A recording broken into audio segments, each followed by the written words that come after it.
be a stronger case.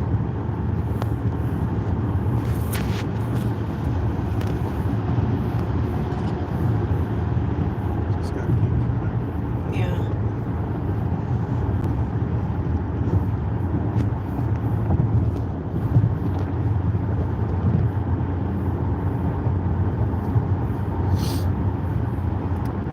Alrighty, I got people showing up now. Nice to see you guys.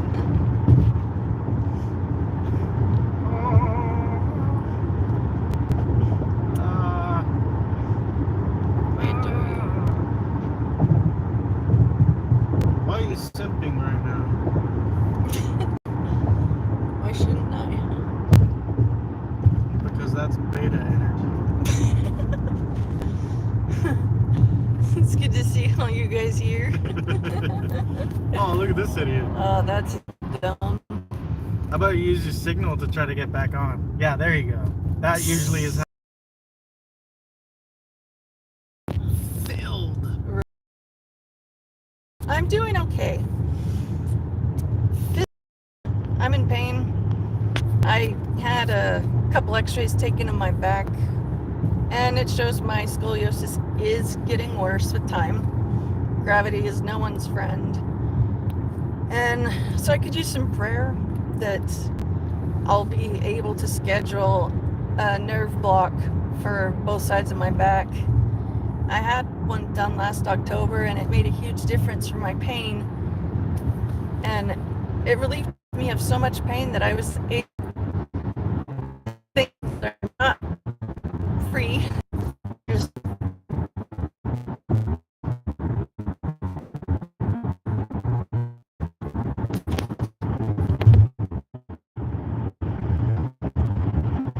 down to just here now. Oh well. Gotta go back out. I'm hopeful. No, I know for a fact it will. If you're a guy, you'll be lucky if you got 8 or 50 viewers. I can literally attest to that. But since you're a female and you're pretty, you already got people back. True.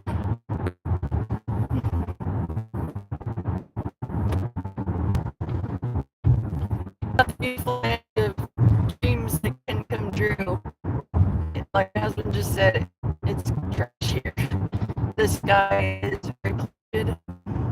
It actually looks like there's a light fog everywhere because of smoke pollution. And there's not a lot to look at except for store buildings and some farmland here and there.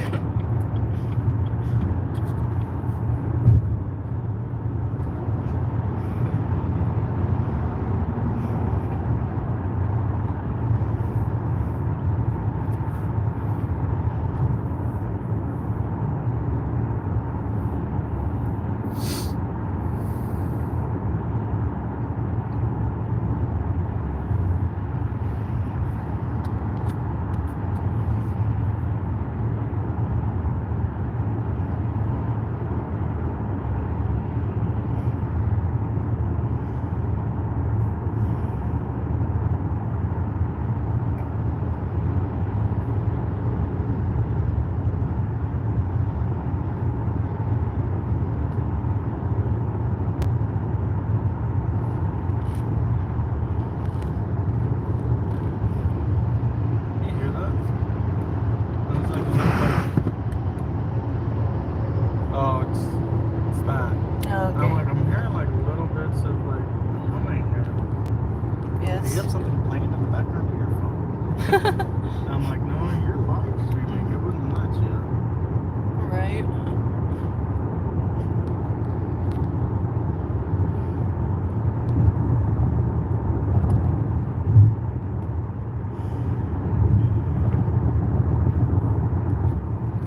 Well, I see there's a few of you guys watching. I'm pretty bored. I'm wanting to talk with you people. I want you to interact with me in the chat window. Whoa, whoa. Tell me what you're up to, how your day's going, what your plans are. What do you mean, you people? My day has involved working DoorDash a bit, then going an hour's away from home for an appointment about my back, and now we're heading back to our town to rest a bit. Not a whole lot of excitement going on here. Has it snowed? I wish it would snow here. Dog, it hasn't snowed in California, in the valley, in Decades. Yeah. The one time it snowed. I was in primary school the one time it snowed. Yeah, that's young. I was sick with a cold, and my little brother was too. So we didn't even get to enjoy the snow when it came to us. I threw a snowball at my sister. Nice. It's hard. I believe it. How late do we dash? It depends on how late we're able to schedule and how tired we are. We typically try to stay out until 9-ish, but every day is a little bit different because we now have to compete for schedules with DoorDash. We used to be... Man, go fix speed. Idiots slowing down and speeding up, slowing down. Go on the fucking speed limit.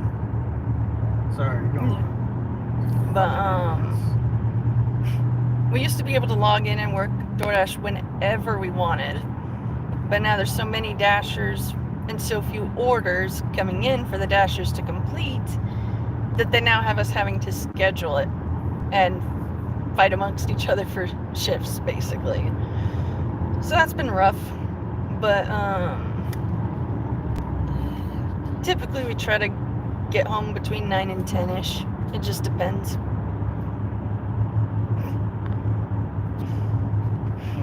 Fucking had it. No one's in front of you. Why do you keep brake checking, you stupid slut? That's where most of the other drivers here, they must have gotten their licenses from a Cracker Jack box. I did not feel the earthquake. Drive, please. Stop fucking slowing down. Right.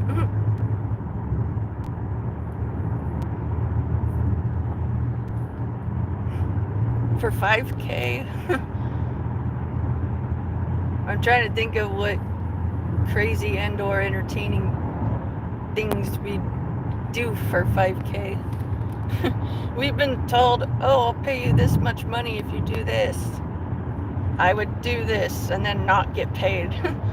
So I demand payment up front. I have links to my PayPal and my Cash App in the description of this live stream. I'm not begging for donations. Fuck yeah, at this point we are. We're broke.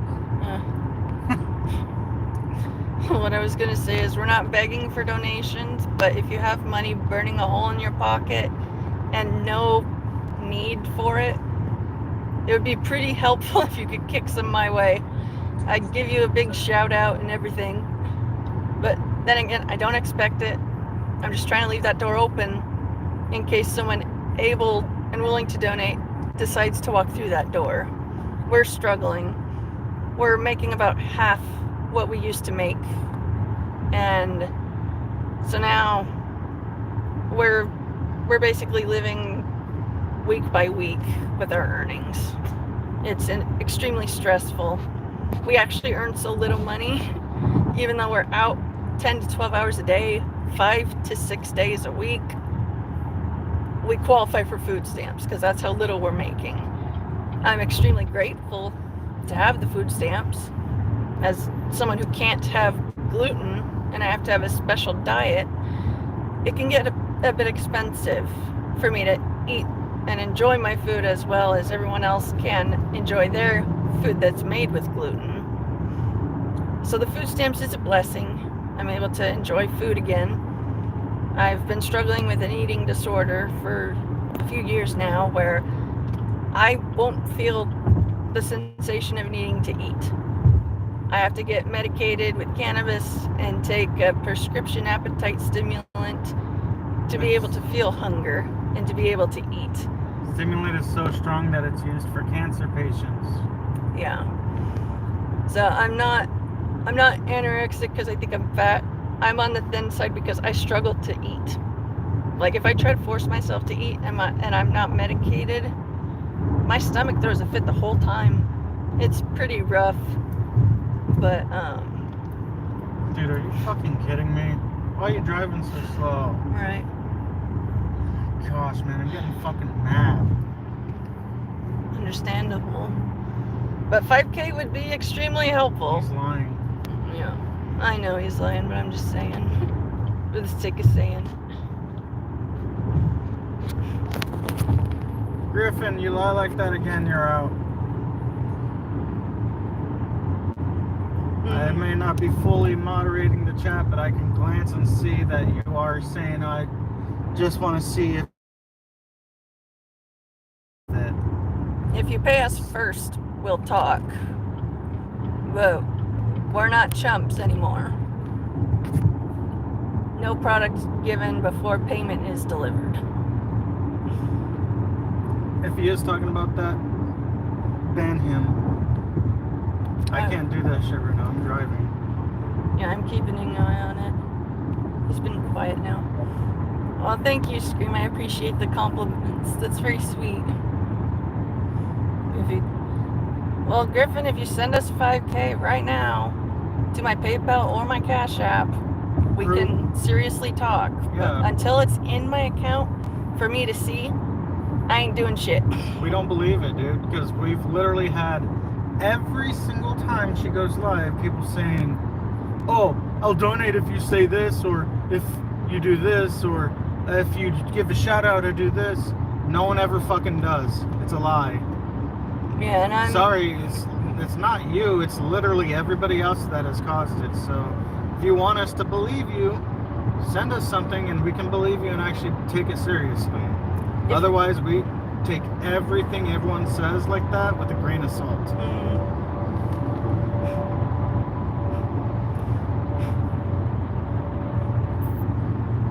The dying hopes is 5K for a call. That's insane. I'm not doing phone calls. We're talking about people making requests of me to do or say things for them while I'm live streaming. And then they say they'll pay me if I say or do this. And out of the goodness of my heart, I would say and do this, hoping they would actually follow through, but they don't. So now, payment first. Then we'll talk about me doing shout outs and whatnot. But yes, Jesus loves all of us, and I'm just praying for those who don't have him in their lives to be able to find him and experience the true peace and comfort that only he can give your heart and soul when life is really hard.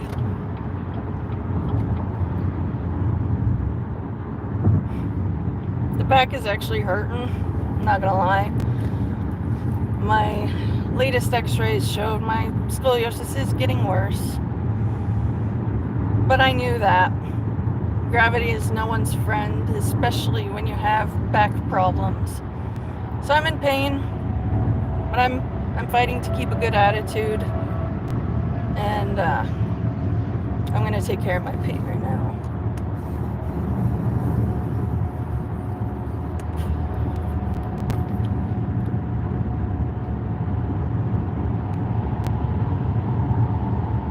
Yeah, Mystic, I'm pretty sure it would be something gross, but people are just weird with what they'll say and do and offer. Thank you, Hingle. It's good to see you again. Gosh, man. All these idiots. Oh, I look like your art teacher? Well, is that you a have good... a hot art teacher?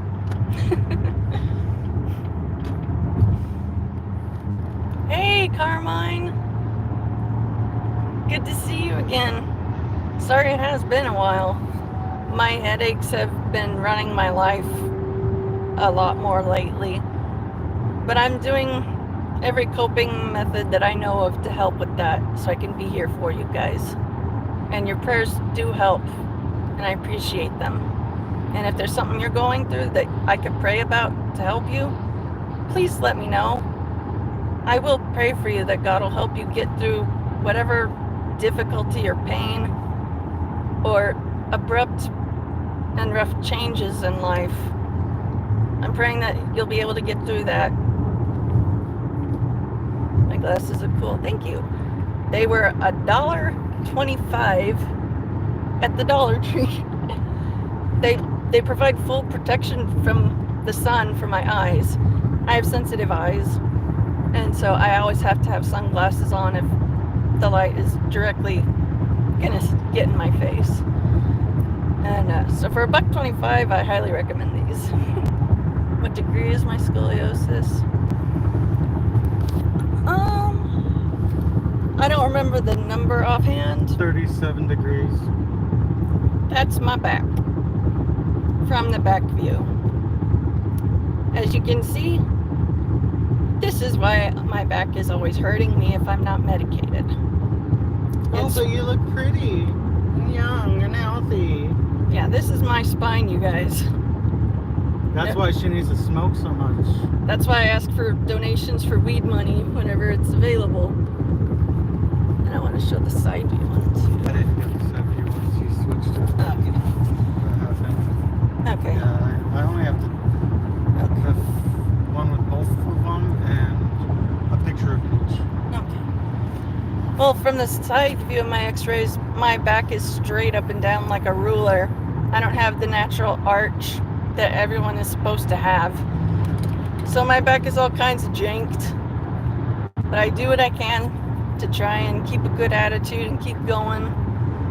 And trying to be an example and a comfort to you guys who are going through similar stuff. I know that when I'm really, really struggling, I find comfort in knowing other people are going through it too, so I'm not the only one. There's a lot of healing and comfort to be found when people come together to share and support each other. And that's what I want my YouTube lives to be. A chill hangout sesh with people coming and going as they please. You know, I don't expect anyone to stay the whole live stream. But my goal is for this live stream to be just a chill hangout for you guys. You can share jokes, recipes, movies, whatever is interesting to you. And you can share your problems, because there's other people here who will understand what you're going through, at least to some degree. And so I just want to be an encouragement and comfort to you guys. And my back pain makes it difficult. So prayers that I'll be able to get a double nerve block are extremely appreciated. I had a nerve block procedure done last year to numb up the severe pain in my right hip bone. It would feel like I'm being stabbed with butter knives that are red hot if I'm completely without medicine. But the injections made me not feel that. At worst, it felt uncomfortable. And so I'm hoping to get them on both sides this time so that I won't need as much of this to help me get through each day. See the time? Oh yeah.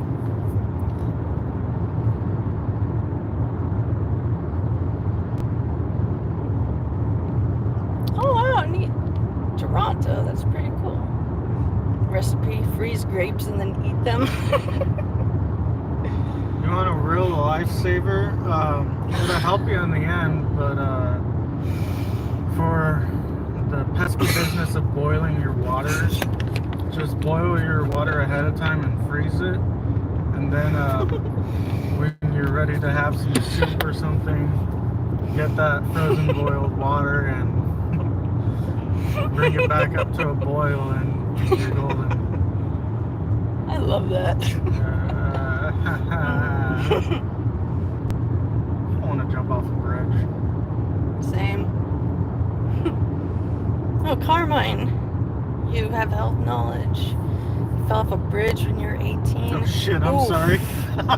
Ouch. Bad fucking timing. I didn't. That was bad timing. I was just saying things off the top of my head. Just so you know, I'm driving, so I can't even see anything except Annie's.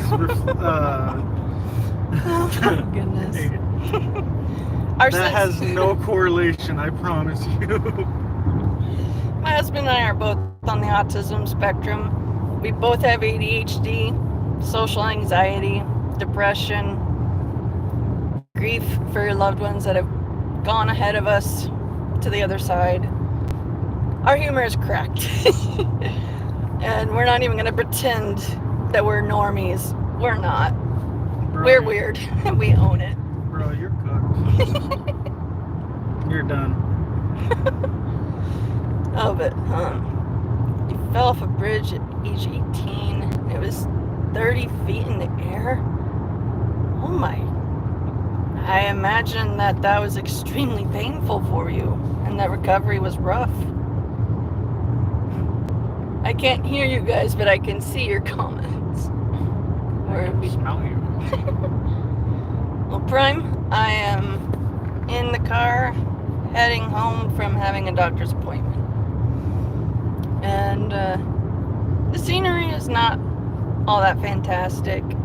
Living in Central California, it's not that great. People that say, oh, move to California, live the dream. They hate you and they want you to fail. But they don't want to say, I hate you and I want you to fail. The California dream has been dead. It's turned into a nightmare. Especially with all the libtards. Too many. And yes, I have Cash App and PayPal. I have links. And did you pin my comment with the donation links? I did not see it, but I'm going to find it. I commented it when you were talking about it. Okay, I'm scrolling. Okay, I see it now. I'm pinning it. In the pinned comment, we have links to my husband's Venmo and Cash App also. I don't expect you guys to donate, but if you are willing and it won't hurt your budget, it would be extremely helpful and we'll give you a big shout out. But if nothing else, just prayers and kind words are extremely helpful right now. Life is hard. And when your back is getting worse with time, it's a different level of pain than a lot of people understand. And that and us being so far behind on our bills. Anyone want to buy used underwear? Socks?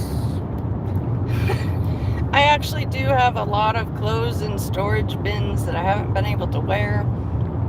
So I'm going to be selling my used clothes. And I'll try to get it set up in the next few days.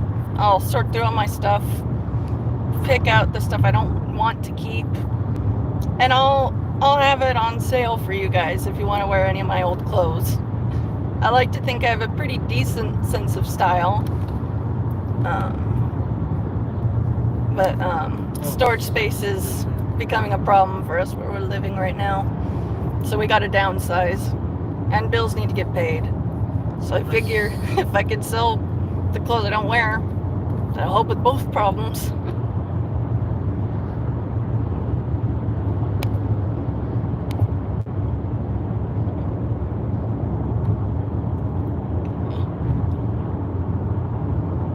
Thank you, Karma. I just appreciate you being here.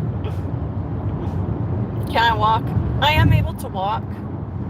I am able to do very light housework, like a little bit of sweeping, a little bit of dusting, some laundry, but I gotta pace myself, otherwise I end up hurting myself from trying to do too much too quick. I am the kind that likes to be extremely productive and independently able to get things done. So it's been a humbling experience having to accept the fact that I am differently abled than other people. But I take great comfort in knowing I'm not the only one differently abled and having a hard time. So if any of you guys are going through that, I get you and I feel for you. This should be called unsuccess out of life.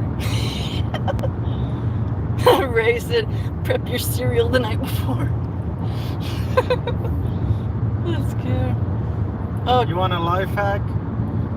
Eat your oatmeal dry and drink boiling water and jump up and down.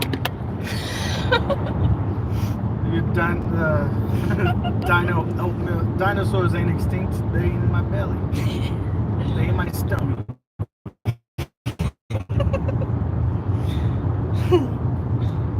oh, T, you fell off the second floor of an apartment complex when you were 8? Damn. What kind of injuries did that give you, if I may ask? My little brother, he's 3.5 years younger than me. When I was in high school, he was in junior high.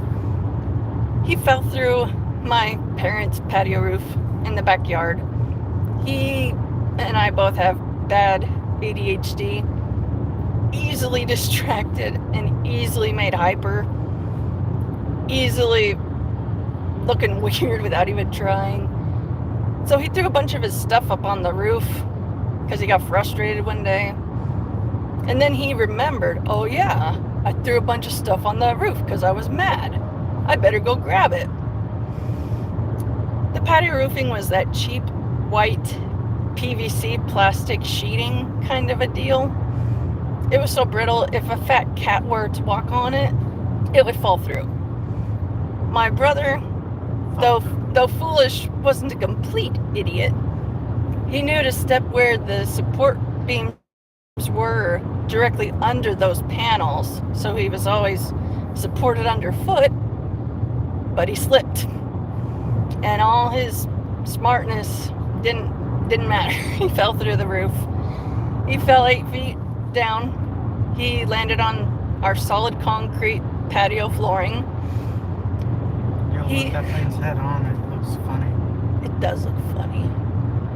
But my brother, he God guided his fall, because the way he fell, if he had fallen just half a foot more to the right, he would have hit the very top edge of a propane tank. You know, the thin raised metal edge. He was 6 inches away from hitting that on one side of his body. And on the other side, he just barely avoided hitting something else that would have injured him. So we like to say God guided his fall, so it was as safe as possible. But he got a skull fracture. His brain had some bleeding in 2 spots. He had double vision and muffled hearing for a few weeks. But he pulled out okay. And he actually became sweeter after the fall. He used to be very quick to get revenge if anyone played a trick or whatnot. He wasn't very patient. But after he fell, he was patient, and all of us were like, maybe he should have fallen sooner. But yeah. Yeah. Well, like, granted, yeah, I was kind of a little shit when I was younger too, but come on, man, fucking go faster. Hurry up. This chat is not made for kids. I do talk about adult topics, so take that into your consideration, gamer. They're definitely the type of person that gets happy when their finger slips through the toilet paper and they finger their ass. So bad. Yeah, Carmen, I imagine it was a no shit moment falling from a bridge. I can't imagine that feeling because I never went through that. Am I gonna get in the Christmas mood? We're trying to. I'm wearing red and green, trying to be festive. If you have to choose between being like really fashionable but not able to do a whole lot, or be cozy and look kind of cute, I learned going cozy is always better. Because I know whenever I had to... This semi is retarded. Look at how close he's on to this ass. And he almost hit 3 people just now. You on drugs, ass hat? So I'm glad you're the one doing the driving, so I don't have to do that. Also, someone donated, dude. Oh yeah, I gotta get to the comments. Like, you linger and you need to thank them. Don't say sorry to me, say sorry to them. They donated. Yeah, okay. Hello, a-hole. Well, Baked Bread, thank you so much for your Euro donation. I really appreciate that. That's gonna go towards getting me more medicine, and I appreciate you. I missed you too, a-hole.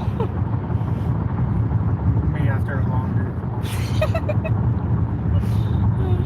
You when I see your butt. Ray, you woke up with broken legs a few months ago? Good. No, good. No, I think everywhere sucks though, to be honest. This ain't the world that I thought it was when I was a kid. The Great White North. Not so great no more. Trudeau ruined it. Yeah. Do I like furries? I mean, it depends. Some of the costumes are actually pretty cute, and I think it's adorable. I personally am not into that myself, but I say if you're happy and you're not causing harm to yourself or others, have fun. Be a weirdo. Be yourself. Don't try to fit yourself into the narrow box that society tries to shove us all into. It makes life a lot more livable when you start realizing this is your one go around. You got to make it count. And there's so many things that you can do or try. You just have to be open to the idea. And if you're just bored and you can't find a hobby because of depression or some other struggle, I feel ya. I recommend, this is going to sound lame, but I recommend taking a walk outside where birds are singing, have your favorite music playing in one ear, have a little picnic lunch outside in the shade, and just take in everything around you. I find it very calming every single time. And I also smoke medical cannabis because severe back problems, digestive problems, and it helps with my different mental difficulties also. So if you're able to smoke, I also recommend that for relaxing. But I try to let people live and let live as long as they're not doing harm to anybody. My happiest moment in life was, oh, it's good to see you, Emmeline. My happiest moment was when I got to marry my husband. The second happiest day was when I first met him, because the wedding was all that much better because I knew it was going to be forever. Married to my best friend. I'm going to show you guys my handsome man for a second.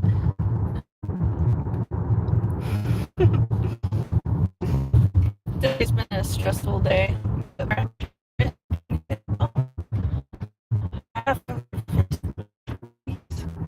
More strong than I am. Of total history, cesarean style, because I was born with improperly formed reproductive organs. I am a female, but my uterus wasn't made right. My ovaries were not functioning. Motherhood was not in the cards for me at any point. So I got them all removed because I'm in pain from having, oh, dog. So cute. I was having pain I would compare it to being kicked in the belly by a kickboxer. And that pain, it was surgery I went through to get rid of that. The surgery itself, it was fine. I was unconscious. Recovery was the worst part. And I literally felt like I was being torn apart every time I had to move my abs, like to cough or to just use the bathroom. The pain was so severe, even with Percocet, that one day my mom saw me just crying, sitting in the bathroom, and she's like, "Is there anything I can get to help you?" I non-jokingly said, "A knife to finish this." The pain was that severe, but I pulled through it. I recovered from it. I no longer have any abdominal pain, and it made my quality of life get better. And so I just encourage you guys, if you're going through recovery of something, it's gonna hurt. It's gonna be difficult. But you do have people that care and that are praying for you. Even if you're socially alone in life and you're just listening, please understand that Jesus loves you and I love you too. I want everyone to feel the loving comfort that brings true healing. And I love him like a redheaded stepchild. I don't. No. But I got crude humor. Excuse me. you're funny. Tired, exhausted, and angry. Yeah, we're almost Trying to calm down. Well, oh right, we gotta work. can't even go home if we wanted to. True. Oh, Carmine, when you broke your neck, you forgot how to spell everything. It was good though. You're a Viking. Okay. That's pretty funny that you say that, because I did the MyHeritage ancestry test and I'm over 37% Scandinavian. So Ancestry DNA test, MyHeritage DNA test, ancestry is a whole different app. yeah. I'm just correlating and differentiating for you. Yeah. Because you merged them both. Oh. I'm exhausted and easily. That's why I said it the way I said it. Yeah. I love you. I love you more. That. And yeah, a-hole, I am seriously gonna be going through my storage bins of clothes because I have to downsize and we got bills that are due. So I figure if I could sell any of my clothes to you guys, that would be 2 birds with 1 stone. And then I could use that to get stoned. DNA, I'm gonna handle this with grace. Do not ask people if they're trans. If they are, they're gonna be talking about it nonstop. I am hurt because I am a woman with a chromosome disorder called Turner's syndrome. Google it because I'm too tired to explain it to you. But just understand, it's extremely offensive and just plain nasty to ask a woman if she's transitioned. You don't do that fuckery. I am blocking you for that. I have no tolerance for people saying hurtful things like that, because I've struggled for years to feel like a woman because I'm not able to have kids. And I had to give the parts that would have done it removed because they were not working. So I'm extremely sensitive, and I am hoping that my gentle response will inspire you to be less of an asshole. But I am muting you so you can't say anything more for right now. No. Hide them. That blocks them. Oh, yeah. From ever commenting again. Seriously. Ray says, I still don't know how you broke your legs, but you have a calcium and vitamin D3 deficiency. Yeah, those deficiencies make things a lot worse. I've had to get on a vitamin D3 supplement also. Today was your first day off of crutches? Well, that's amazing, my guy. I'll be praying that the rest of your healing will go as smoothly and painlessly as it can. Getting your first day off of crutches is a big deal, and I can imagine that you're feeling at least a little bit happier now that you're starting to regain mobility. I have never been to the Las Vegas airport. I've only ever driven to Vegas. Hey Callum, good to see you.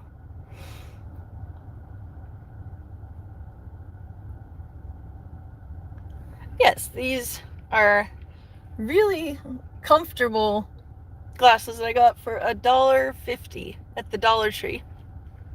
They also have ones with the black frames instead of the white. And for $1.50, they're pretty comfortable. And they do a great job at blocking the sun from hurting my eyes. Pull your pants up.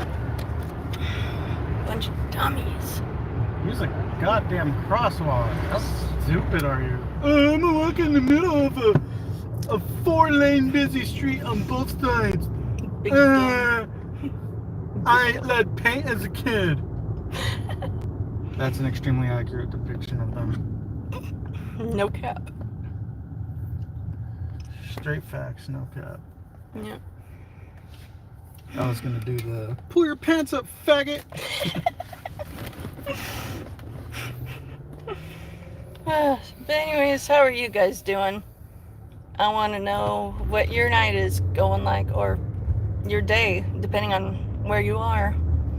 My day is just driving around, going to an appointment, and then working for DoorDash afterwards. So my day is just in the car for the most part. Nothing really exciting. So I want to know what you guys are up to and see if your jobs or current activities are more exciting.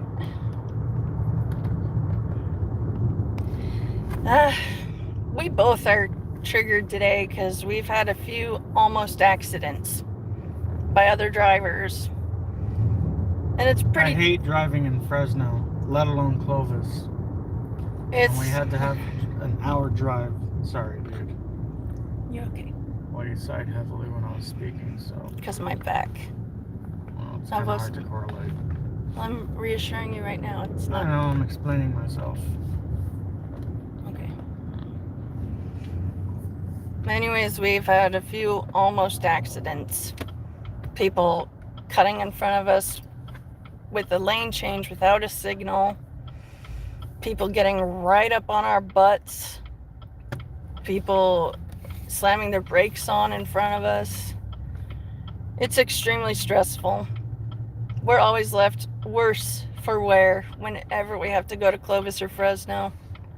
It's always a terrible time. Yeah, we don't have the best internet where we live. And since we're roaming, sometimes the signal isn't the best. Dude, are you stupid? You're not supposed to change lanes traveling in the middle of an intersection. That's basic DMV ham. I can't even speak. Too many idiots. Oh, crazy monkey, you're surviving and thriving. Nice. Is there a car right hand? No. The way the camera is, I'm in the left side of the seat, and he's right there driving. So you can see the steering wheel.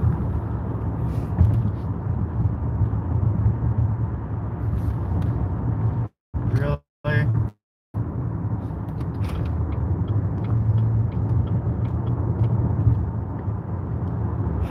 So many stupid. That's how you do it, dumbass. Alright. You're gonna drive like that, drive the fucking speed limit. For real. Oh, Dr. Disrespect. You almost had a few accidents. Yeah. It's other drivers, man. I mean, they don't seem to care about safety anymore.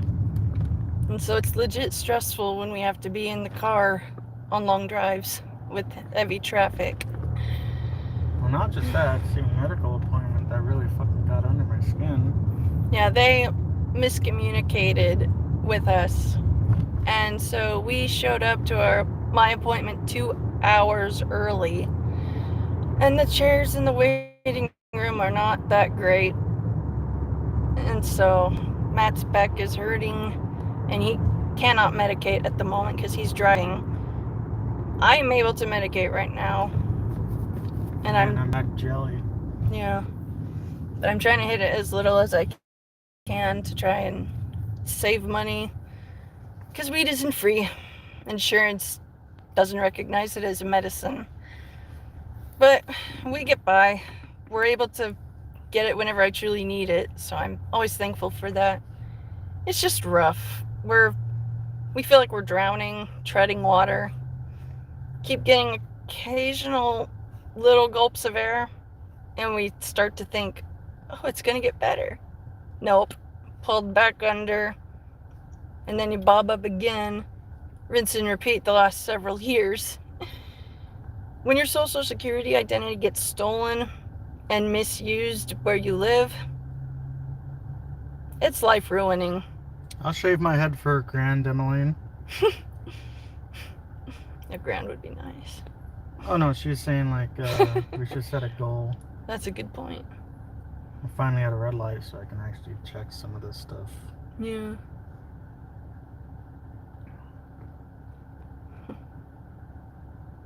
West Hayes, I can give my best effort, but I'm not at my sharpest right now. In pain, and I'm taking my pain medicine that makes me a bit slower. Kind of like Tommy Chong on that 70s show. Whoa, man. One thing I love about the character is he's always nice. He has a good heart. He's not out to be a jerk to people. Yeah, I'll do my best to answer your question, West Hayes.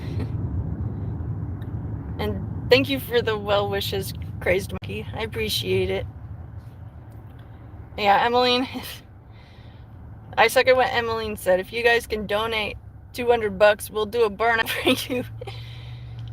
The bills don't take care of themselves, sadly. Life is full of twists and turns. Trust the process. That's what we're hoping and praying for. And it's just rough when everyone around seems to be doing pretty good, and we're the only ones we know that are having such a hard time. But I try to focus on good. Really? So that it's getting to the point where I cannot count the number of almost accidents we've had today with both of my hands. So if we're a little more stressful, not as happy, it's because we're fucking stressed at idiot drivers around us. But thank you for the compliments. I've been growing this out for 4 years now, and I started it off with a pixie cut because I thought I'll get a pixie cut and see if I like it. I did not like it after it was done. I regretted it instantly. But while I was in the process of growing back again, I did enjoy how it was a lot less maintenance, but I think I prefer more maintenance and more to play with than having really short hair.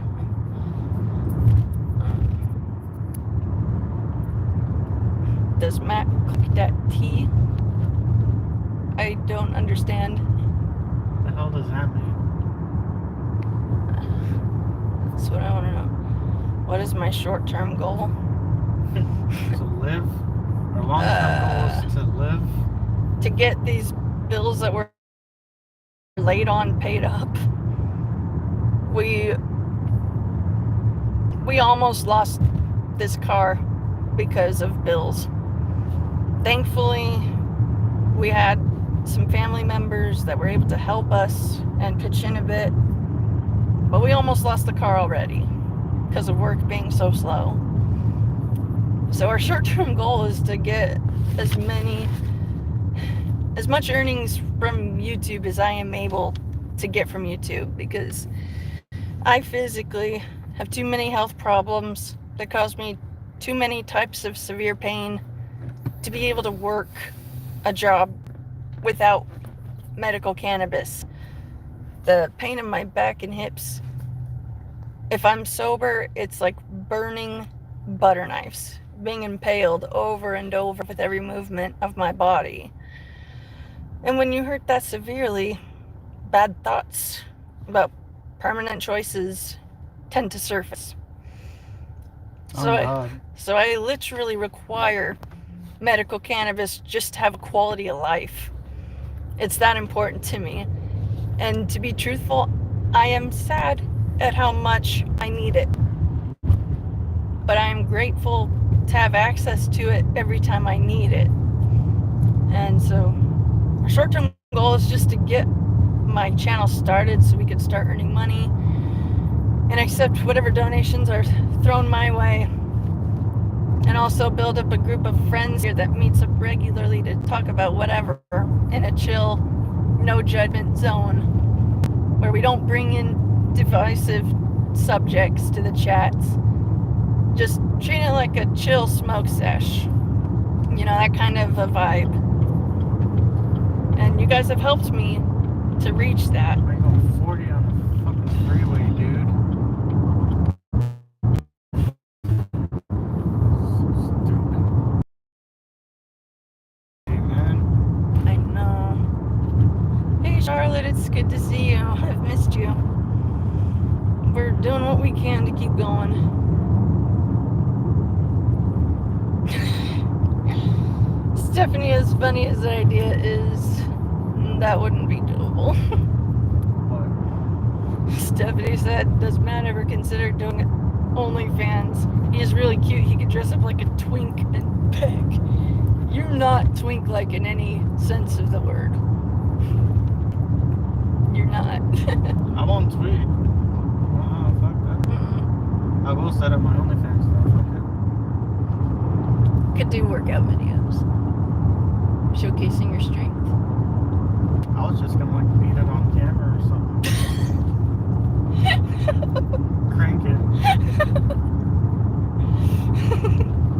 Record gooning sessions and shit. I'm a goon and edge all over the place. Chris Monkey, you're in the UK. Then yeah, that's a totally different way of living than over here, I would imagine. Dispensary run. Thankfully, I was able to get a fresh dose of medicine with some donations I got the other day. This is an indica. I don't remember the flavor, but it is delicious. And just a few hits off of this. I believe that one's Blackberry Kush.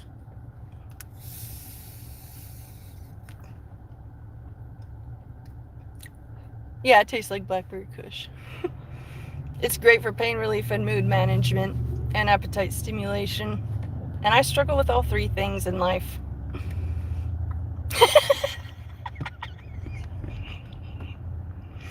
Stephanie added, you could be a sub-dogged wolf for money. What? You want me to have a fursona? I think so.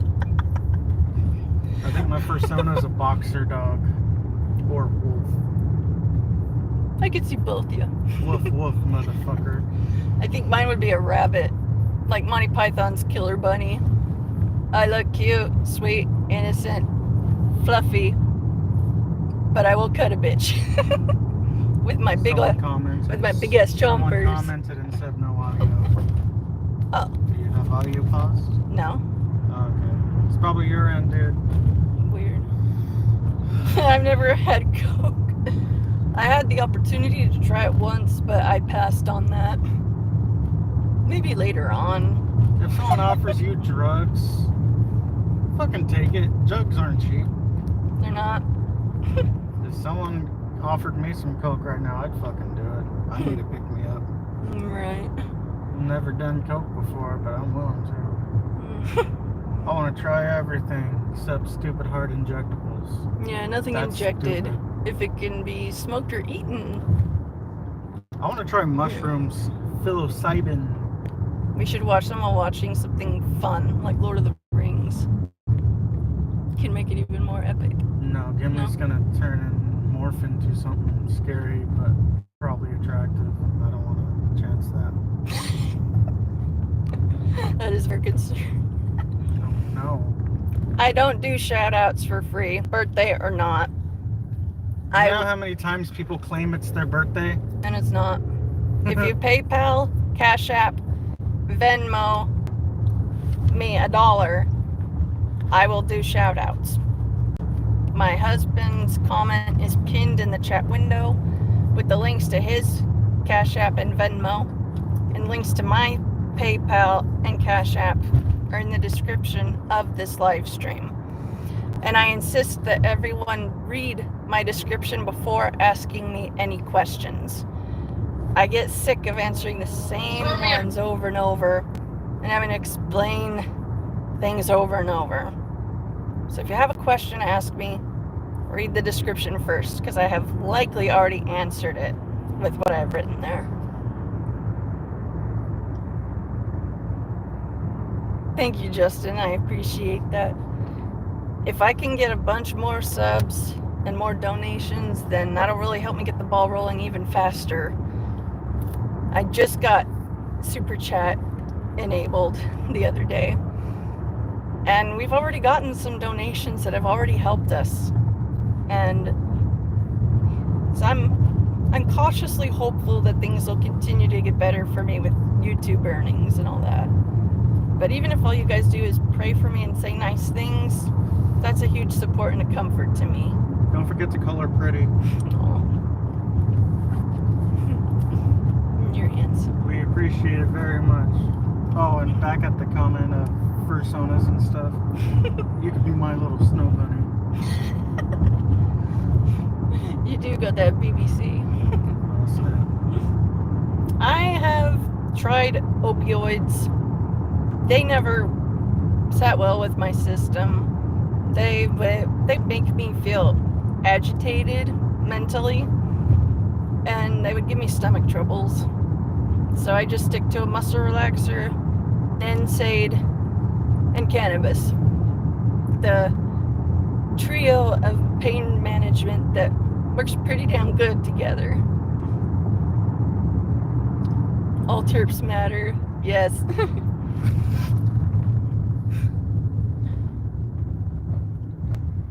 50 cents for a show.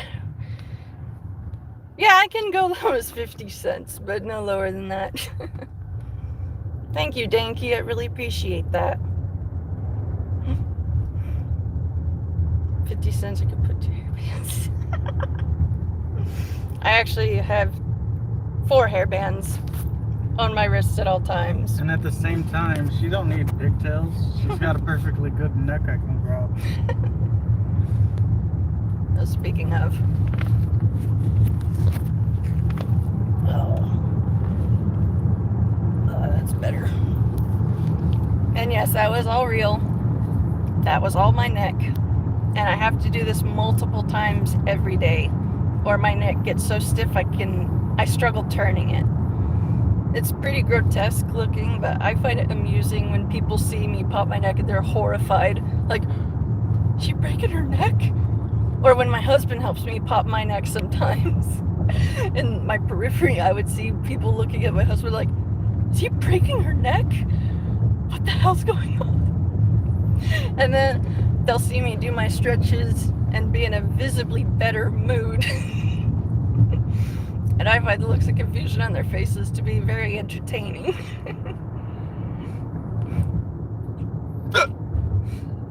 Turn on your headlights, dumbass. Anyways, I hope you guys are having a good time right now.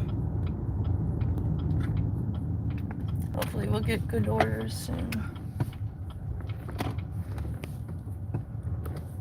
If we could get a delivery order for like one of the big generous YouTubers like Mr. Beast, that would probably help a lot.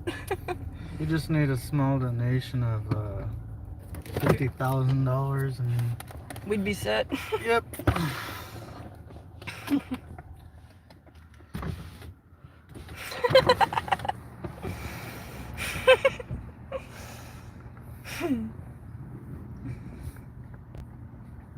Yeah, Stephanie is right. It took some adjusting. What?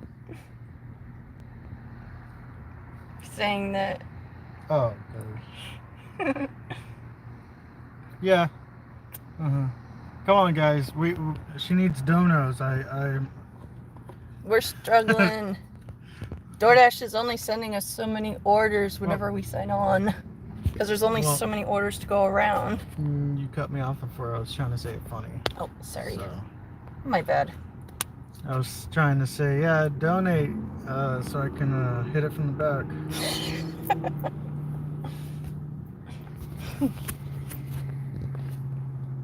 What's up, dog?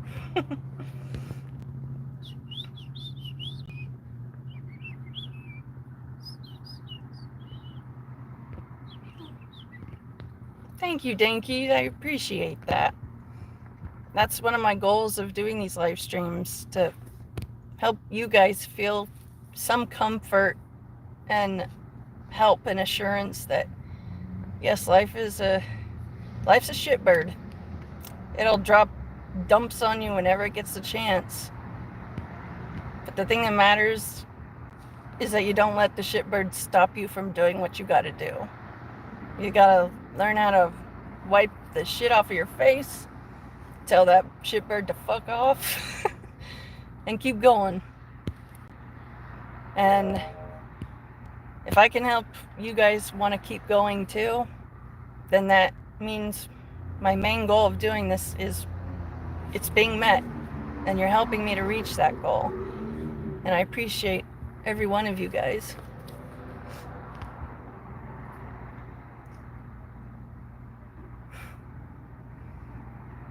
You heard my husband has a goofy personality, but he is a really, really handsome man who gets looks whenever we're out and about, and I've noticed.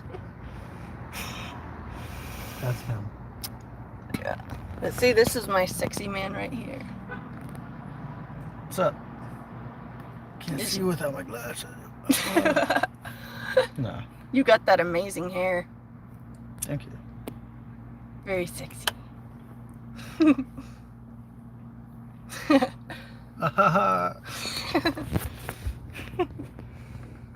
I know I'm not the only woman that finds him attractive, so I figured I'd give any of you ladies watching a bit of eye candy for a few seconds.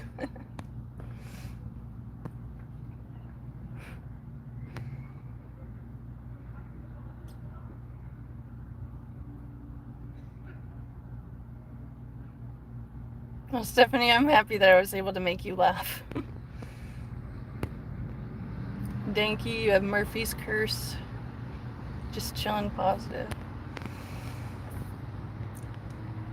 We have our own projectors, so I basically do work at a theater for free for you. True.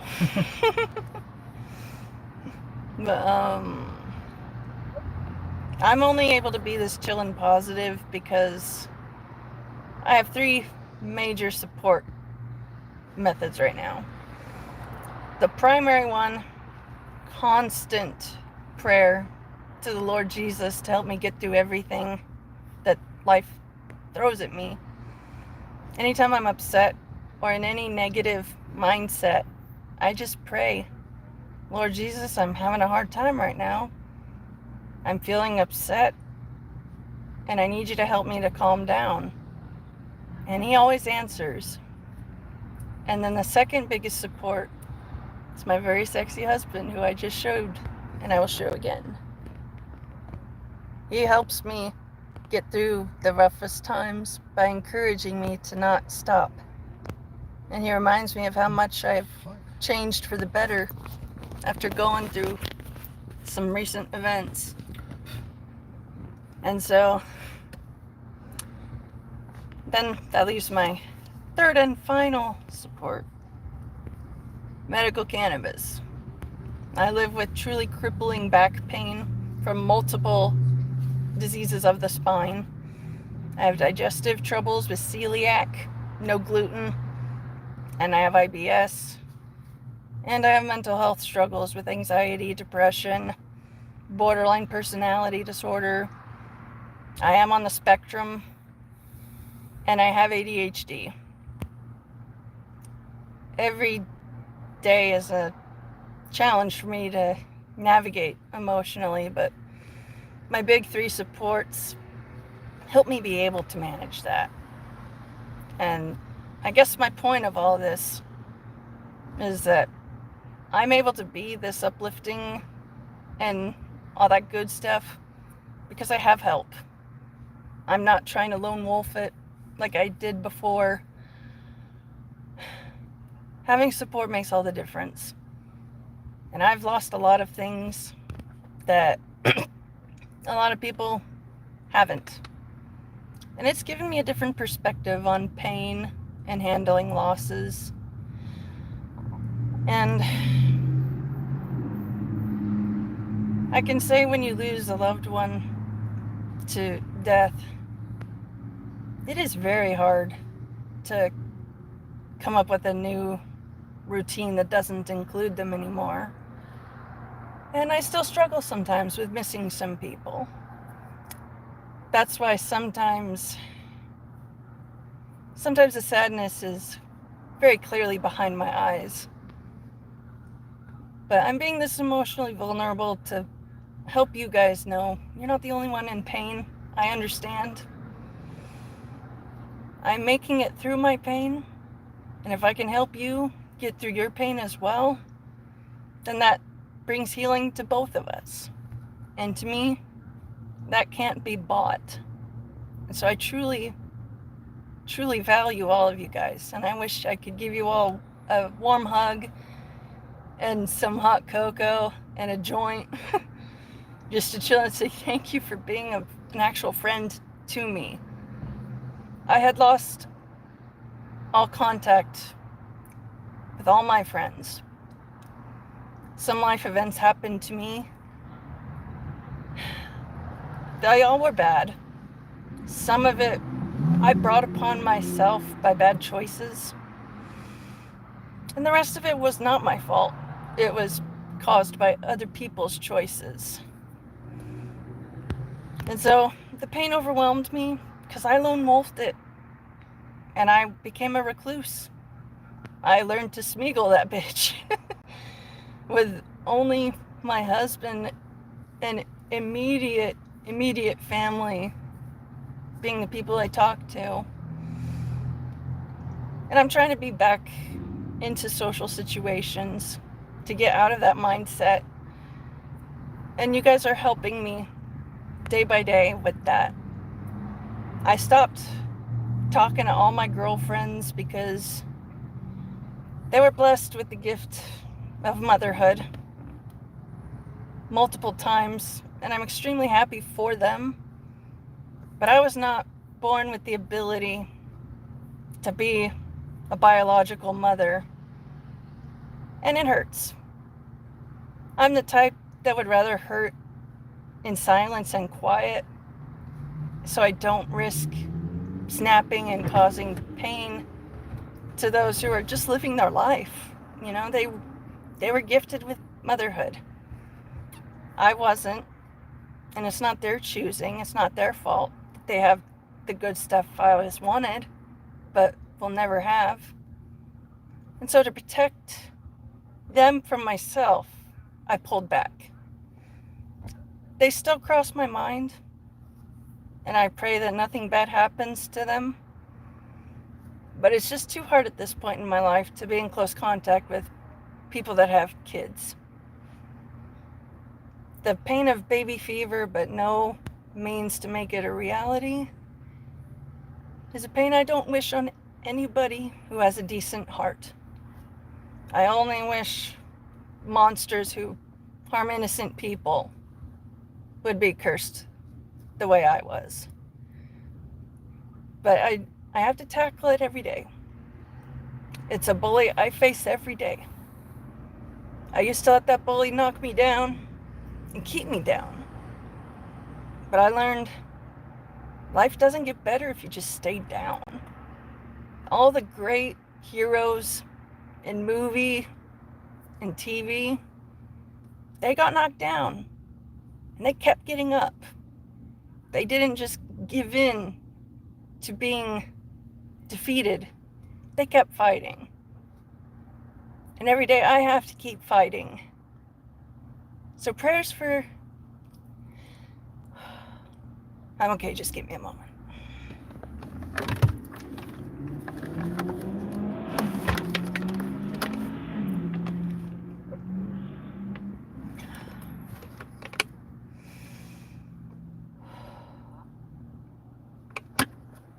Every day I have to reaccept my circumstances and try not to let them keep me in a bad mind state. But being infertile and having baby fever is that kind of hell I wish I could escape. I gotta smoke a little more.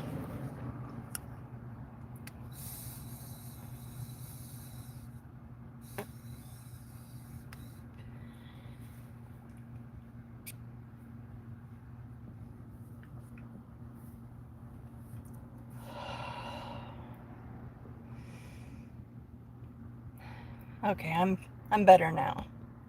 It's still a sensitive subject, so prayers for that would be extremely appreciated. And I want you guys with kids, give your kids extra hugs, extra love for me.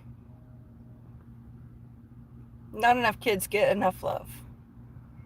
And I want to foster to adopt. My husband does too. But we have to be able to financially support ourselves without needing outside help before we're even able to begin the application process for fostering to adopt. So if we never get out of this financial hole that we're in, we're never going to be able to raise kids. And it's hard. And that's why I stopped talking to my friends that have kids. It just hurts me too much. And I don't want to snap at them. I don't want to be the wounded animal that bites anyone just trying to help me. And I know myself. I can be emotionally volatile at times. There are some triggers. Thank you. There are some things that are triggering more than others. And I'm able to handle watching family portrayals in movies and stuff, but it's hard. Give your kids extra hugs and kisses for me. You don't want to take your kids for granted because they are truly one of the most beautiful blessings in the world.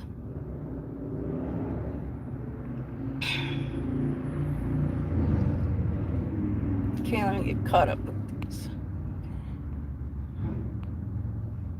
Thank you, Harsh. I appreciate that. He is very sexy. And I like to think that I'm pretty cool. Stephanie says you look like the type you'd play video games with. And then when you go to the bathroom, you would steal your seat. You're very, not very, but you're kind of behind. But I am. It's adorable. I try to address all of you guys on an individual basis because I know when I watch a streamer and they give me individual reaction to my comment, it feels good to be acknowledged. And I'm trying to do that for all of you guys. So bear with me. And yeah, Danky, he is a stud, and he also knows how to cook anything. And if there's a recipe he doesn't know, he's able to cook it right the first try. So I'm very, very blessed.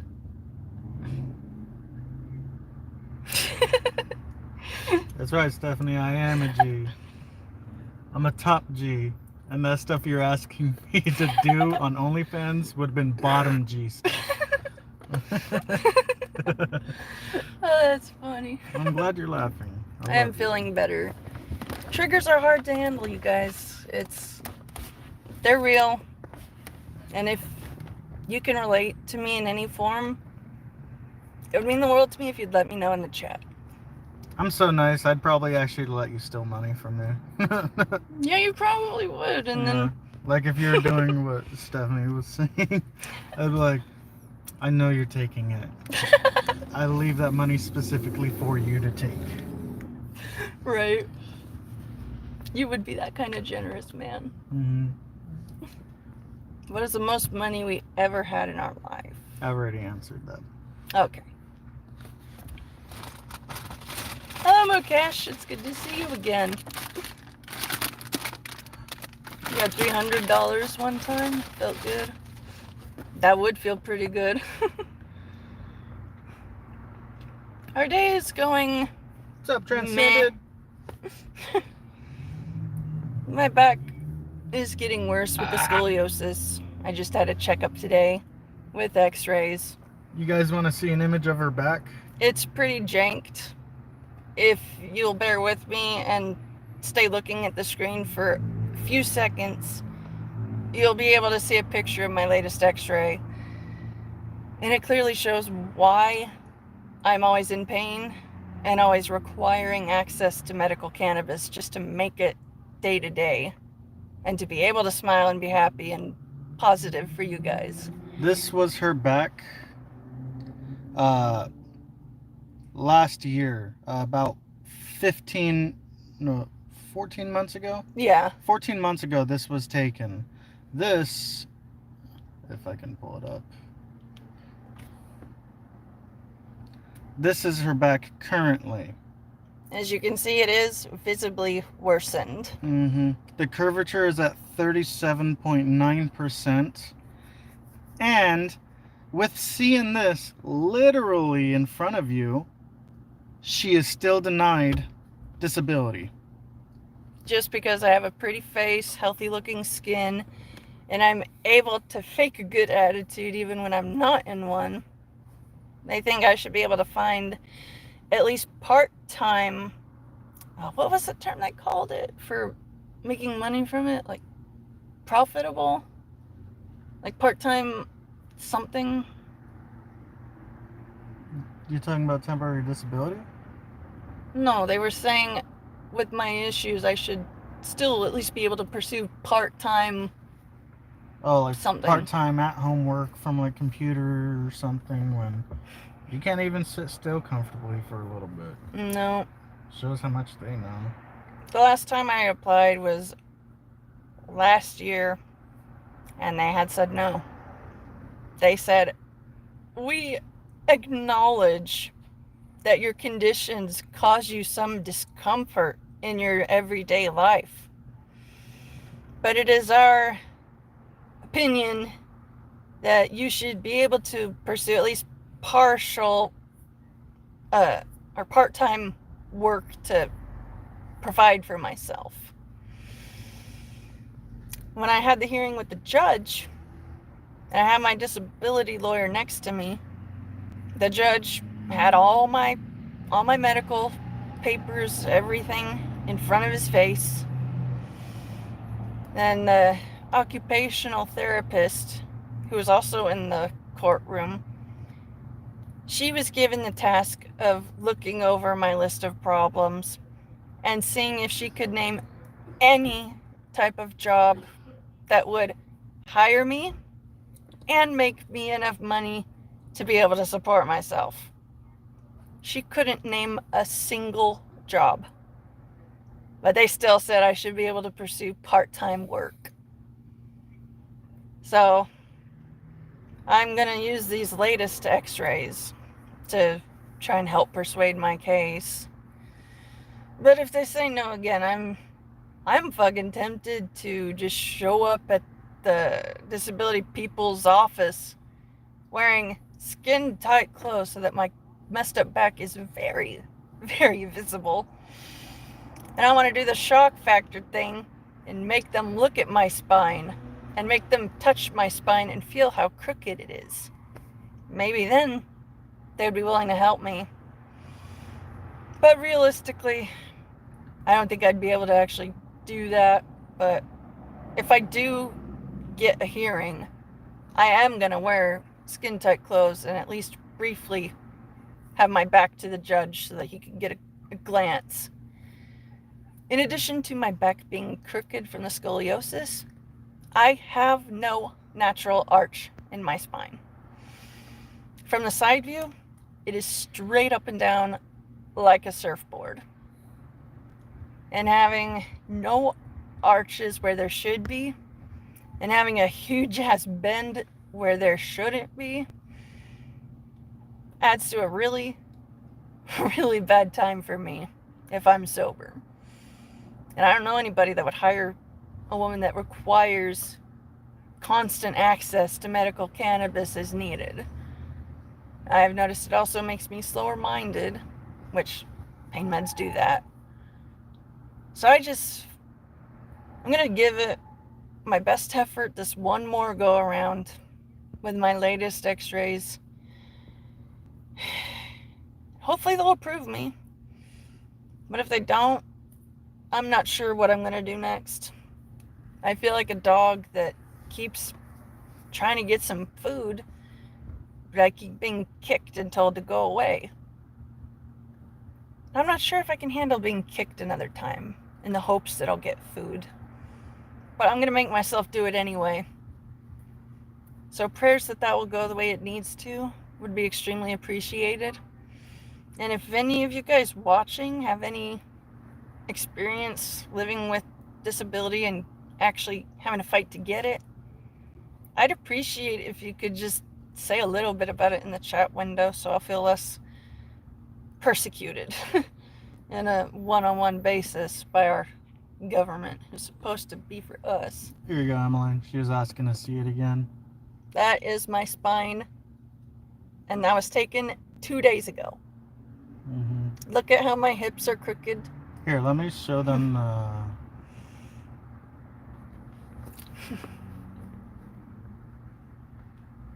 This is a side-by-side to show how much it's worsened. The one on the side with my thumb is the older one, and the one over here by my index finger is the progressed worse one that was literally 3 days ago. But let me change back to... Yeah, that's her. That's my back right now. Oh, but you're okay. You're young and pretty and healthy. Right. So ridiculous. Thank you, that guy. I really appreciate the kind words. I am getting to your guys' comments. I just get sidetracked and slowed down, but I am working on it. You want to get sidetracked one more time? Yeah. He mimics. Oh, that is so cute. He showed me a video of a little hognose snake imitating the owner. It was so cute. The owner used their finger to pretend they're trying to dig into a soft blanket, and the snake started doing it too. I can show them. It's so cute. If any of you guys love snakes, then you'll enjoy this cuteness for a few seconds. Yeah, look, I'm copying Mom. Can I have a rat? Right. I keep imagining Joe Rogan's voice. Right. You ever tried DMT? That would be funny.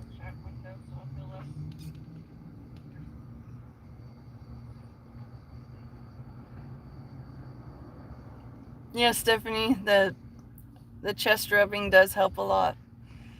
And I'm so in love with my husband, and we're so close. She's been denied like... Oh, go ahead, sorry. Just physically being near him makes whatever crap I'm going through less crappy. And he knows how to use his hands for healing and to help me when I'm freaking out. I'm very fortunate.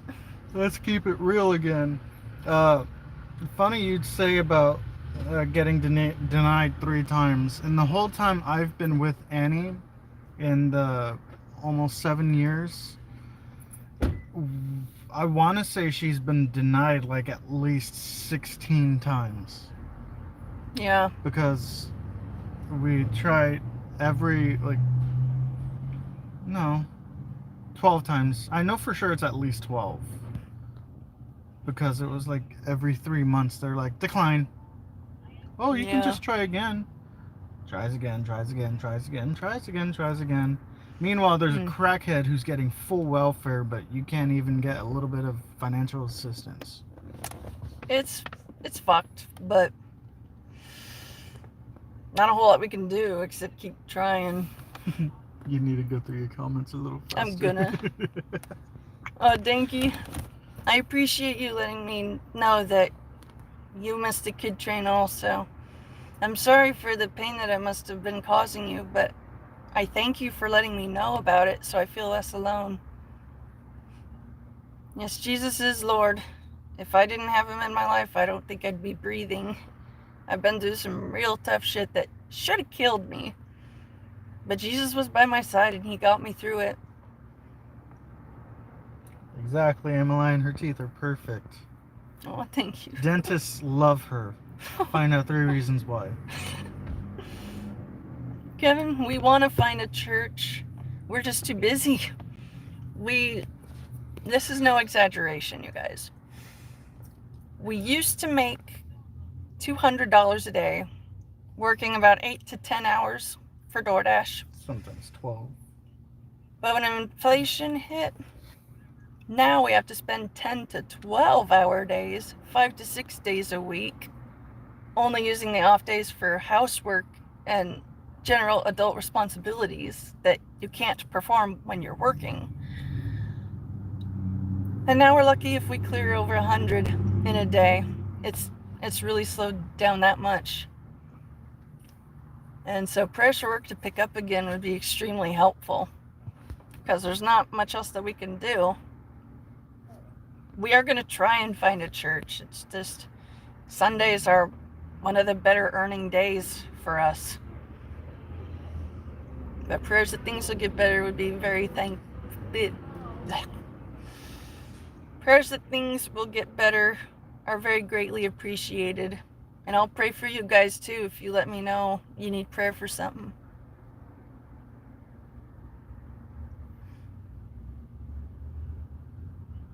You guys are so very sweet. Hey, Transcended! I missed you. Good to see you here. Yeah, healthcare is ridiculous. I spent years saying doctor after doctor, specialist after specialist. In addition to all my back problems, I got thyroid disease. I have to take estrogen replacement therapy because my genetic disorder, Turner syndrome, it complicates things. But I have found some really good doctors recently. But I went a long time with seeing doctors that only saw me as a number. And I could just tell by the way they interacted with me that they were not at all invested in helping me to get better and see me get better. But over the last few years, I found some really amazing doctors. They make me feel like I'm a niece or a nephew, and they're the helpful aunt or uncle trying to help make managing my different problems a bit easier. And it's been a huge blessing to find good doctors that actually give a shit. But my body still reacts with the trauma of having so many bad visits when I was younger. So praise for that trauma response to fully go away are also something I could use prayer for. It gives me that feeling like if you've done something real bad and you're just waiting to be told what your punishment will be. A mild version of that every time I gotta go into a medical facility. But it is getting easier over time. But trauma is a response, and it takes tons of effort and good exposure to minimize the effects of it. And I'm in the middle of that. So if any of you guys are dealing with trauma too, where your body reacts to stress for certain things, I understand and I'm praying for you. The Muffin Man? Yeah, he's really far. I'm catching up, you guys. Yeah, Shirley, it sucks. I'm weary of fighting, but I don't have the option to just stop fighting. The help is that desperately needed.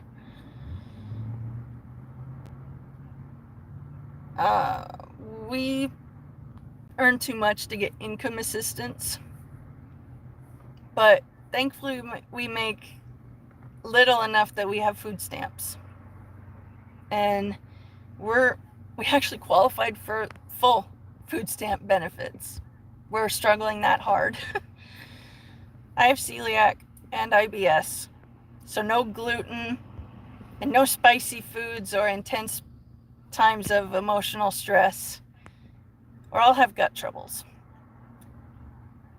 And it's frustrating, but getting these food stamps has allowed me to try more gluten-free foods that I have not been able to try because of money being a barrier.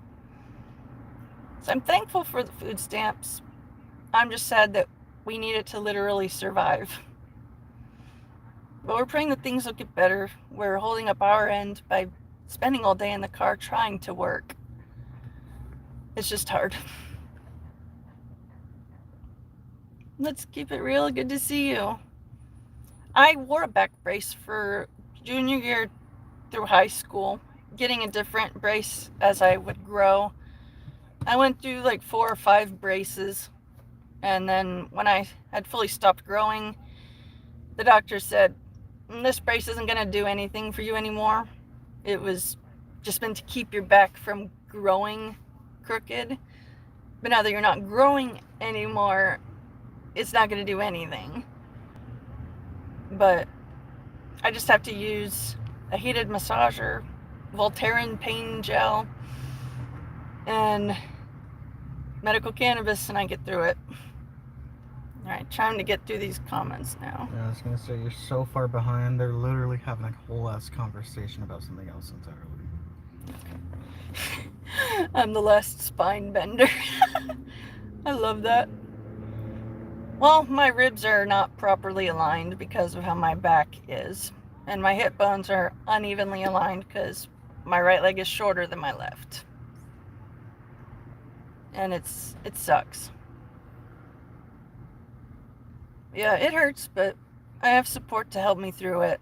And I try not to take that for granted. Okay, now I'm seeing the teeth. You guys are very sweet, and I appreciate it. I'm getting some hate about it for no reason from people I never met before. That's wild that people just do that. They bugging out. They just jealous. They hate us because they ain't us. Right.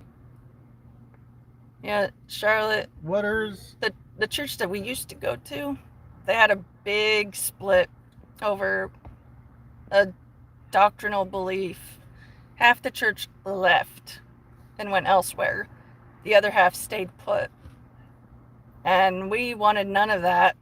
So we just kind of poured ourselves into work more. And bills have they kind of have us forced to do more work too. Dollar Tree is pretty nice. But we've tried. That's tried getting other work. But the Social Security thief ruined my husband's good name.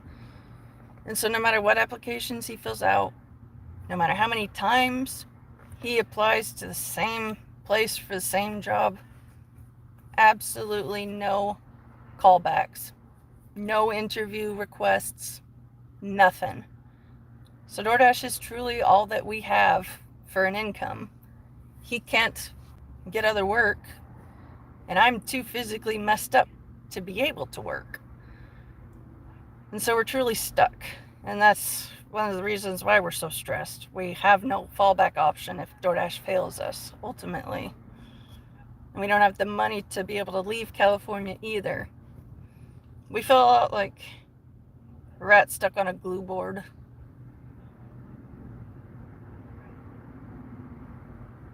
Hey Faith, good to see you. Well, thank you for the kind words. I was gonna give it to the Chinese lady in the container.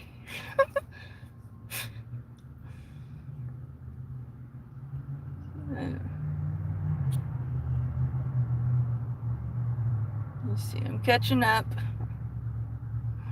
Oh, thank you. This is actually a faded purpley pink from Punky Color. It's the 3-in-1 hair dye, conditioner, and shampoo. And it makes my hair smell like candy, like taffy, when it's soaked in. And it's not damaging. Hey Kim, it's good to see you here again. Thank you for your prayers. I really do feel that you guys are praying for me. And your encouraging words are helping. I truly thank you for that. Stephanie, you got it wrong.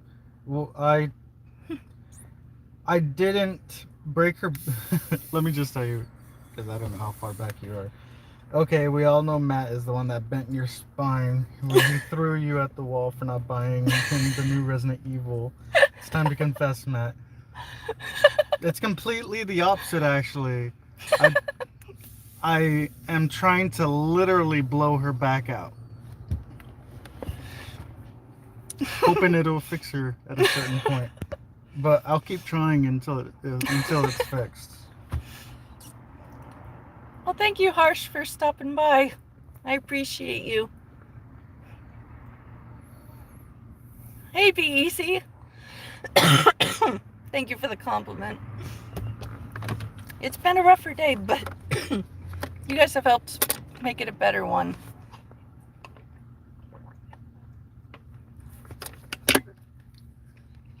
Alright. What? I added some. Like Shaq. Or no, Terry Crews. Yeah. And White Chicks. That movie is priceless. We should watch it. The stupid funny of it sounds good. Oh, thank you, Be Easy. I really appreciate that. Had some tough comments that got under my skin, but I'm getting better at how I handle it. And you guys rizzing me up, thank you. It Emily, feels stop helpful. typing and driving. Please, I don't advocate texting and driving, man. I do not want you to be hurted. Do not be driving like that with the texting. I've been threatened with a good time. I'm getting caught up. You're almost there. Get a lawnmower, a place to take it on your vehicle, and go door to door and get your own company going. Trust. That's not the worst of ideas that we've heard. We also do local pet sitting, but because of inflation, our regular clients have had to cut back on their vacations. It sucks. Being paid to care for other people's animals is the kind of job I wish we could do full time. But whenever we do get chances to pet sit, it's special to us. We live in a fifth wheel trailer, too small to have a dog or a cat. So we have a leopard gecko. His name is Sisu. He is 2 years old. And we'll have to show him off when we get home for you guys who haven't seen him yet.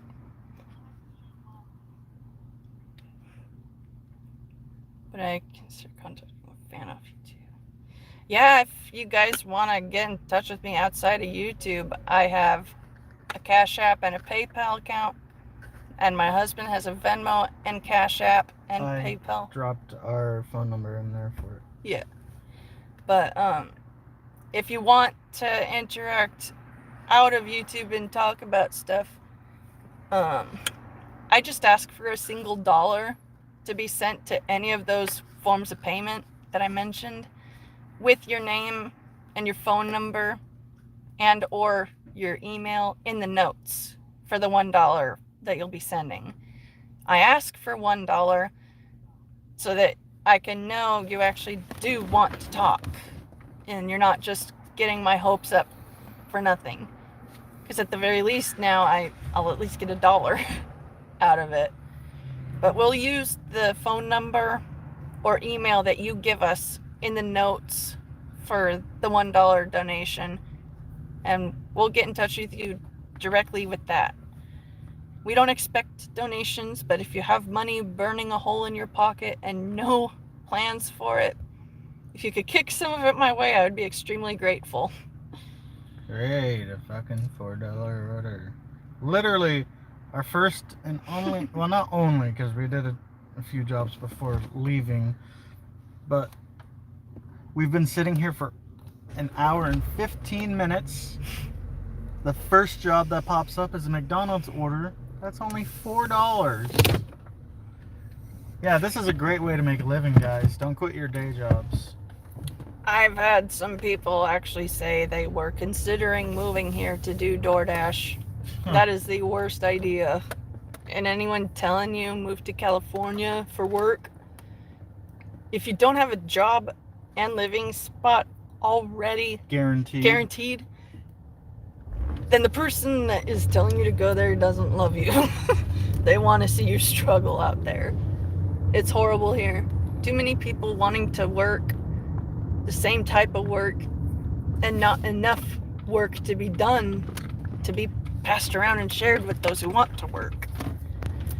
So inflation literally affects us directly. Have I ever accidentally knocked over a mailman?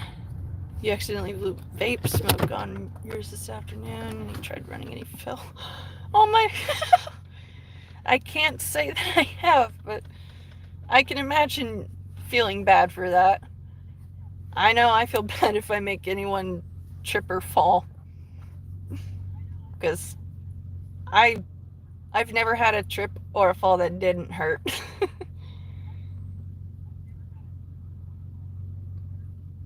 Transcended. Emmeline can be trusted. Only memes. Yeah, if you guys want to share memes with us through text, send us $1 with your phone number or email. And the dumb part of me is like, I'm actually a booby inspector. Send all the booby photos you can. I love you. I love you more. You gonna stay? Yeah. Okay. My back is acting up and I gotta medicate a bit more. I didn't ask for your life story. I'll be back. Love you. He knows how to make me laugh. Getting caught up now. As long as I have this on hand, I'm gonna be okay. It's when I'm forced to go sober that things get bad for me.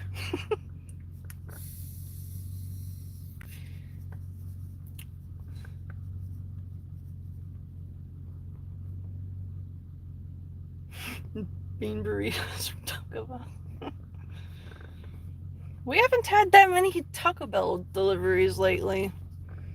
Mostly McDonald's and Starbucks lately. Trim his beard hair and sell it $5 a bag. Like Delphine with her bathwater.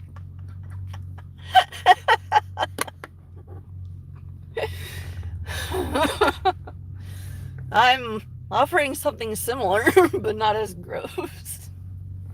I've got a bunch of clothes that I need to sort through, and I need to downsize, because we're having to give up our storage unit, and we got a bunch of shit to bring back, and only a fifth wheel trailer.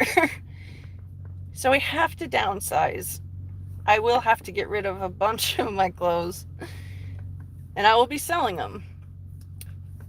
And I'm hopeful to sell all of it, because I could use the bill money, and those clothes are taking up space that is needed for other things. And if you guys specifically want me to leave the clothes unlaundered for whatever reasons, I'll allow that for an additional small fee. Otherwise, I will have the clothes pre-washed before I send them off. Because I know I appreciate when clothes I buy online are pre-washed. And I don't have to worry so much about, are they clean? Are there bugs on it? It's pre-washed, so I know it's good.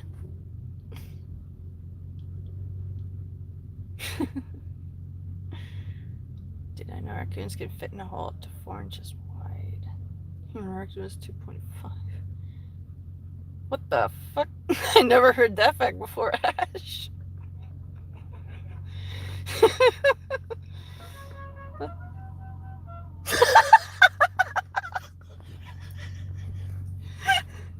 Did y'all hear that goofy ass horn too? Oh, that makes me think of the movie RV. It's a great movie with Robin Williams. He plays a dad who has a bunch of work and a family vacation at the same time. And without spoiling it, he struggles to balance both work and family vacation in a variety of funny ways. One of those things involves renting an RV, hence the name, and they come across another couple with an RV, but their horn is modified like the one that just went off. And so hearing that horn IRL, I find it fucking funny.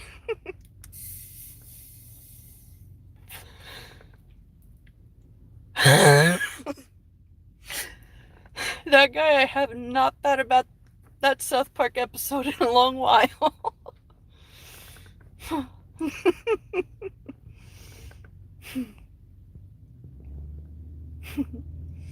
Well, thank you guys for the kind words.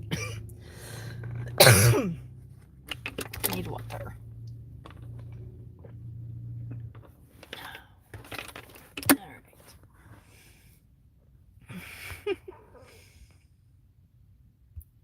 Okay. Well, thank you, Just a Chill Guy. I appreciate that. Oh, you miss your ex? I'm sorry to hear that, Frere. I understand what that's like. Before I've met my husband, who's inside right now picking up a DoorDash order for us, I went through a really rough breakup.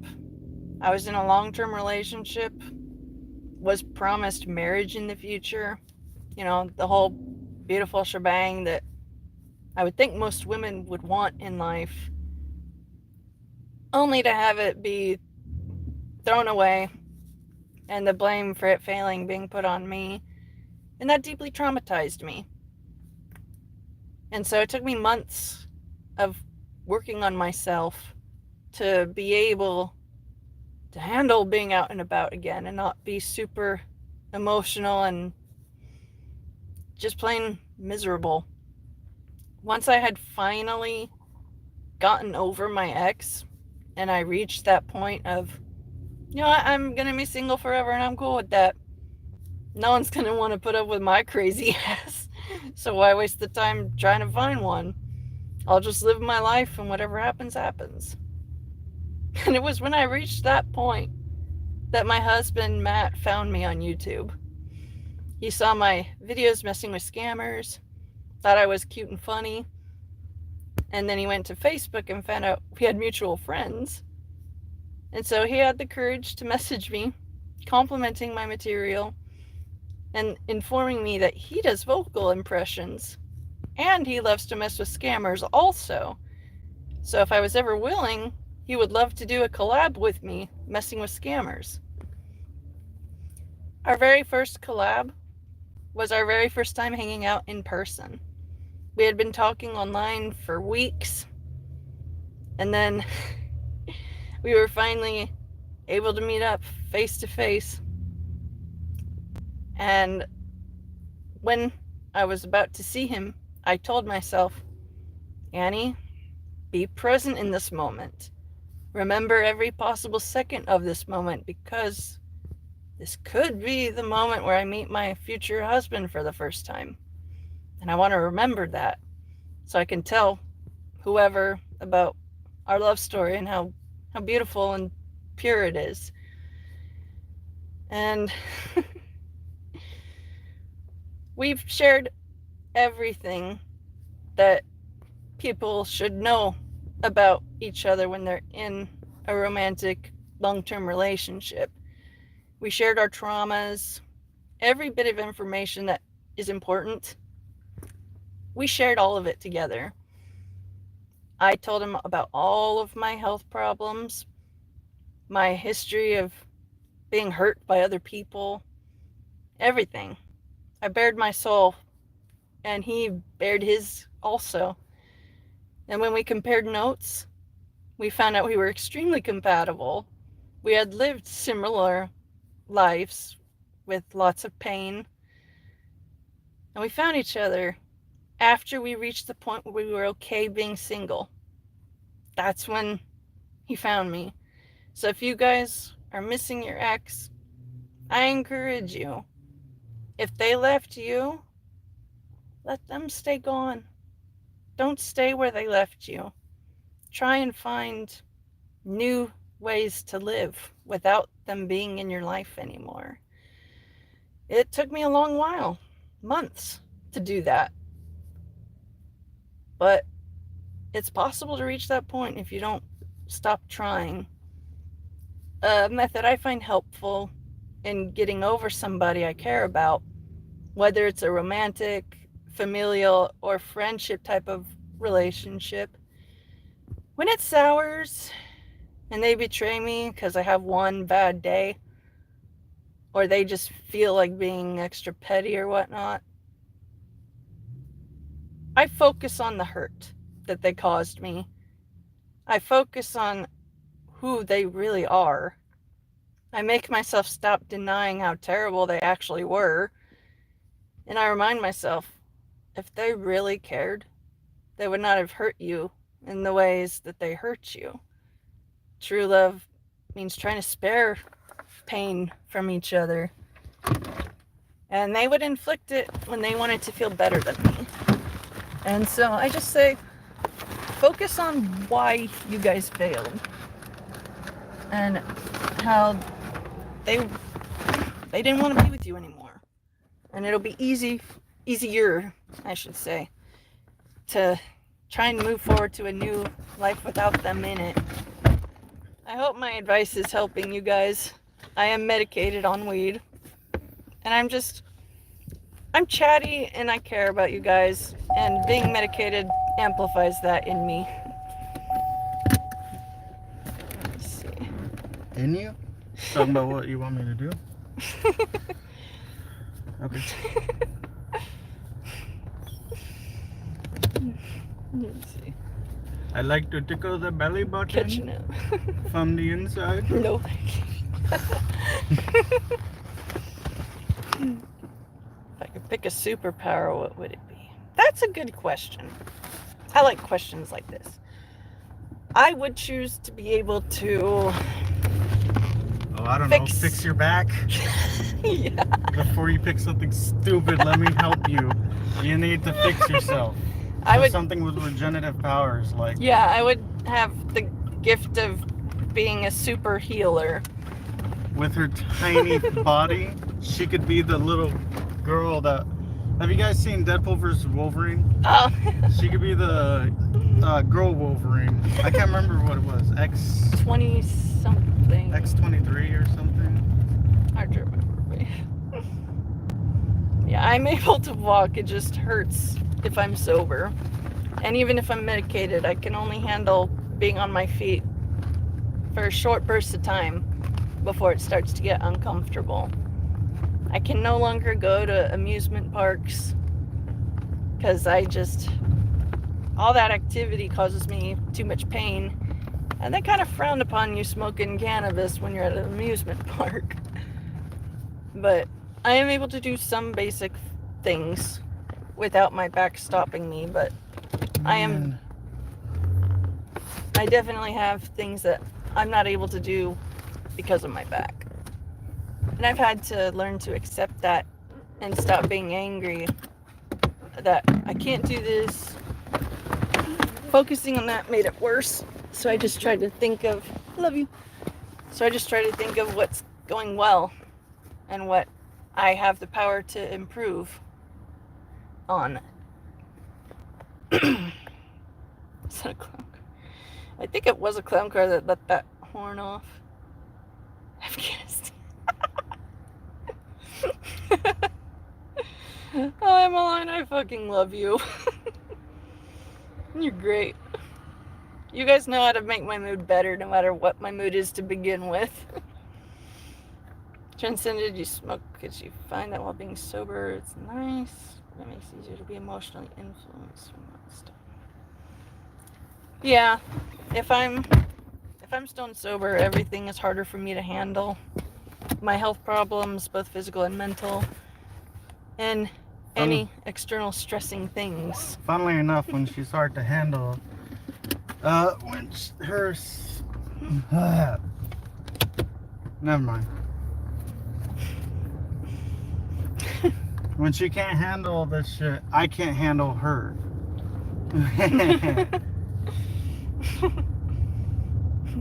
And yes, Crazed Monkey, I am still streaming. 2 hours long. What does that live button mean? With that red dot? Huh. I'm just poking fun, my guy. Yeah. I've tried Oxy, but it gave me the bad side effects of mental agitation and stomach distress. It was no fun.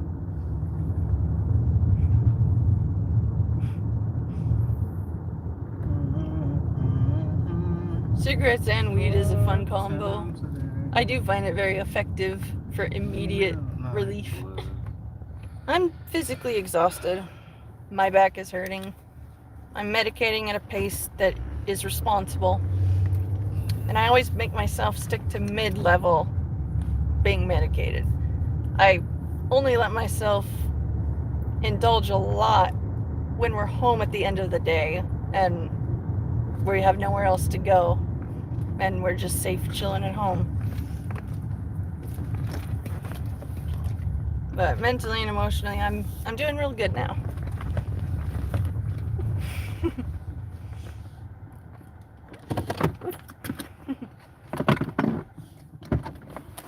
I love you. I love you most. He's got another order to pick up, so. Oh, Crazed Monkey, a whole year. I can understand that. When you truly love someone and then they don't love you anymore, that it takes a long time to get over that fully. And so I'm praying for all you guys going through that pain right now. I know it sucks. But I'm here for you and I'm praying for you that things will get better and that you'll be able to let go of the bad that they were bringing you so you can grab on to the good of whoever you might meet next. If you guys know The Office, Michael Scott was obsessed with Jan Levinson Gold. And it wasn't until he let go of Jan Levinson Gold that he found his Holly. And I just encourage you guys, don't hold on to your Jan Levinson Gold. Your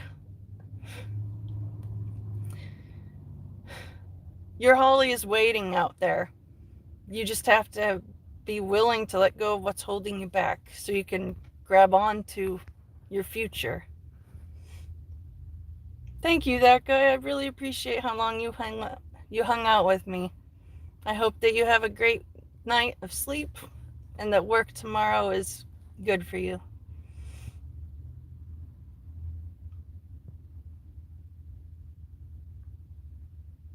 "10 years. Yeah. Some exes really, they ruin your life forever. And I feel sympathy for everyone dealing with that. It took me months, and I was only with my ex for a year. But I fully fell hard, head over heels in love with him. So much so that I didn't see the red flags. I thought of it as fun, colorful confetti. If you overlook the red flags of someone, they're gonna bite you in the butt eventually. And so try to stick with people that give you green flags, not red flags. Thank you, Francisco. I appreciate that. Oh, Transcended, you're 27. Well, I'm going to be 34 in January on the 21st. I didn't have my first date until I was 19. It was in college. A guy in one of my classes noticed me We talked a bit, hung out, went on one date, realized though we enjoy each other's company, romantically we're not compatible.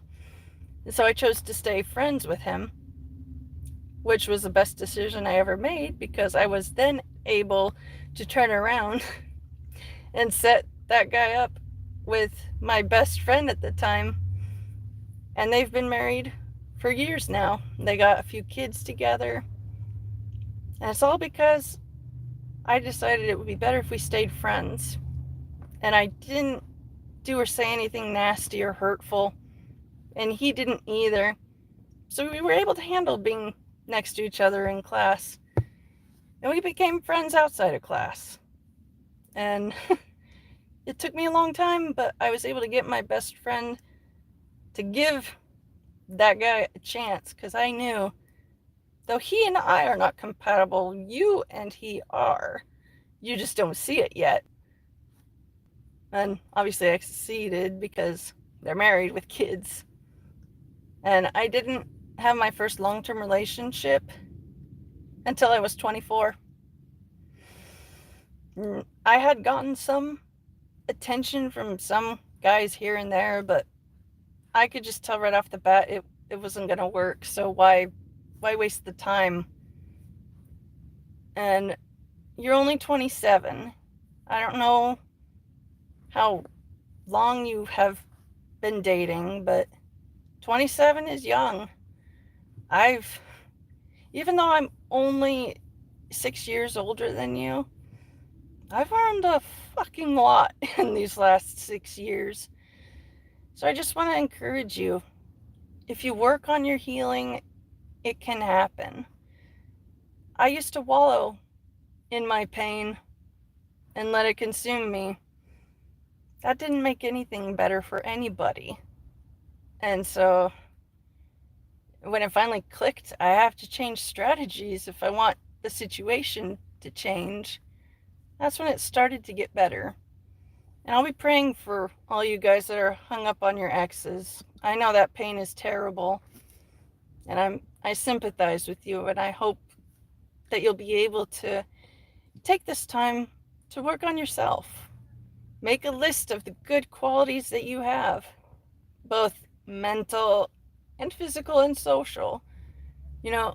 Write every good thing you can think of about yourself. And then, on another paper, write out the things that you don't like, whether it's behavior choices or anything. Write out all the negatives too. And then take a side-by-side comparison of those pages. And I guarantee you, the list of good things can be longer than the list of bad things. Every single situation can get worse. I never ever say, oh, this couldn't get any worse. I've done that, and it indeed got worse. Almost like the universe was like, are you challenging me?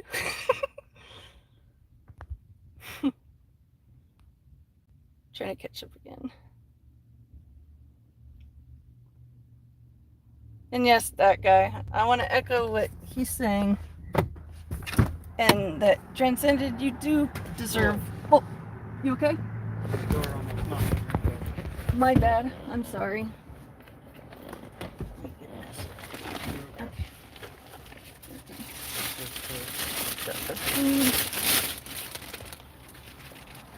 Okay. I love you more. Alrighty. Back in the car, so we're gonna head out to deliver this now.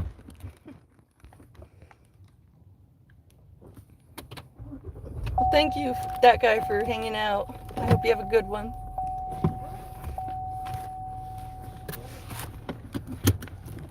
Yeah, kiss the homies goodnight for sure. That was a while ago. That was like when I was still in the car, shit.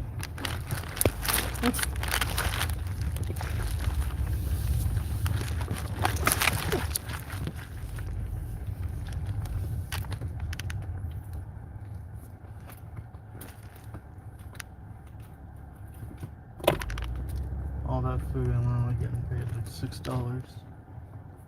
Yeah, it's lame. Thank you, Lorelai. I'm glad I was able to help you guys. I got some hot Cheetos I've been dreaming of. TRQ, I don't know what's going on with you, but I can tell that you're not having a good time, and I'll be praying that that gets better for you. You got sand in this vagina? Apparently. Ah. Sucks. Mm-hmm. Good night, Transcended. Good seeing you. Oh, thank you, Transcended. That really is sweet of you to say. Get the hell out of the road. Well, Charlotte, thankfully, we're able to take advantage of the days when our dispensary has sales going on. They're constantly bringing in new products. Like a few times a year, they'll roll out a new brand of dab pen heads and joints and all that good stuff. And they do it for half the typical going rate for a 1 gram cartridge. Hell, sometimes they have buy one, get one for a penny deal. And so we keep an eye out for those days. And that's when we do the shopping for my medical weed. Typically, it would be $35-ish to get one cartridge with taxes and all that added to it. Thankfully, though, the 1 gram cartridges last me up to 5 days, depending on if my pain level is better than usual or if it's gotten worse again. But for $5 to $6 a day, I'm able to feel fairly decent. 35 cents. You can keep any. Stop. Don't get help. Well, you're welcome, Transcended. If I can make any of you guys feel at least a little comforted through the pain and hardship you're suffering, then I'm happy to do that. Because I know what it's like to need that from other people and to not receive it. And so I'm trying to be the kind of person I wish more people would be like. I try to picture the kind of grown-up woman that childhood me imagined I would become. And I try as hard as I can to stick with the positive habits. But some negatives are very hard to quit. And I've had to quit telling myself self-hating things by doing what's called radical acceptance, I think. It's 308, 310, right here. Yeah. But basically, anytime I feel negatively about myself, I make myself stop and then name something good. And it kind of helps.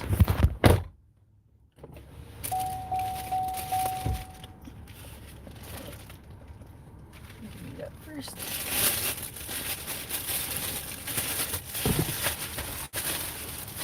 There you go. Alrighty. Just dropping it off now.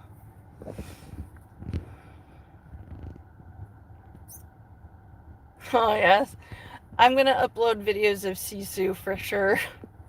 He's been taking naps out in the open kind of more often lately, which has been sweet. If you've ever seen a leopard gecko when they're sleeping, it's adorable. I got funny videos of my boy eating bugs on both my YouTube and my TikTok. And it's like mini Jurassic Park at feeding time. He's been a good source of comfort and happiness just for being a little reptile that exists and lets us handle and care for him.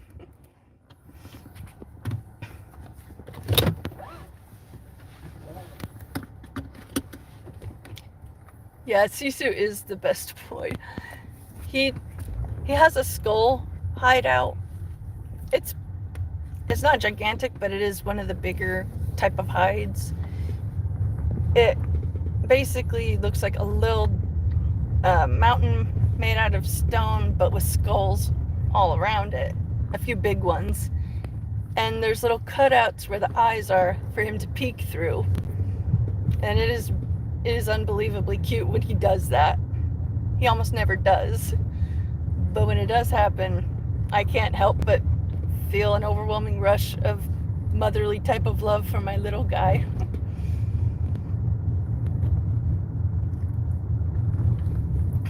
Thank you guys. You have helped me immensely in being able to smile. The prayers and encouraging words are helping me. I mean, you guys, you can see the difference compared to how I was a while ago, on the verge of tears, talking about hard things. That's the nature with anxiety, depression, and borderline personality.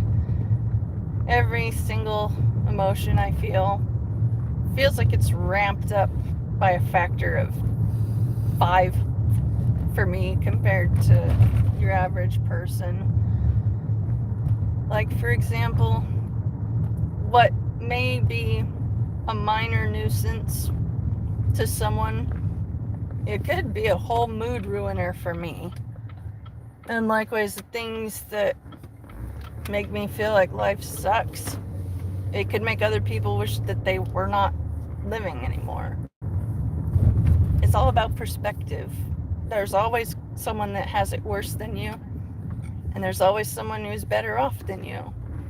The key to happiness is not looking at the other people's stuff to see how much they have. You only look at your neighbor's stuff to see if they need help and if they have enough stuff. And it's taking me a ridiculously long amount of time to fully believe and accept that and try to live it out. I used to focus only on the bad. Why do they get to have kids and I don't? Why do they get to eat gluten without trouble and I don't?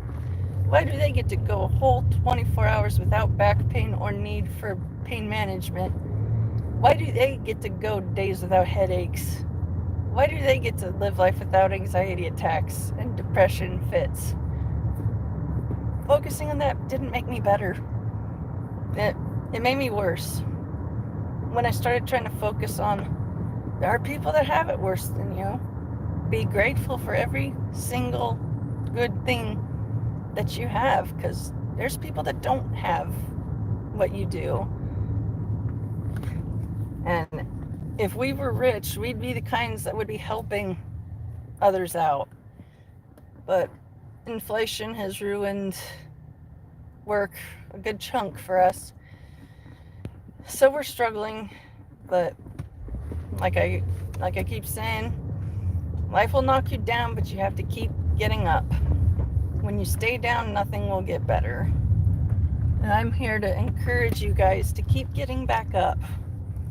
Don't give up. There's many times I honestly should have died for various reasons here or there, but I survived. And I'm here for you guys, able to laugh and smile and be encouraging and all that good stuff. You just have to take life one day at a time. Some days, even just 1 hour at a time. And another analogy I like to use, if you guys like Trailer Park Boys, you'll understand all the shit talk. Life is a shit pie. You don't have to eat the entire shit pie in one go. That won't work. You gotta tackle that shit one bite at a time. Tackle one problem at a time. Don't try to handle everything all at once, because you'll fail. Humans are limited in how much we can do. And I've learned it's easier living to try and stay within my limits instead of lying to myself and thinking, oh, I can handle that strenuous physical activity. and I'd end up hurting my back trying to be helpful. I used to think of myself as like a pack mule. I'd carry bags and bags of grocery shopping to the house in one trip. And I've always struggled with wanting to get it all done in one trip instead of taking the time to just grab a few things at a time and just make multiple lighter weight trips. Sometimes I still have to remind myself that. And so if I'm able to help you feel better and help you get a better perspective on things, then I'm happy to help you. The love of Jesus is in my heart, and I just want to love everybody and give them the calm, loving support that is sorely lacking in this world. Transcended. Yeah, life is absurd sometimes, but we keep on going because we can keep on going. You're full a couple bites in. Yeah, same here. I also like to say life is a shitbird, ready to shit on you at any moment. So keep an eye peeled, but don't look straight up or it'll get right in your eye. In other words, acknowledge problems that need fixing, but don't obsess over them and let them dictate how you live your life. Hey, Steven, it's good to see you. We're meh.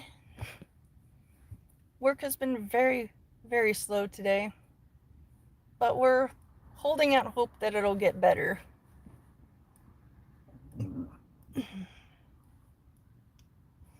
Yes, Transcended, that's a healthy way to look at it. Be the grown-up that little you needed in your life when you were little. I didn't have enough nurturing and understanding with my peers because I, in private school, from kindergarten to second grade, I tried to learn, but I was too distracted.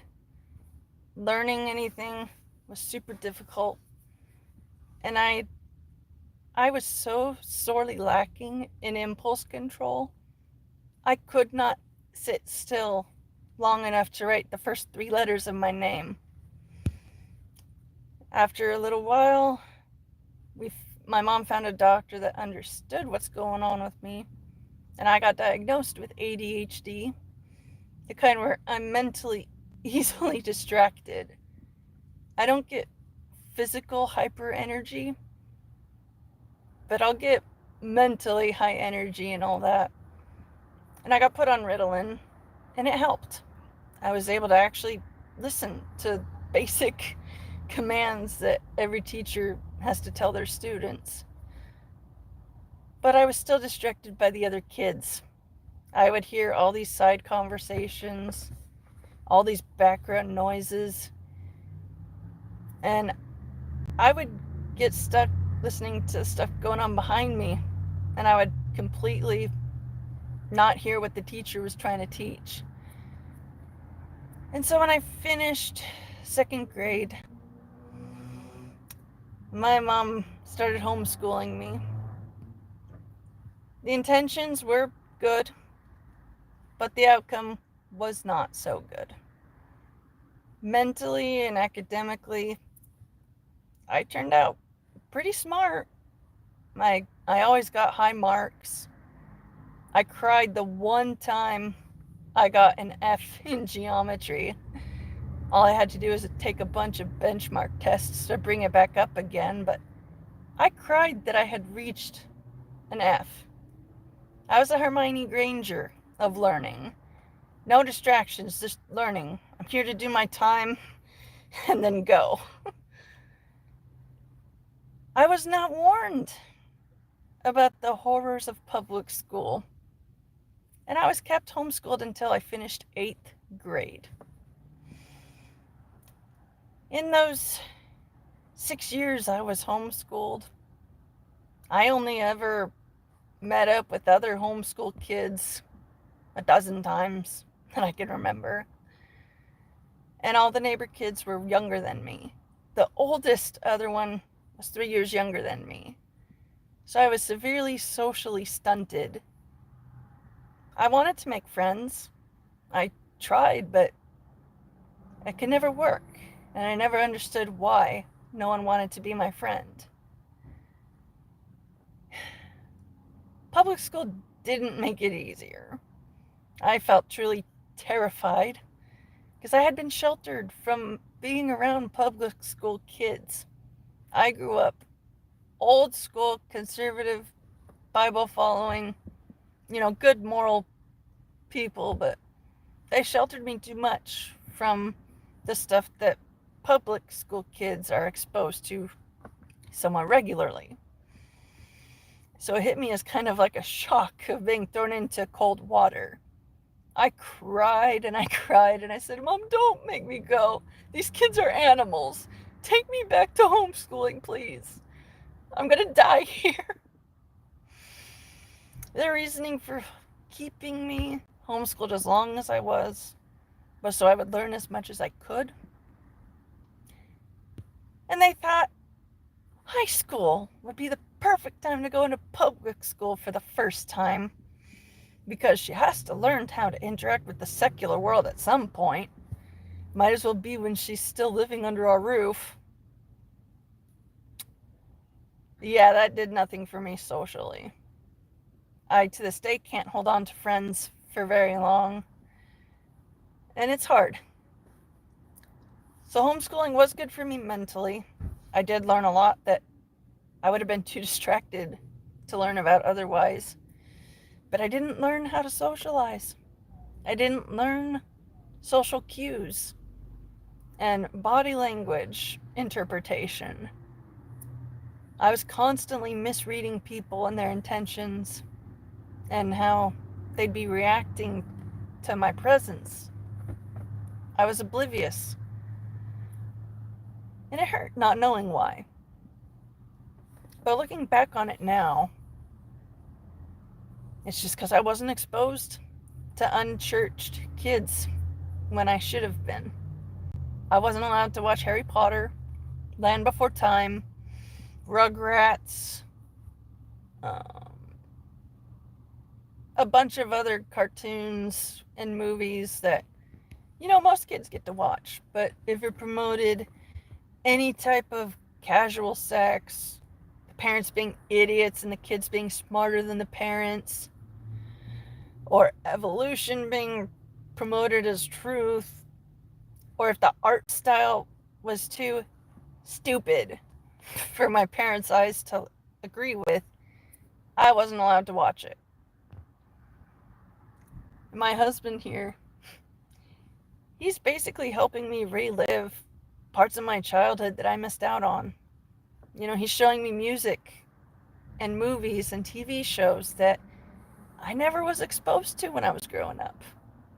And I'm learning that I love all that I'm being exposed to now. I guess my point in all of this is academically, learning from home is superior. But socially, if you don't have at least several days a week where you interact with other kids, their social growth is going to be stunted severely. And that makes life painful. And having to make these realizations of where I was weird and why I never got to hold on to friends, it's painful facing the truth. But once you accept the truth, you can start making changes on how to handle it. And I've had to learn how to not maintain intense eye contact. I tend to like to look people in the eyes just so that I don't misread them. Because I fear if I blink, they're going to have a micro expression of some negative feeling about me. And I'm going to miss it. And I'm going to keep exposing them to my presence when they don't want that. And so being socially rejected is a huge fear of mine. But you guys are helping me to learn how to socialize. And that's priceless to me. And if any of you guys had a similar experience where you were too sheltered from the world and then you were suddenly thrown into it, expected to know how to swim with sharks, I would like to hear from you in the chat window so that I know I'm not the only one that went through that.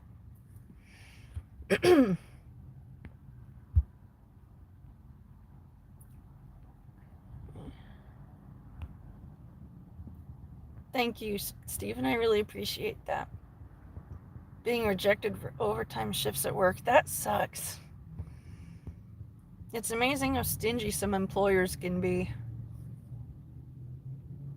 Thank you, Charlotte. I really appreciate the kind words.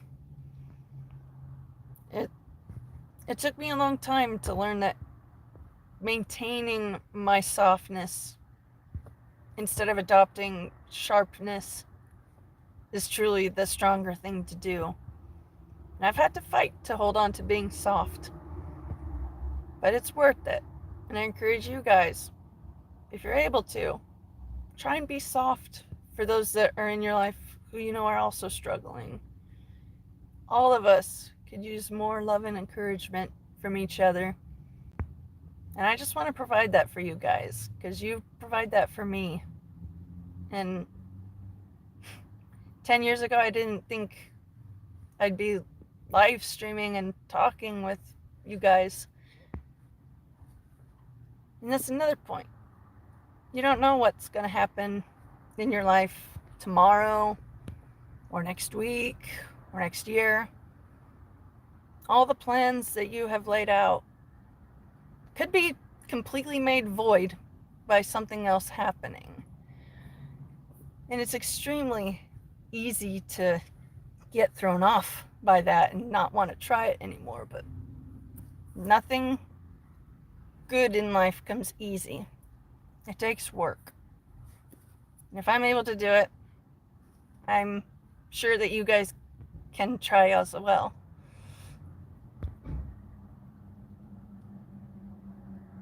Hello, Casey. It's good to see you. Thank you, Transcended. I really appreciate that. I would have loved to be a teacher, but the kids nowadays are freaking animals.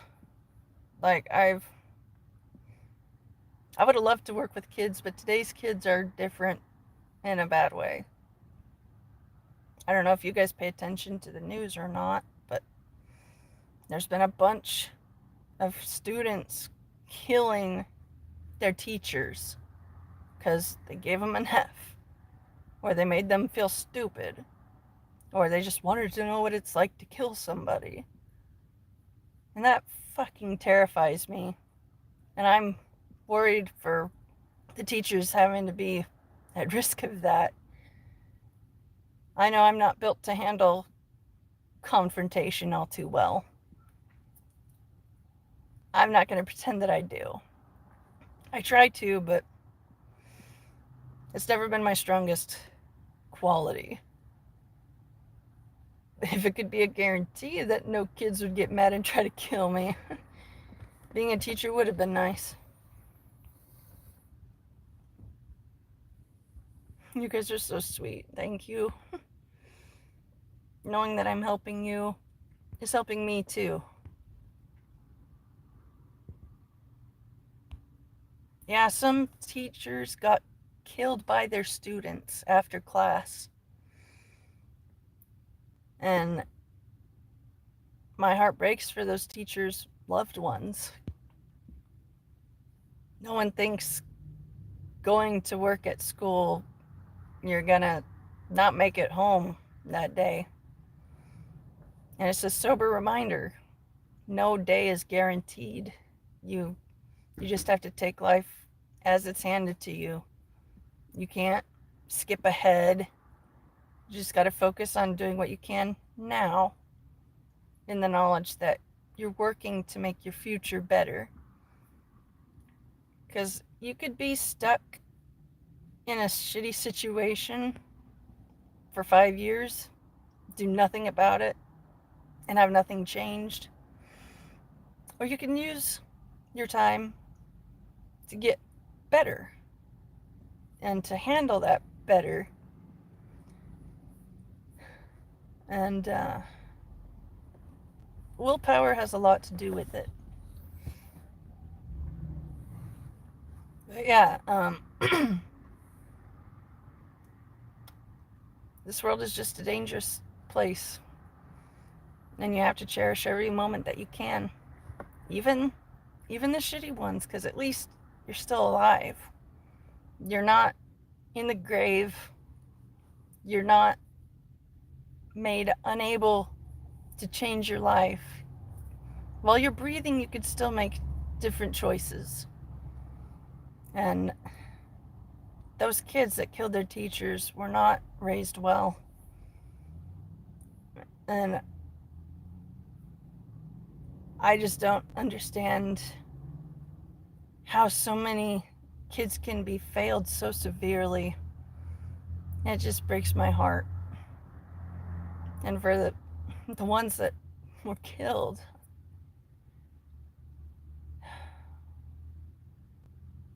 I'm going to try to change the subject. I tend to be a broken record when I feel emotional about something, and I'm trying to break that habit. I want to know what you guys are up to right now, how your day's going, if you got any plans. I want to hear from you guys, because my day is just sitting here in the car waiting for DoorDash orders to arrive. But it's been super slow today. How are you doing, love? Feeling better. Just tired and relaxing my back. Finally. I'm glad you're able to relax it.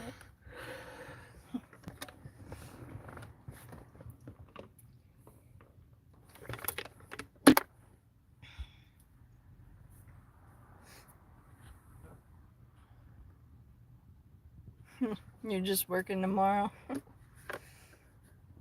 Yeah, that's our plan for tomorrow also. More work.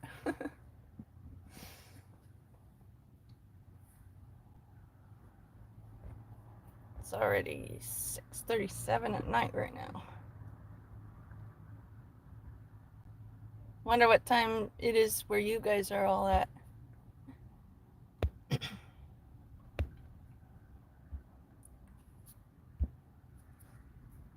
Oh, transcended.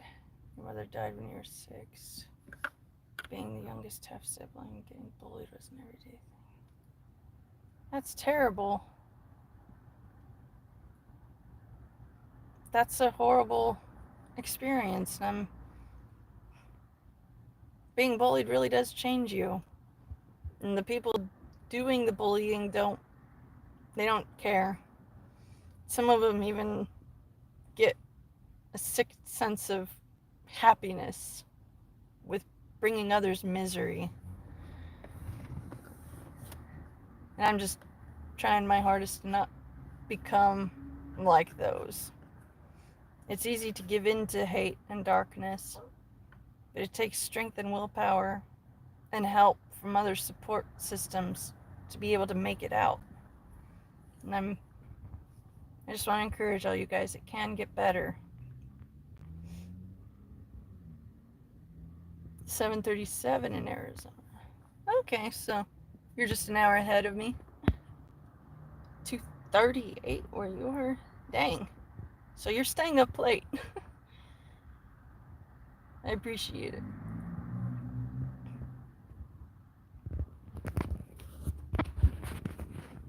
Oops. Had my hands holding my phone too long. Gotta switch hands.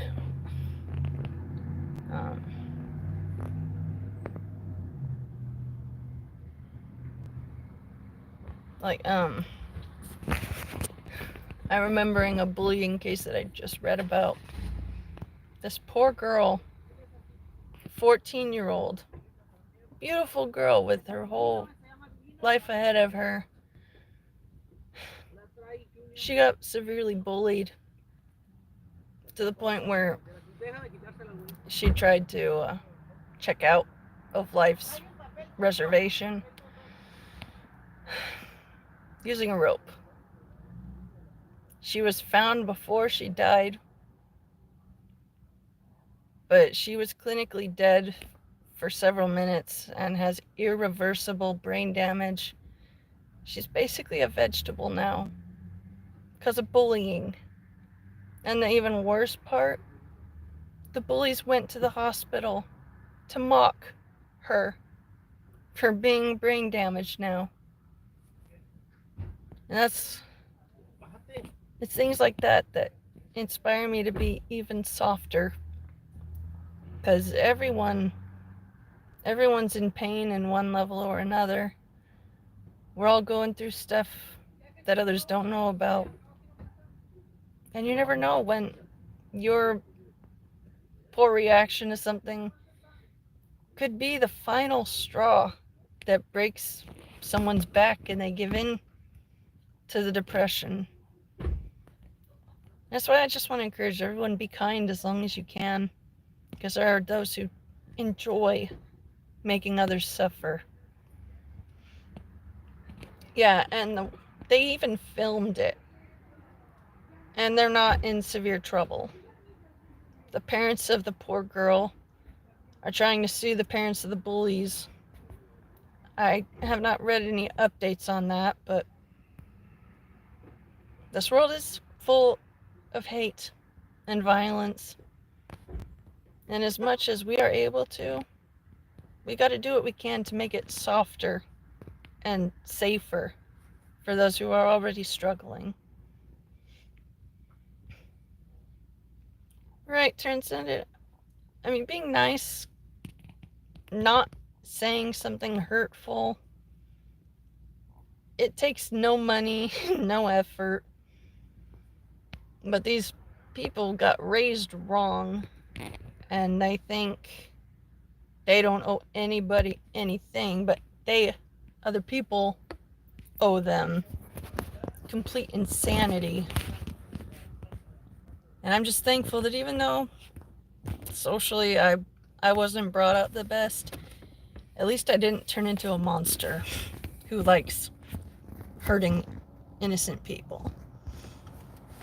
The only kind of people I would like to hurt are those who hurt innocent, helpless little lives. Like I say, if a dog attacks a child, the dog gets put down.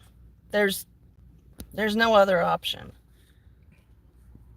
But when a human adult hurts a child, some jail time, get some parole going.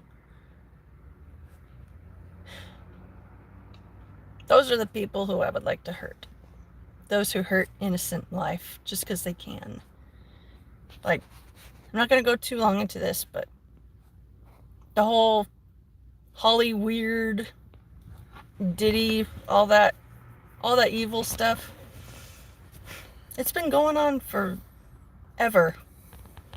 It's not something that's going to fully go away. And sometimes I like to daydream that I'm a differently abled superhero who goes out looking up names on certain registries, pay certain people a certain type of visit. But in reality, I most likely will never have an opportunity to end a predator. Like if I was out and about and I saw something happening in the moment to an innocent who couldn't escape or fight back, my teeth would come out really fast and I would be comparable to Monty Python's Killer Rabbit. I'm cute, I am small, I am fluffy, I look harmless, but these teeth are well cared for, and they're strong. And human necks are not that strong.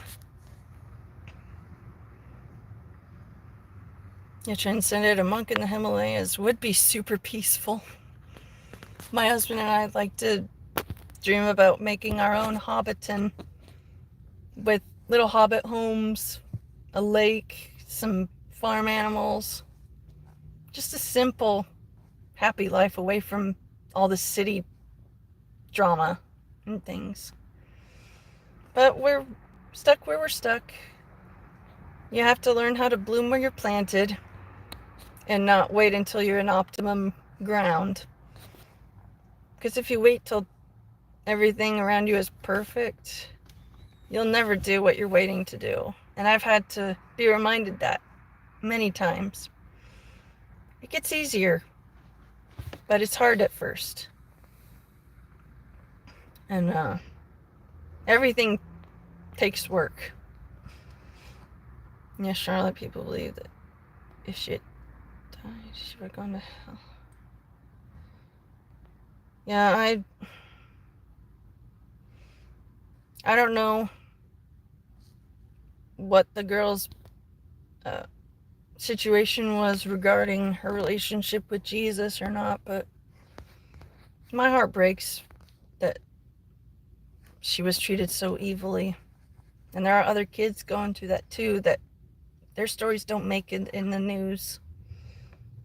You can pretty much expect whatever problem is being reported on, you can at least multiply that by a factor of 5 to get a more realistic number. Because a lot of the monsters in charge of this world, i.e. those who went to Epstein Island, those involved in stuff with Diddy, those involved in human trafficking, they're all monsters.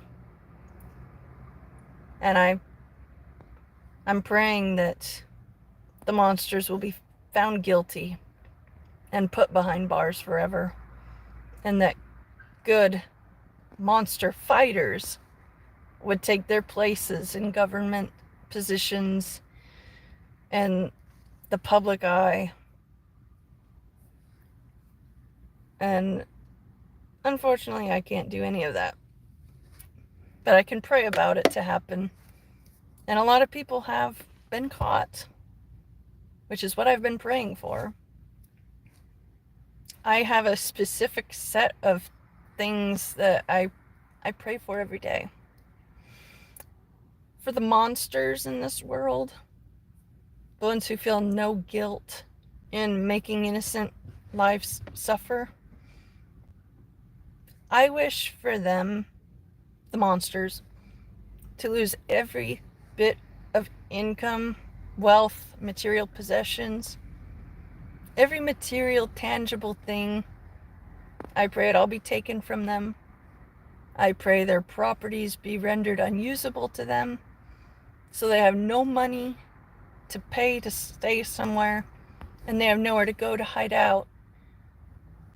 And I also pray that their loved ones would completely abandon them after spilling every speck of dirt that they have on the monsters. And I lastly pray that in addition to no money, no place to live, no human relationships, I pray that they lose all sexual function. I pray that they be cursed with forever being limp. And I pray that every attempt to fix that would just leave them more damaged and in more pain. Because I don't think you should get to have full use of your genitals if you force your genitals onto an innocent. A lot of people don't think that way though, and it makes me sick.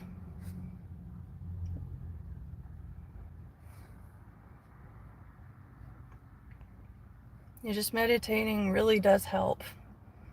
Just taking a moment to consider everything. If everybody would take like 15 minutes a day to just sit outside in nature, I think it would be very beneficial to everybody.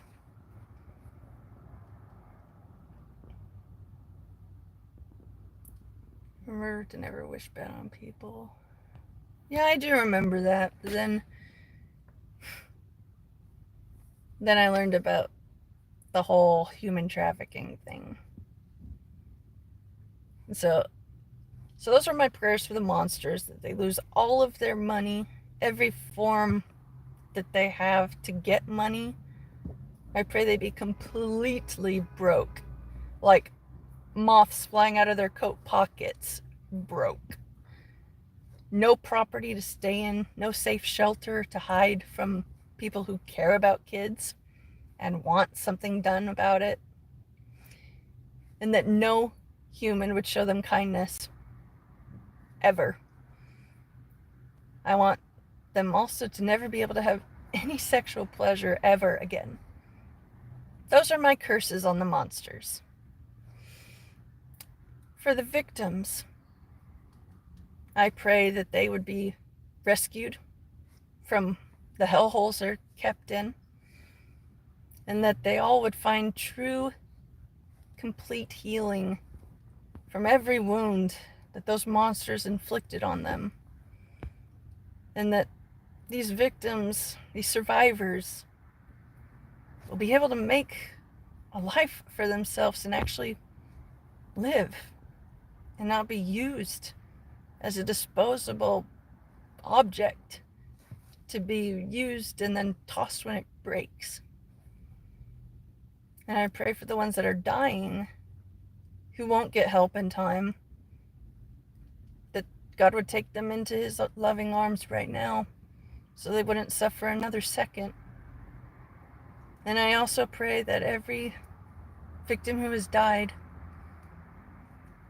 I pray that some evidence of what happened to them would be found, and that every single death would be accounted for, and every single monster responsible would be labeled guilty and made to live the rest of their days behind bars, if not in the ground.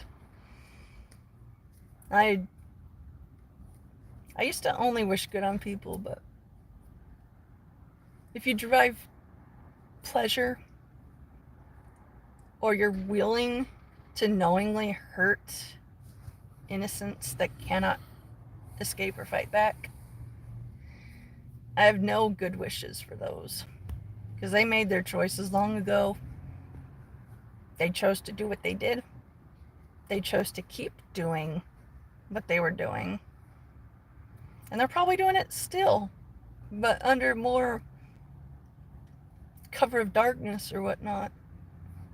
I have no sympathy for monsters. I know everyone can be forgiven by Jesus if they truly realize how evil they were, and they have true regret for the hurt they caused, and they ask for forgiveness. He does forgive everybody. But I don't want any kindness shown to any monsters at any point. Like, even if you did reach that point where, oh fuck, I was a monster, I destroyed innocent lives just for my benefit, I don't deserve to live. Until they reach that point, I only wish harm to befall them, and I wish to see it happen. Another prayer that I've been asking for the monsters is that they would lose all ability to eat well. I pray that they go gaunt and weak like cattle in a famine-cursed land, so that they lose all physical strength that they have, and they cannot physically harm anybody. Whoever they try to hurt will have a fighting chance of fighting back, because you can't keep your muscle tone up if your stomach won't let you eat. And I think it's funny that all these Ozempic users, they're going gaunt, they're going skinny, not looking so good. And I don't know if it's coincidence or a direct answer to my prayer to know that these monsters are suffering. So I like to hear the bad that happens to the monsters, because I have a black and white sense of fairness and justice. And too many people try to make it gray. And that's why things are as bad as they are. You can't call complete evil anymore. There's always other monsters who say, oh, well, that's hateful. They can't control it. It's a physical or mental disease. So is rabies. And we put all rabid things down when they pose a threat. And so honestly, I would love it if we could publicly televise hangings in the center of every town. You know, round up all the monsters on Megan's list. Everyone who is purposefully, knowingly harmed innocent people. I need to see them suffer for what they've done. And when I do see them suffering in the news, it brings me comfort. Because I know monsters don't get to live in their fantasy land anymore. Their reality is crashing in on them. And it is comforting that they're starting to lose the lives they built up for themselves now.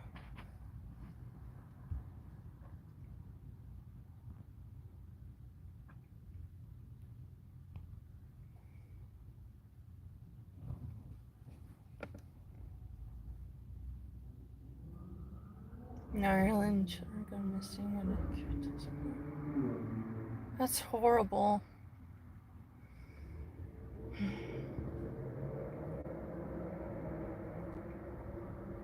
Yeah, I'm just praying that the monsters won't have their fun anymore. I want their parade to be rained on by acid rain.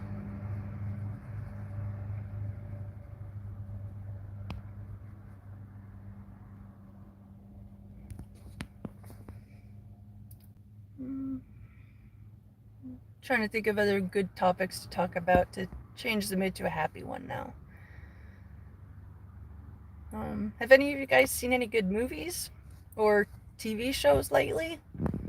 We've been getting into rewatching The Big Bang Theory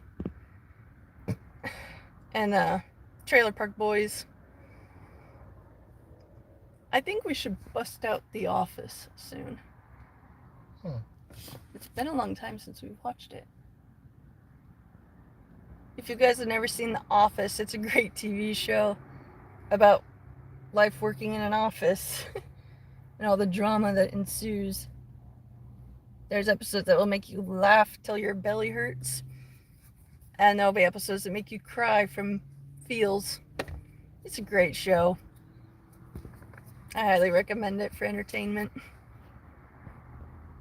District 9, yeah, that movie was freaking crazy. Like, seeing his arm transform into the bug, I love the look of that. It looks so real. I'm easily distracted from anything in front of me if something else enters my side view. So if I'm able to say a movie or a TV show kept my focus the entire time, then that means that's an excellent movie or TV show, and it's my highest way I can recommend something. It kept my interest the whole time. We haven't seen the UK version of The Office, but we have all episodes of the US version on DVD. They're real good. District 9, yeah, it is a really good movie. And the special effects on it, visually very entertaining to me. Breaking Bad, yeah. I love that show. I hated Walter by the end of it. I laughed when he died. I loved Walter. I hated Skylar. She was the bitch mom that no one likes. Yeah, she was a bitch. Another show that I recommend if you like sci-fi type is Warehouse 13. Basically, all historical artifacts from historical events in history have powers because of the intensity of the emotion of the events that those objects were involved in. And it's up to these special agents to find these objects all over the world before people with evil intentions find these objects, because these objects have power to them. Some have power to heal you, others have power to kill, and the bad guys are always out trying to find these things. And it's about the good guys finding these artifacts and taking them to a gigantic warehouse in the middle of the Dakotas, and that's where they store all the objects that they have found. A few key objects that I always like to refer to are a piece of a piece of wood from the Titanic. And if you hold it under your chin and you blow on it, the air from your lungs rolling over the top of that piece of wood from the Titanic causes whoever you're aiming that breath at to freeze to death, simulating the way those Titanic victims died. It's very exciting. There's not any real sexual stuff to worry about, so it's kid friendly. I really appreciate it. And it's legitimately a fun watch. It'll make you laugh, it'll make you cry. And they got like 5 seasons, I believe. And they have them on DVD. And I recommend it. It's kind of like Raiders of the Lost Ark, but federal agents in today's era finding things. Steven, you haven't seen Breaking Bad? Dude, you gotta give that a watch. It's freaking intense and exciting. I was easily focused on that whole show the whole time. So many crazy things kept popping up. It's like, okay, this is actually exciting. I'm not getting bored. Yeah, I am the danger. Oh, and Jesse was trying to start the generator. Yeah, that was funny. The first time I watched the show, I knew he fucked up when he put the key still in the ignition of the motorhome. I knew that's gonna kill the battery. The battery dies, right? I mean, you remember me predicting that. Breaking Bad? Oh yeah, the RV when they're on the desert. Yeah. Like, I knew him leaving the key in the ignition was gonna kill the battery, but he didn't. It didn't do the buzz thing. It didn't do the ding ding thing. Right. But yeah, Breaking Bad is amazing. Yeah, YouTube has some good free movies. It's been pretty fun to browse through their selection. But you didn't like the visual effects. I haven't thought of Inspector Gadget in forever. I loved the cartoon. I thought it was fun. I might have to watch the Matthew Broderick movie version of it. I think I remember finding it funny. It's hard for me to think back.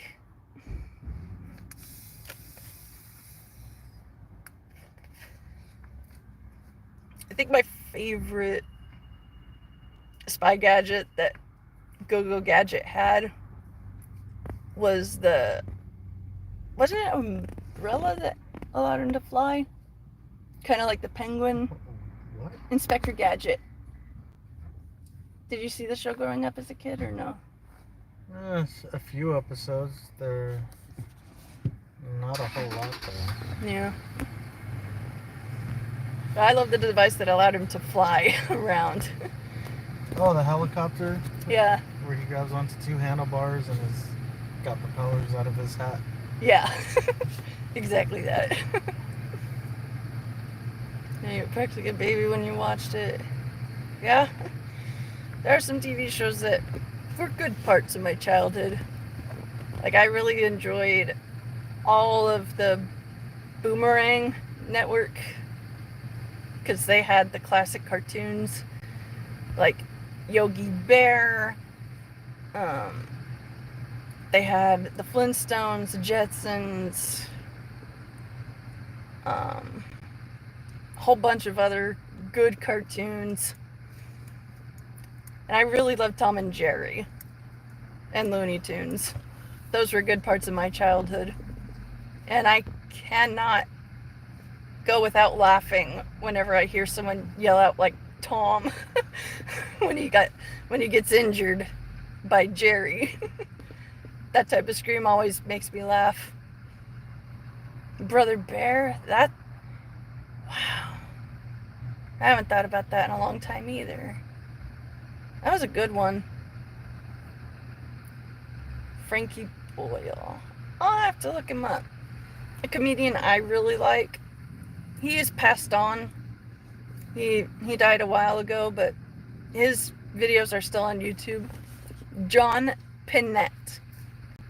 He is hilarious.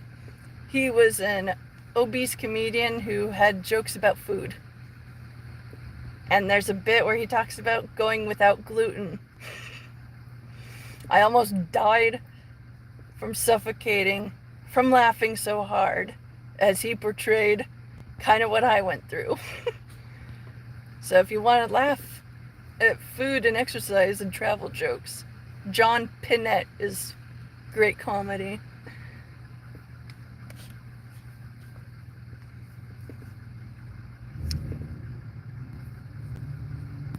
Top Cat. That name's familiar. I'm having trouble picturing the face.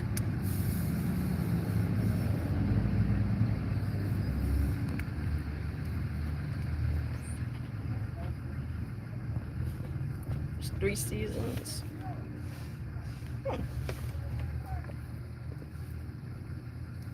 Trying to think of what other good stuff I've seen recently.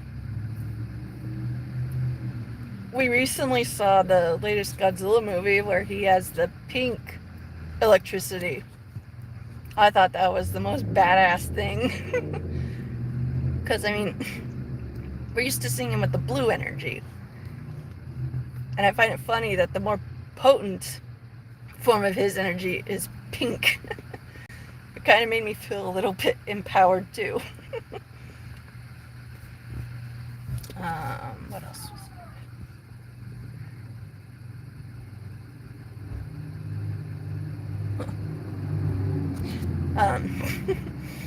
there?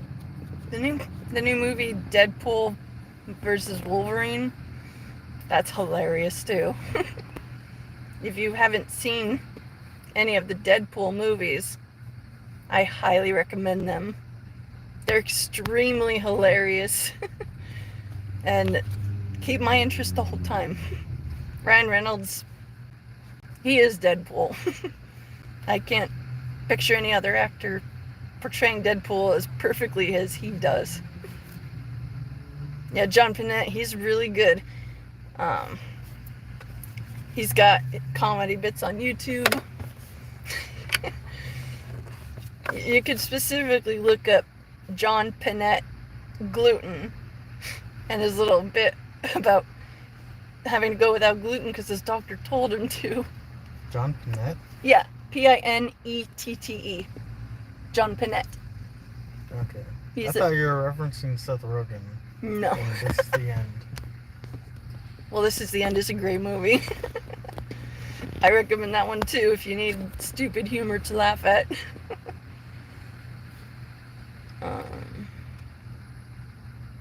Trying to think of what else. Gabriel Iglesias is hilarious too.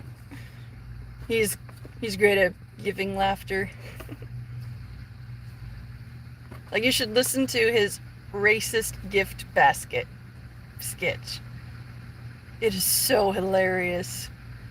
I got a little out of breath from laughing the first time I saw it.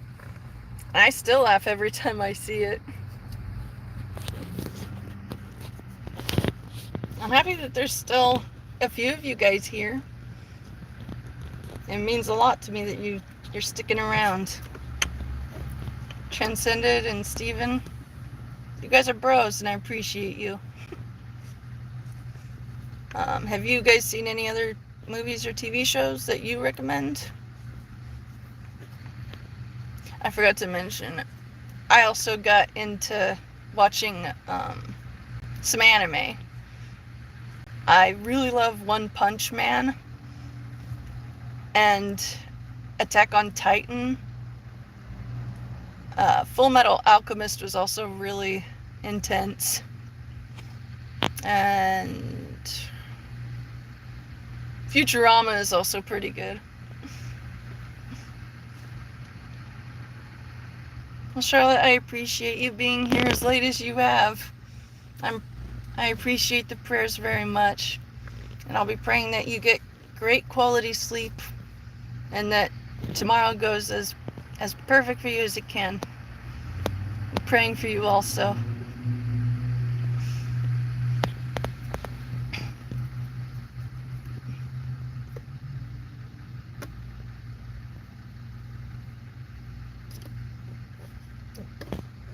All this time waiting and still no new orders coming in. Hoping that some people get the munchies after medicating, so we get paid to pick up their stuff.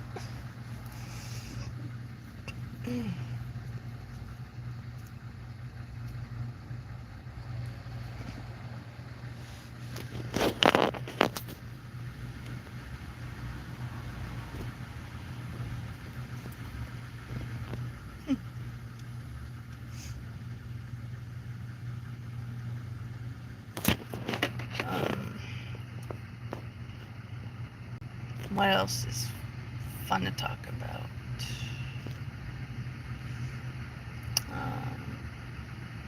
If you like conspiracy theories and things, the movie Conspiracy Theory with Mel Gibson and Julia Roberts, it's a great one. Without giving spoilers, this guy who seems crazy isn't crazy. He's just aware of what's really going on in the world. It's a great movie, full of action and suspense, and I recommend it. A lot of the older movies are better than the newer stuff that they're trying to force down our throats now. Attack on Titan, yeah. Samurai Champloo? Is that how it's actually spelled? Champloo? Never seen that before.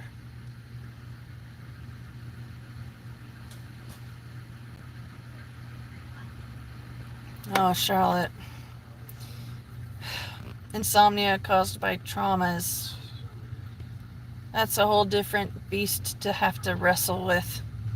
I will definitely be praying for you that God will help you slow your mind down to not race over things, and that you'll be able to think of happy, comforting things as you drift off to sleep, so your sleep will be peaceful. I struggled with night terrors as a child. I would be screaming in my sleep like I was being attacked in the middle of the night. My parents would be scared shitless, and they'd rush into my room. I'd be dead asleep, screaming. And when they'd wake me up, I would be completely confused about why they're waking me up so early. It's not time to get up yet, is it? And they're like, you were screaming like you were injured or someone was hurting you. And I'm like, I was? I don't remember doing that. Then over time, I started remembering the bad dreams. And about a third of my nightmares involve me being lost. There's some object or location that I have to reach, but I don't know where it is. And I don't know how far I'm going to have to travel to reach it. But I have to find it. And I go searching, burning myself out, finding nothing. But typically, I mostly have kill or be killed, fight to survive type of scenarios. And there's several different subsets of those scenarios that I dream about. One of them that I tend to have when I'm holding in unresolved frustrations with other people is I will dream that there is some kind of food or large wad of gum stuck in my mouth and stuck to my teeth, and I can't talk right. I'm struggling to breathe, and I have to use my hands like a little shovel to scoop out the food or giant ball of gum that's stuck to my teeth. And no matter how many times I break off a piece of it or remove a scoop of it, it refills automatically. So it's like Sisyphus trying to push the boulder up the hill over and over again. And it sucks. But I've learned to not keep things in. And so when I'm open and honest, I don't have those bad dreams. Oh, yeah. Bipolar in your late 30s doesn't even help.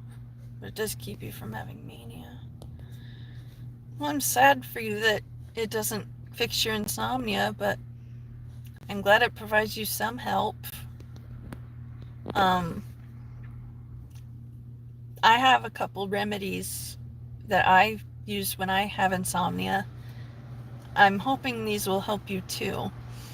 When I can't sleep, I will eat a light, comforting, warm meal. Like if I get the midnight munchies, I'll make something quick and simple. My go-to would be corn tortilla with 1 or 2 slices of deli shaved sandwich meat and some cheese. Make it a quesadilla. And eating that little bit of food would bring comfort and help me feel a little more sleepy. Plus, it's not high in sugars or anything that could really mess you up, unless you're sensitive to dairy. But a light, hot snack I find to be very helpful. There's also different teas that you can have. They've got a really good blend of lavender and chamomile. I can't remember the name of the brand right now, but there's several. And lavender and chamomile tea is super helpful at calming me down, both as aromatherapy, because you're smelling lavender, but it also brings your body comfort with the chamomile. And then if I'm still struggling after a light hot snack and a hot comforting drink, I will put my phone onto the blue light filter mode, so no blue light shows on the screen. Blue lights have been proven to affect sleep by interrupting it. The blue light causes our brain to think, oh, there's blue light, it's daytime, need to stay awake.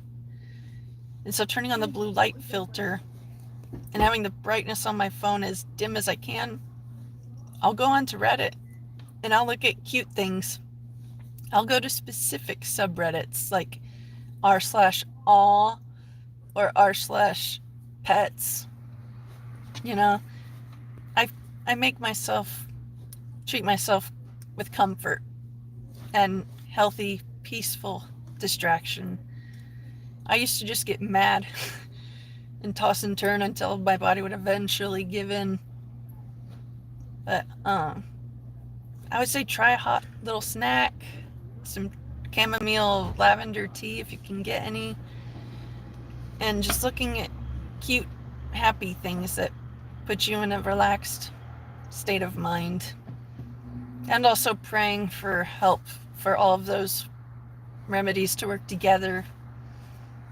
That's how I handle it. Plus, occasionally I have to hit this a bit extra. But one day at a time. I'm trying to pace myself and not abuse this. And it's getting easier. Life is still hard to handle, but I'm growing and getting stronger at handling different type of things. And it's because I have the Lord. And I have my loving husband. And now I have you guys as friends. So all of that combined is helping me to heal. And I'm just happy that I can be of some comfort to you guys. Oh, you've tried the tea? Doesn't help. Give you a sleeping tablet, only gives you 4 hours. Dang, that's rough. 4 hours is not a lot of time. If I may ask, what type of tablet is it? I know that diphenhydramine, the anti-allergy pill, that has a tendency to make people sleepy. And so that's why they have it in both the allergy relief aisle and the sleep aid aisle.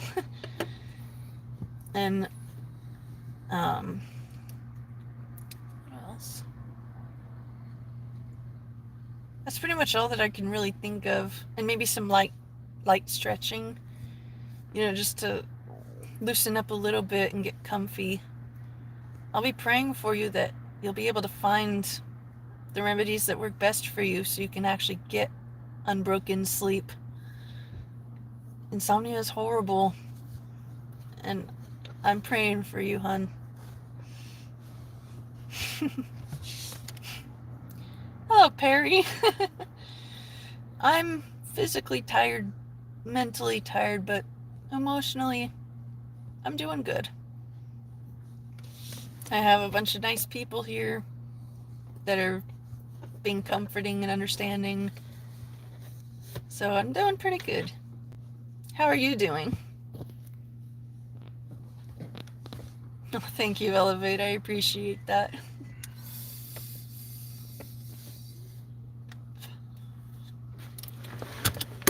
We're not moving. I'm going to take off my seatbelt.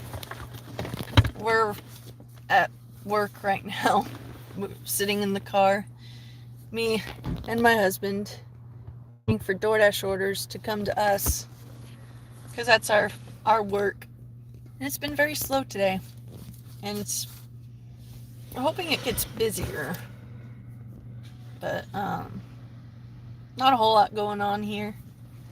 Just hanging out with you guys, talking about whatever you guys want to talk about that's not a divisive topic.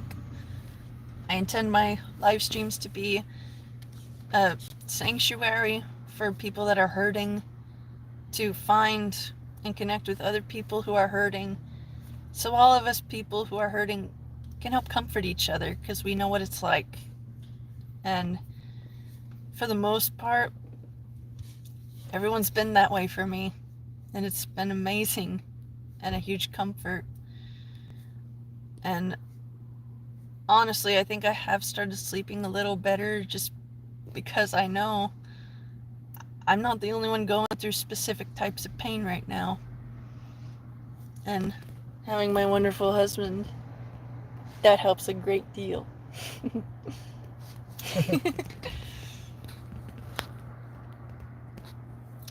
You're on Sopiclone Circle.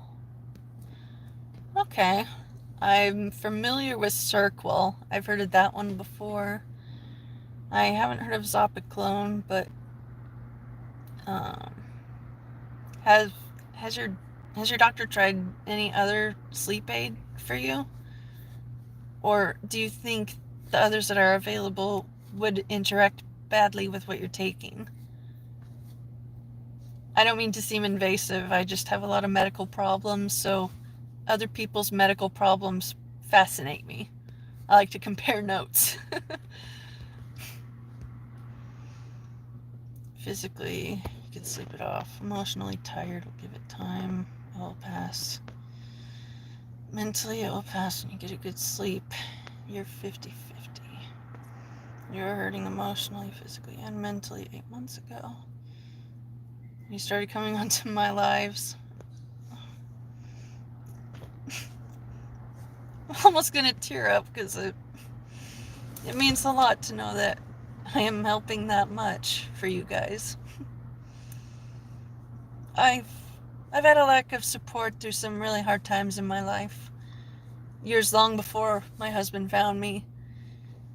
And I just remember how hard it was navigating immense heartache and losses with no one to understand and be there to help say, I'm suffering too. Let's suffer together and at least keep each other entertained. You know, that's just been my mindset. I just want to help whoever I can, because too many people are quick to tear others down to make themselves feel better. I've never understood living that way. I've been treated that way by many women who I thought were sisters to me. And so it gave me social distrust. But you all have been making it easier for me to be vulnerable, because I know that it's helping you, and your guys is being vulnerable to me also. I feel less alone, and I'm praying for you guys, and your existence matters to me, and I love you all.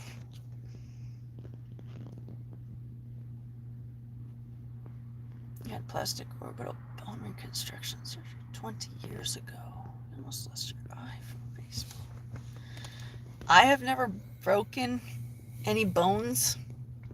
I've only had 2 surgeries in my life. Wisdom teeth removal and a complete removal of all baby making parts, because mine were defective, never going to function, and they were causing me misery. So I've been through 2 surgeries, but I've never broken a bone. I imagine it's a real severe pain. But having it on your head, near your eye from a baseball, that just sounds especially painful. Charlotte, they want to increase your circle, but you're not good with that because it affects metabolism, and you have a metabolic disorder. That sucks. Metabolic disorders are really hard to handle. I will be praying that it'll become easier for you to manage it, and that they'll be able to find something better to help you. You became a drug addict and an alcoholic for years. Wow, that's really rough, Perry. You have my sympathy, and I'm happy that you're still here. I've had people pass on in front of me, but only a grandparent. And I know that's not the same as like a step parent should be. But to have that happen in front of you, that would be traumatizing for sure. Your orbital bone surgery was the second of its kind ever. Well, damn, that's something that you can brag about. They fixed you up in a way that's only been done twice. That makes you a unicorn for that. Or a white whale. But yeah, I can't say I know what it's like to break a bone, but I believe it hurts. Years and a half ago, your best friend texted you, said, I love you, you've always been there for me. Okay, don't worry. 3 a.m. One day he was telling me 10 minutes trip for a heart attack. Oh, that's so terrible. That would be extremely painful.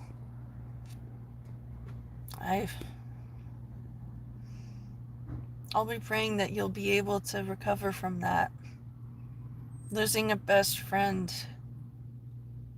that's a deep pain. I had a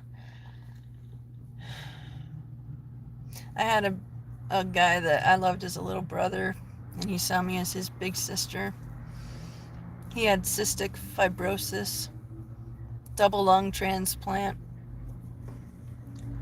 He died a few years ago in a hospital where we couldn't be there. All we got to do was have a video call, and that was hard. I loved him like a little brother. In addition to the cystic fibrosis, he had other health struggles too that I could relate to. Let's try to go into a positive note. Yeah. You keep going back to sad. Sorry. You're okay. I just don't want you sad. I understand.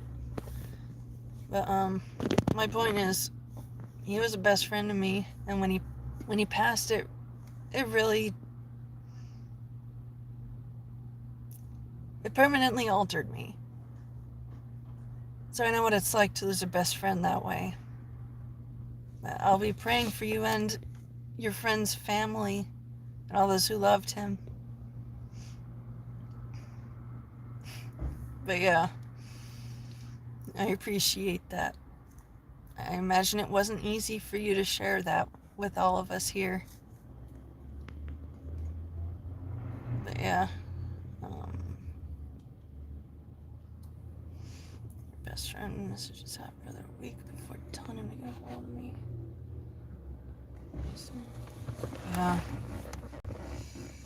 it's sad. People. That's a custody exchange. He just threw a blanket at her. Are you serious? Oh, I know. That's a Chinese restaurant. Huh. Donate, please. I want Chinese food. If they ever make a gluten-free Chinese restaurant, I would be all up in that bitch.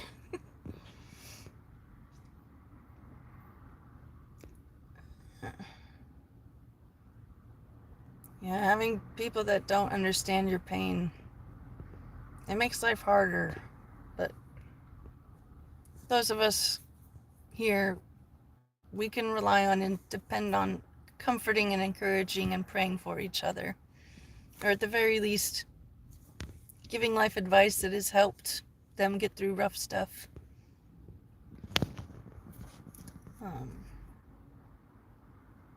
What else should we talk about to keep it lighthearted?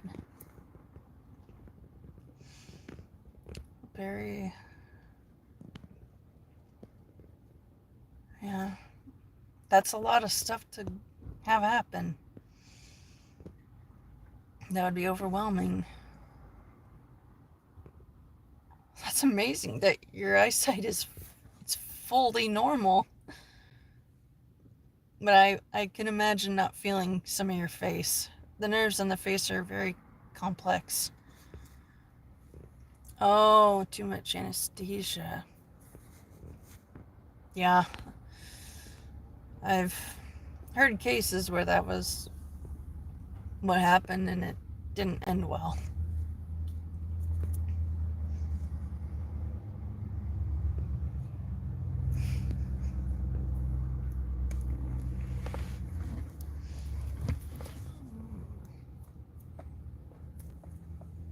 I don't know if you guys can see the moon if you step outside where you are. But from where I am sitting right now, it looks like the Cheshire Cat smile with a sepia filter over it. Looks pretty cool.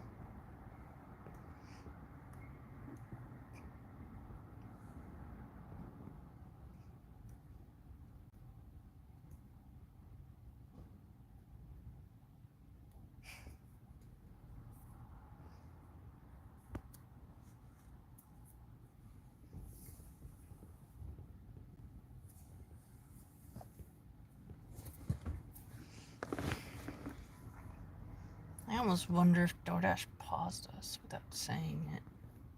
We're not. Yeah.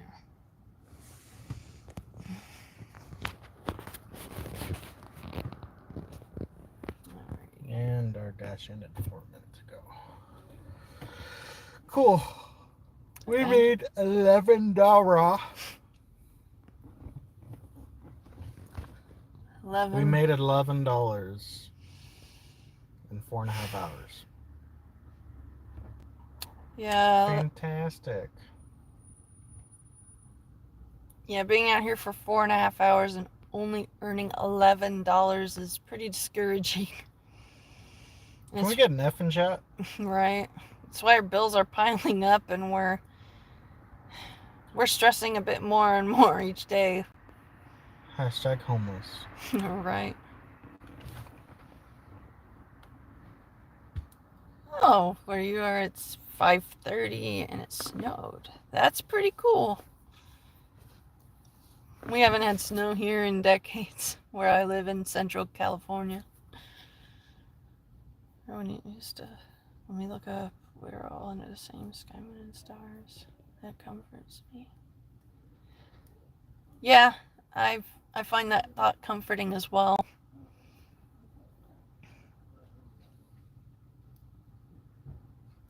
Oh, Perry, you're a mod on 7 channels. Dang. That's impressive. Steven, you're hoping you and your friend from village will go to Kingdom of 5 to see your friend. I'm not sure what the Kingdom of 5 is, but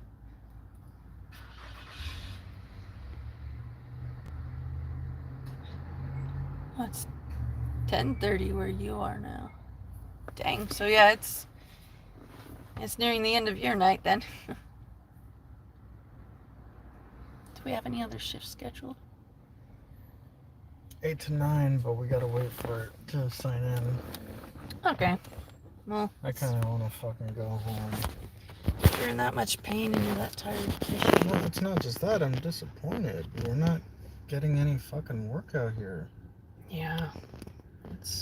If you guys want to know how much we're struggling right now, we just lost our storage unit with a lot of personal, sentimental things in there. And also some useful things that could either be used in our life or be sold. Not anymore. We lost it because of late payments. Other bills had to take priority. Like the car. Can't work without the car. We're still making payments on this thing. So when she says she's not begging, we are. We need the money. I'm just trying to not be rude about it. But if you guys have money that's burning a hole in your pocket, a little bit kicked my way would be really helpful. But otherwise, just prayers for work to get busy again for us would make a big difference. We want to work and earn our income and not just sit at home doing nothing, collecting a check from the government. We're out here working, and it's just been really difficult. But we're doing what we can. It's just getting harder.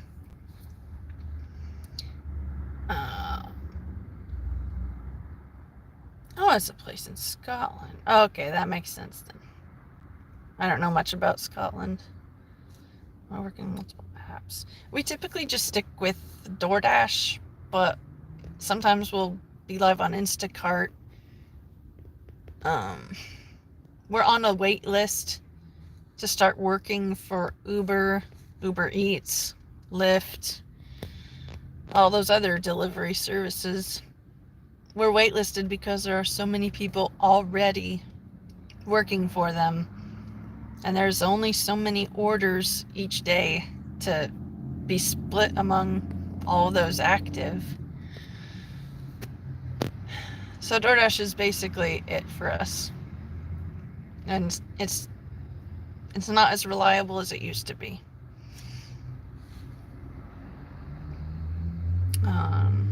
Canadian, but found from Scotland. Well, that's pretty cool. On good days, we used to make 200 after an 8-hour shift. And 200 a day was enough for us to keep all of our bills paid and start a little move out of California fund. Then inflation hit, bills grew, income shrunk, and we had to use all of the move out money we had saved up on monthly bills. We're truly stuck here in Central California, and it's rough.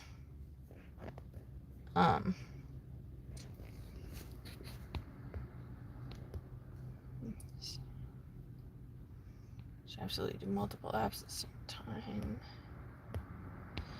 Well, we've tried doing multiple apps with orders at the same time, but it got out of hand really quickly because you can only drive your car so fast for such a distance.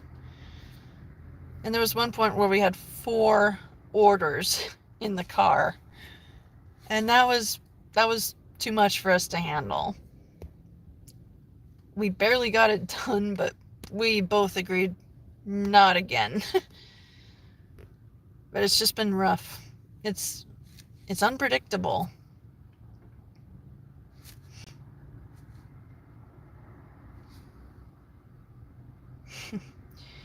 Handing out resumes doesn't work here anymore. Everything's supposed to be online. And if you show up in person to talk about getting hired, they write you off of the potential employee list because you're seen as unable to follow basic directions. Apply online and wait to hear back. And so that's been even tougher. This world it's not as easy as it used to be.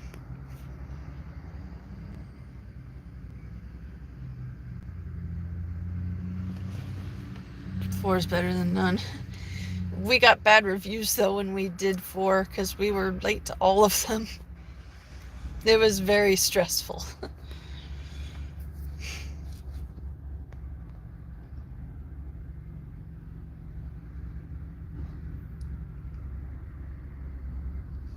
He has been applying online constantly. His social security number got stolen, and some asshole ruined his work name in the city where we live. And we don't have the money to relocate.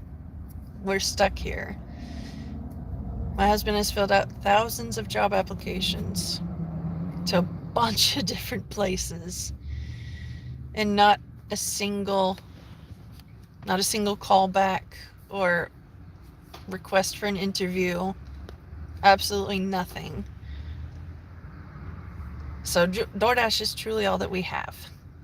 Occasionally we can pet sit for some people in town, but our regular clients have had to cut back on their vacations, and so we haven't had as much pet sitting work. And with pet sitting, you get paid to live in someone else's place and care for their animals. It's freaking amazing. But inflation it's a life ruiner. And I'm too physically disabled to be able to handle getting a job.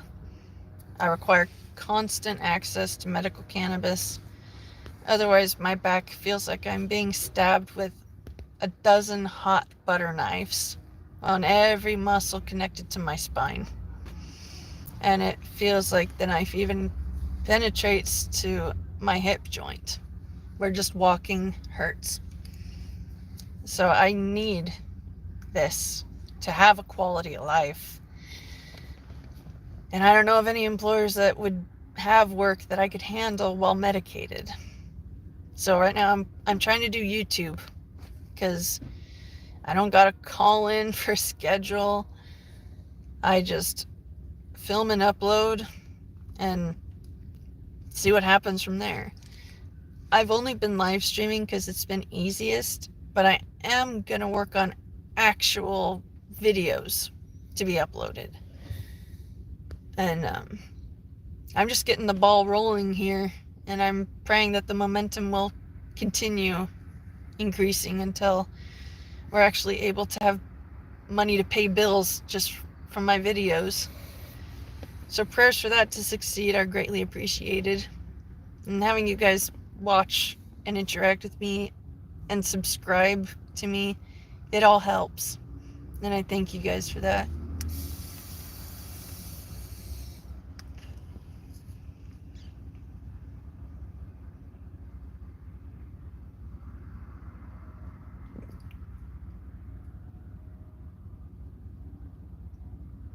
Gangster near an airport. Or for Instacart in Rosemead, Santa Monica, Beverly Hills. People pay a lot there.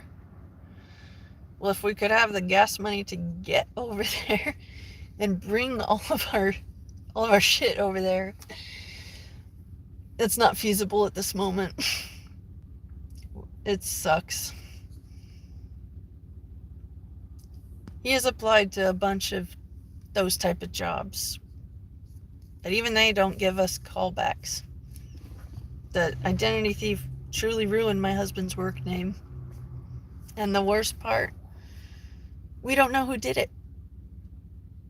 They worked under his name, did a bad job apparently, and he left the job where he was posing as my husband the day before we got a letter in the IRS saying, hey, our records indicate. He probably got a letter at the same time, too. Right. Because I'm assuming they would send it to all locations, and if he was pretending to be me, he probably had his address on file for something. True. So as soon as he saw that, he dipped. Yeah. And the IRS said, our records show you've earned $32,000 working at the Vallarta supermarket, and you haven't paid taxes. Pay up or go to jail. So we took that letter with us to Vallarta, and we talked with all the people in charge over there. None of them could help us. They had no pictures of this guy, no traceable info to help us figure out who it was. The thief got away with it. And we're the ones suffering for the thief's decisions. And people jump to saying, oh, we're lazy. We don't want to get a job. If we could work other jobs, we would be working other jobs. And so many people don't understand that. And it's frustrating having to constantly defend yourself when you know you're in the right. It's just assholes with prejudice because you're not as successful as we are. Why are you struggling so hard? You should be doing better. What are you doing wrong? And that kind of talk never helps. And it gets very grating after a while. So you guys understanding, that helps.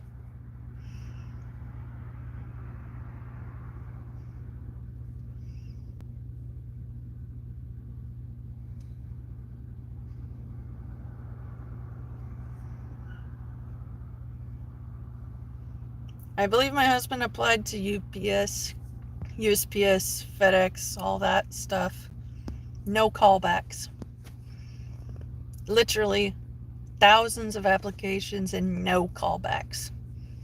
It's like screaming into the void with no one to return your scream. And people look at us like, why aren't you talking to someone? Why isn't there someone to talk to you? Because I'm screaming into the void. And you won't help me escape the void. And you're just judging me. And that's the reason why I try not to prejudge people who are visibly having a rough time. And I just wish everyone else would be so thoughtful.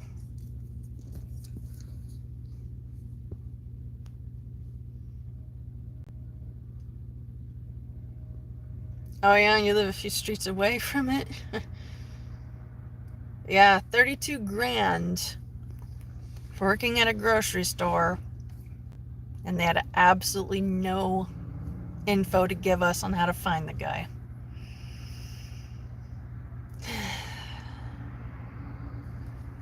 How the hell was he even cashing them?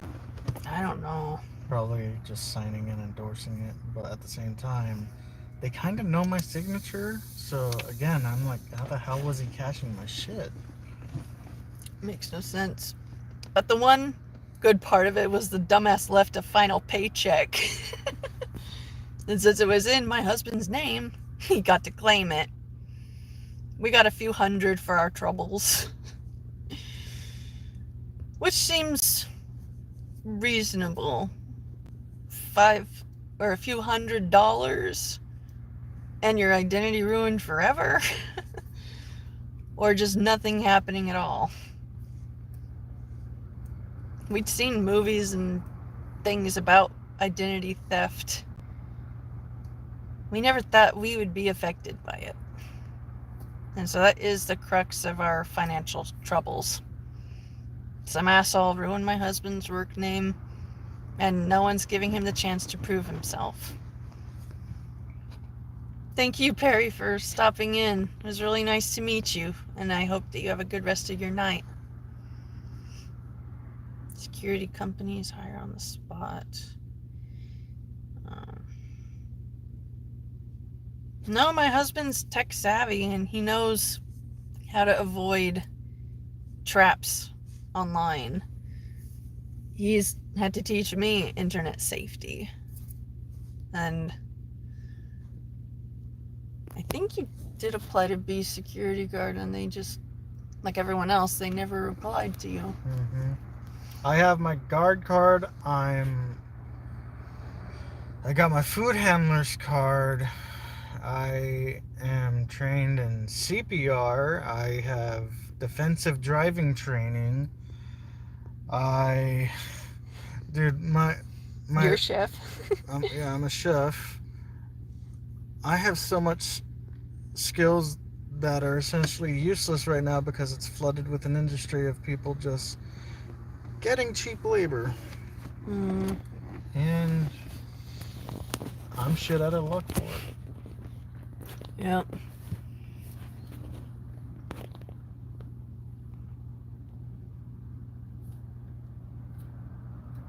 What was I gonna say?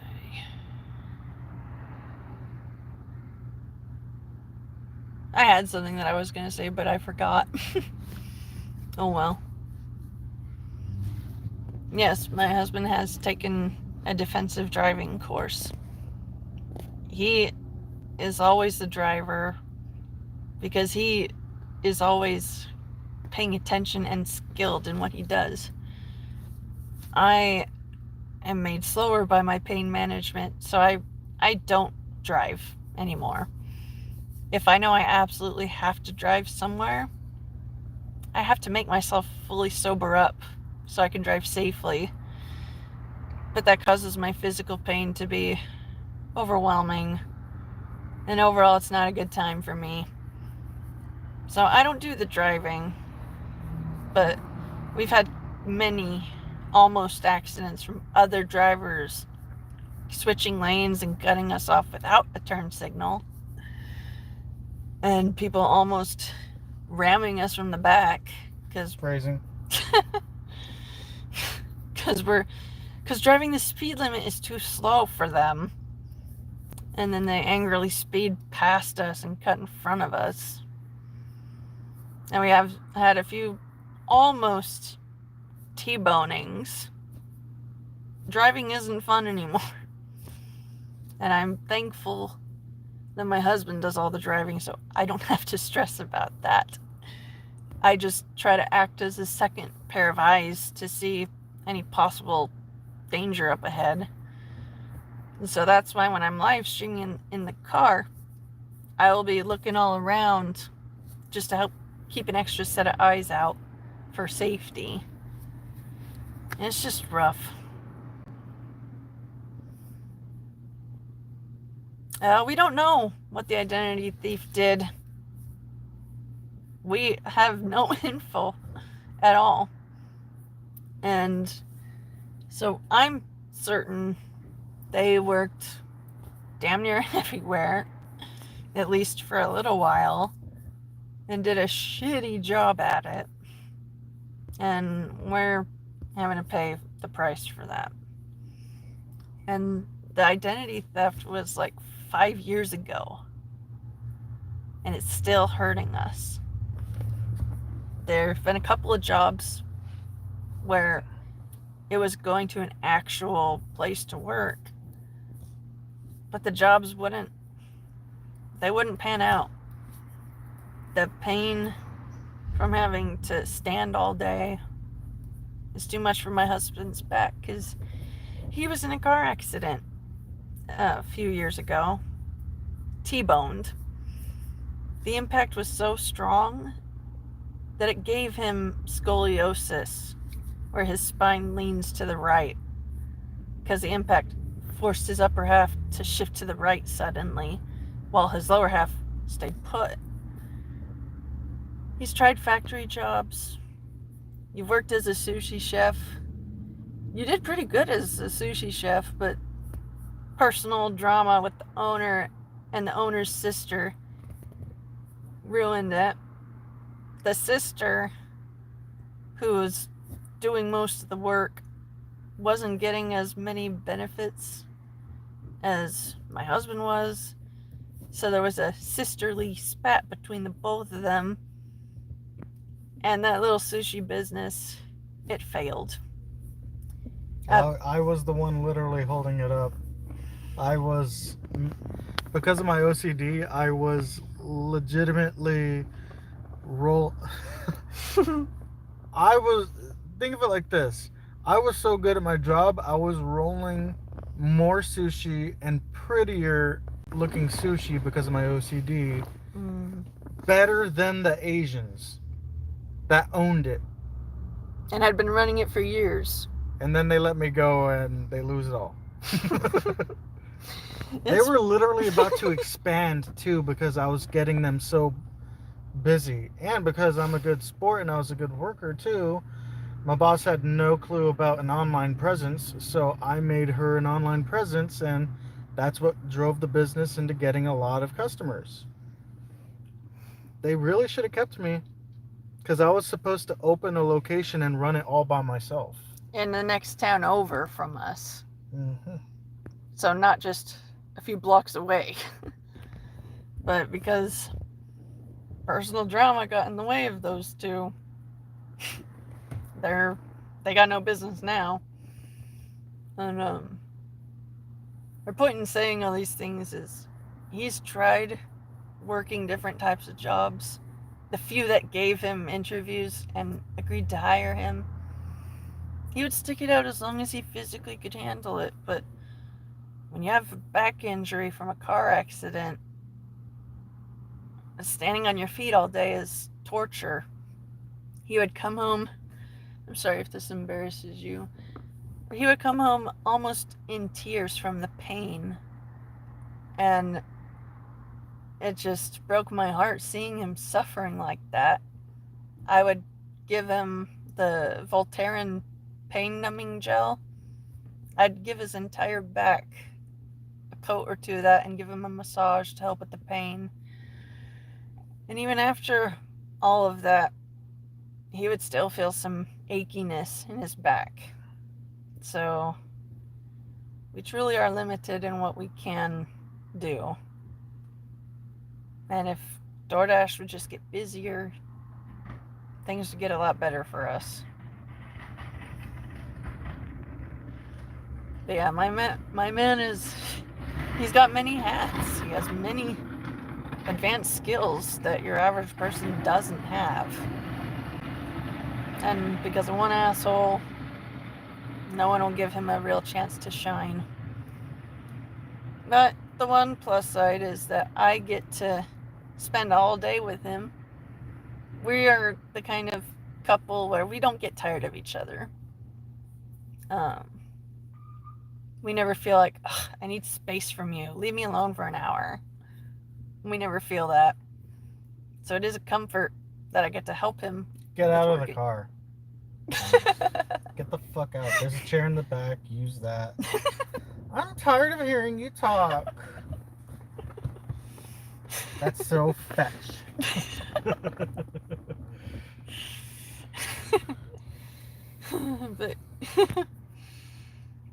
But yeah, it's just a shame. He's got all those skills. Throw me a And freaking. no one will give him a chance to demonstrate how skilled he is. And you would think after 7 years it would be clean, but we're still not getting much from his applications.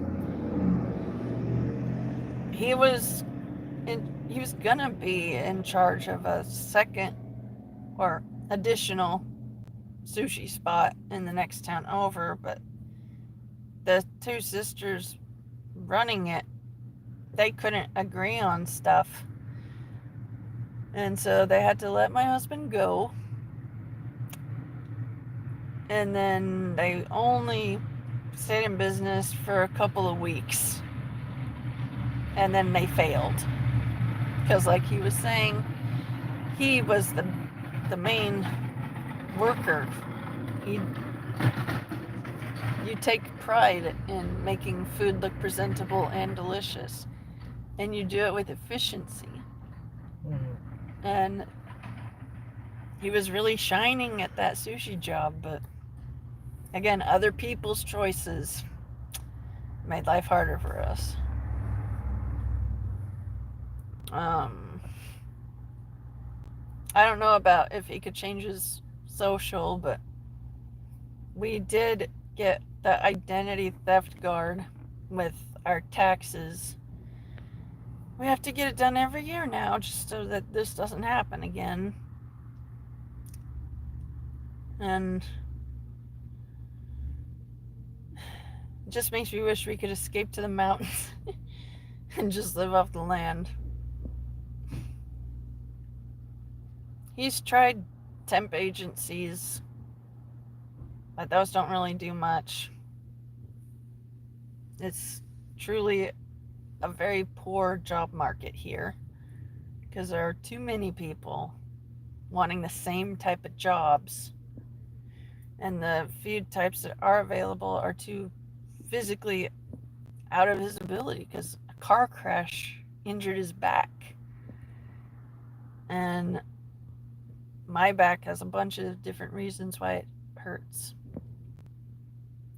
So DoorDash truly is all that we have. And it's starting to fail us. The stress is building. So prayers that it'll be busy again would be the biggest relief. Second only to if some very rich person just donated. Yeah, we both have tried to get disability, but in California, they'll give it to a crackhead and meth heads. But if you got a fucked up back, you can work.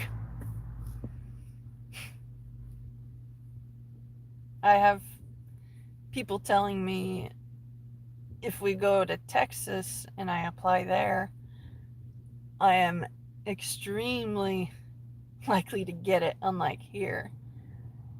And so we're trying to coordinate with our best friend. His name is Frank. If you could keep him in your prayers for healing from the loss of a loved one in his life.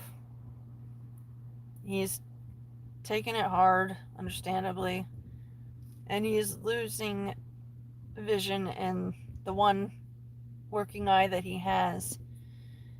And he's gotten the disability, thankfully. And he's in Texas working to get a place set up for himself. And then once he's situated, we're going to try and coordinate a way to get us our car and our fifth wheel trailer that we're living in from California to Texas. We have no idea if that's going to happen soon or not. We are literally unable to make concrete plans for anything right now, and it's extremely frustrating. We've done unemployment, but we make too much money for them to help us, but we make too little money to actually be okay without having to ask for other people to, hey, can you lend me $100? I'm short on this bill that I have to pay today. We've had to do that a few times, and it hurts the pride. But unlike Walter White, we're not letting our pride stop us from trying to get the help that we need. Walter could have accepted the cancer treatments from his former business partner, but his pride wouldn't allow him to take that help.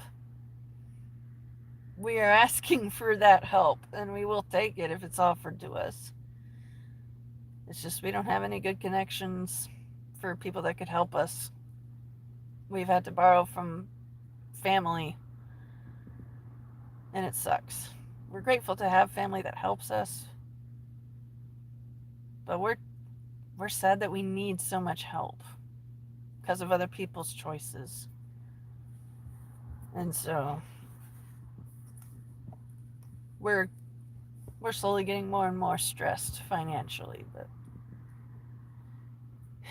we're working on our coping mechanisms, and we're not giving in to the hopelessness, and we're still trying to work. It's just exhausting feeling like you're treading water forever while everyone else is on a pool floaty floating by looking at you like, you're almost drowning? What the hell's wrong with you? Why don't you have an inner tube? It's like, bitch, if I could have an inner tube, I'd have a fucking inner tube. I wouldn't be treading water, almost drowning, just for the fun of it. And so many people with advantages don't understand that concept. Everyone's in the same storm, but we're not all in the same boat. Some of them are in yachts, there's cargo ships, and then there's us struggling people who are in the life raft of Castaway. We're all in the same storm, but we don't all have the same resources to get us through the storm.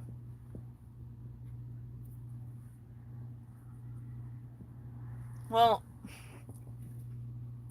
we are being taken in by my in-laws right now.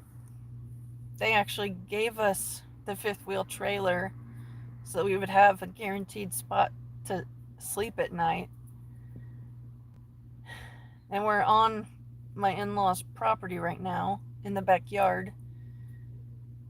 It's not the setup we would have chosen if we had other options, but living on the same property as in-laws who I love and get along with very well, it works for now. And my parents have had to pitch in with bill money too. It's just, if you never had your identity stolen, it's hard to imagine how much it can ruin your life. You want to move to Texas or Oklahoma too? I've heard some things about Oklahoma, but we're hoping to get to Texas soon.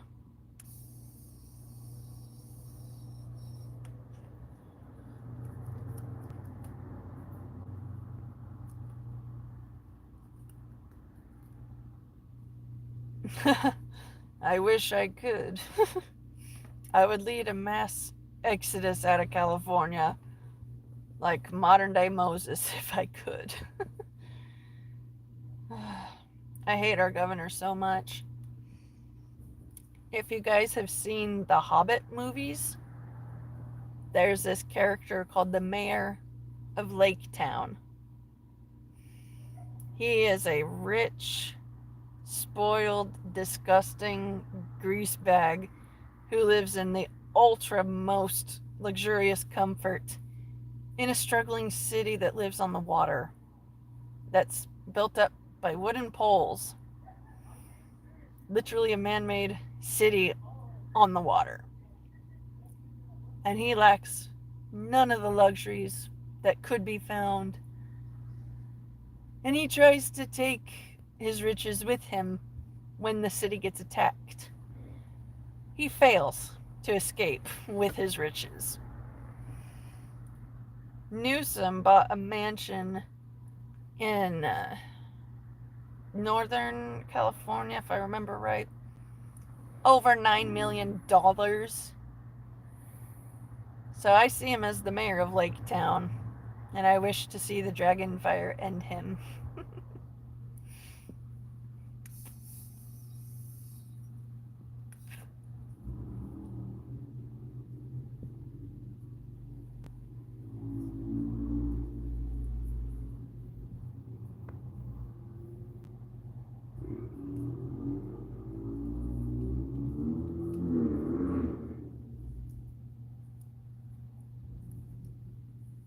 That's one of the louder vehicles we've heard tonight.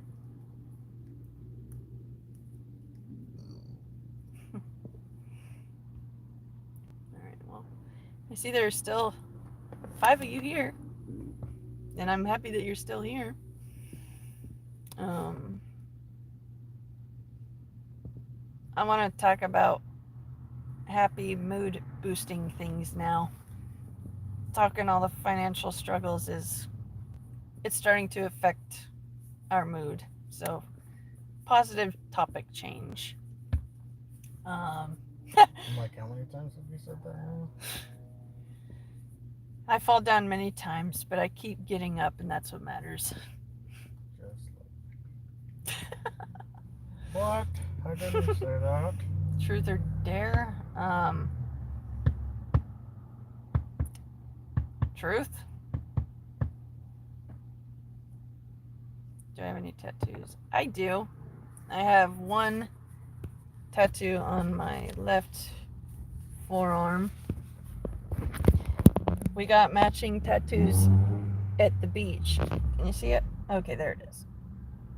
It's a heart, missing half of it, and it's a puzzle piece. My husband has the same tattoo on his right arm. So when my left hand is holding his right hand, our tattoos almost line up.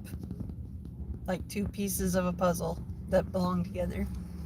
And it's also a way to kind of show I'm on the spectrum. I used to think it would suck to be on the spectrum. Little did I know, I'd been on it the whole time. I was given life on hard mode in video game terms, and everyone around me got handed the easy mode version. And the easy mode people are looking at us who were given it on a hard setting as being weaker than them because they're doing so much farther along in the game. Why aren't you? Bitch, we're in survival mode. You're in easy mode. We are not the same. Our struggles are not the same. And so I'm just hoping that the economy will recover to how it was when Trump was in office, because things were doing better then.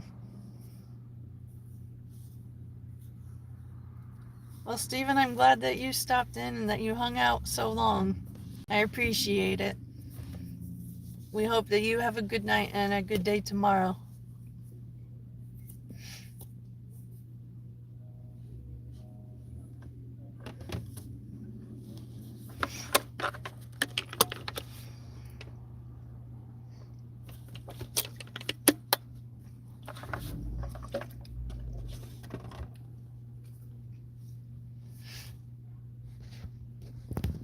Anyways, what do you few who remain want to talk about? I'm thinking some easy, fun topics like movies, TV shows, games, food recipes, anything new or interesting that you've found, I'd like to hear about that. We most recently saw Deadpool versus Wolverine, and it was great. I found it very entertaining the whole time. And if you guys haven't seen the first 2 Deadpool movies, those are amazing too. Gladiator 2 sucks. I was aware that they made a sequel, but I didn't read much about it. But I'm not surprised it sucks. A lot of sequels fall very short compared to the movies that they're supposed to be the part 2 of. And they keep remaking the same movies, just younger faces. And so I like to recommend some older movies most of the time, back when actors required talent to be able to do their work instead of having augmentation from like special effects or CGI. There's so much fakeness now.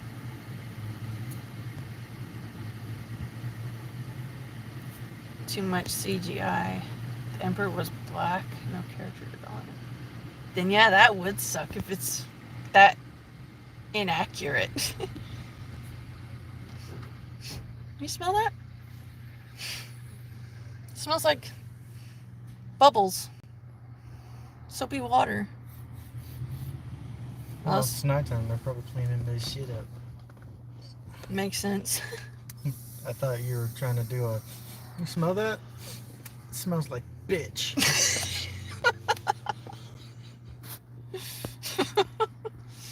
I love that.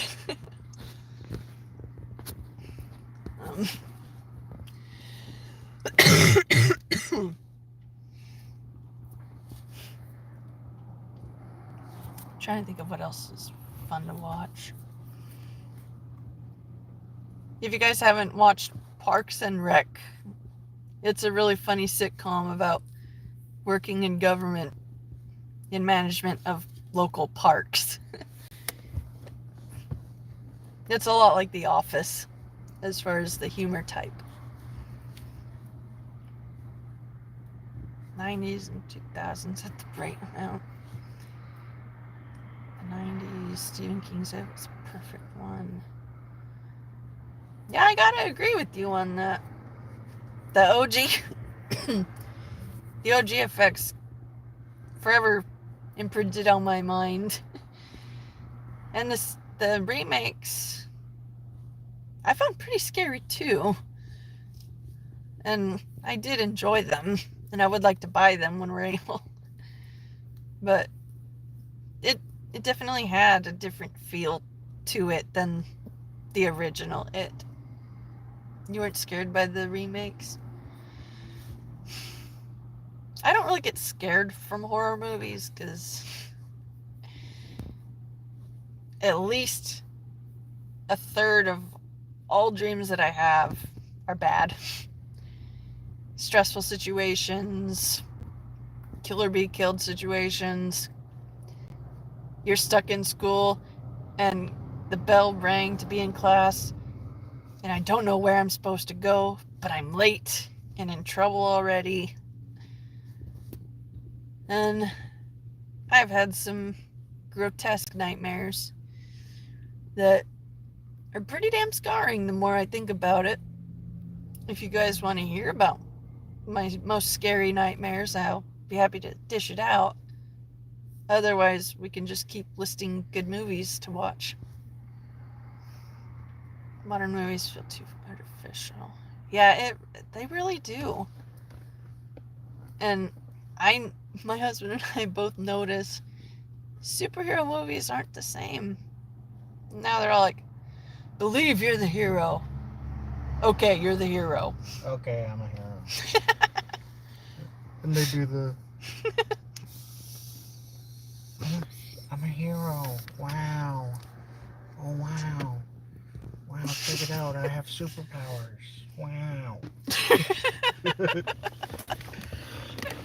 That's really how Owen it Wilson is. if he's a fucking superhero. That would be funny. We're going home. Yeah. We've been sitting here for like what? Hours. Literal. 2 hours in this spot alone. Easy. Yeah, literal hours between orders popping in. Chat, does anyone want to hear an ASMR of me eating hot Cheetos? Because I'm going to do it regardless. When we get home and... No, right now. When we get home and we've gotten ourselves settled in, I'm going to see if I can get Sisu to come out to play. We've been trying to implement choice-based interactions with him, you know, because the quickest way to gain a reptile's trust is not forcing them to socialize if they're not wanting to. I always offer... Oh, the moon looks dark. Yeah, like the Cheshire cat had plaque. Okay. Yes. Sepia tone. Very dark. If I squint my eyes a little, it looks like a banana.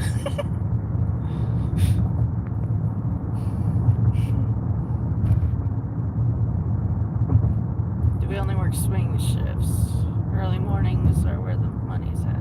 We schedule for whatever shifts we're able to grab.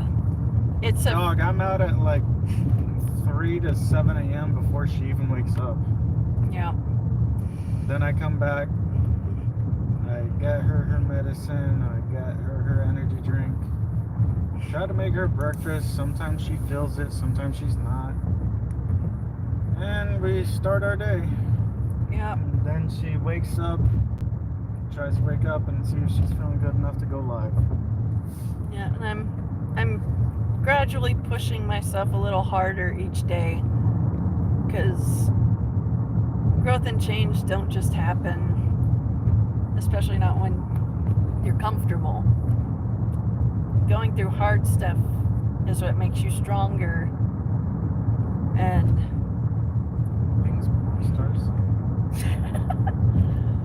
but we schedule ourselves for as many shifts as they allow. They have them in increments as low as a half hour, and other increments as long as 8 whole hours. It depends. There's a set scheduled time for the schedules to be made open for everybody. First come, first serve with scheduling work hours. It's a gamble every day. And we've been losing a lot more lately. She can answer that.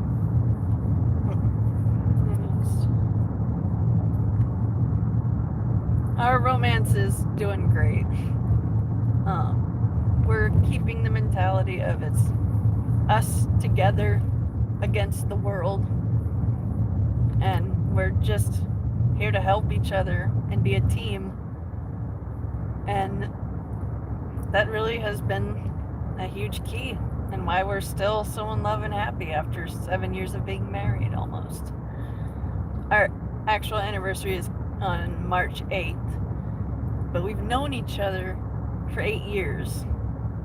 We dated for 364 days, and then we got married. And on our 1-year dating anniversary, we got to wake up married. And so holding on to each other is how we're holding on to sanity somewhat. That's cute and all, but I was talking about the stress relief part. I'm not done getting there. Okay.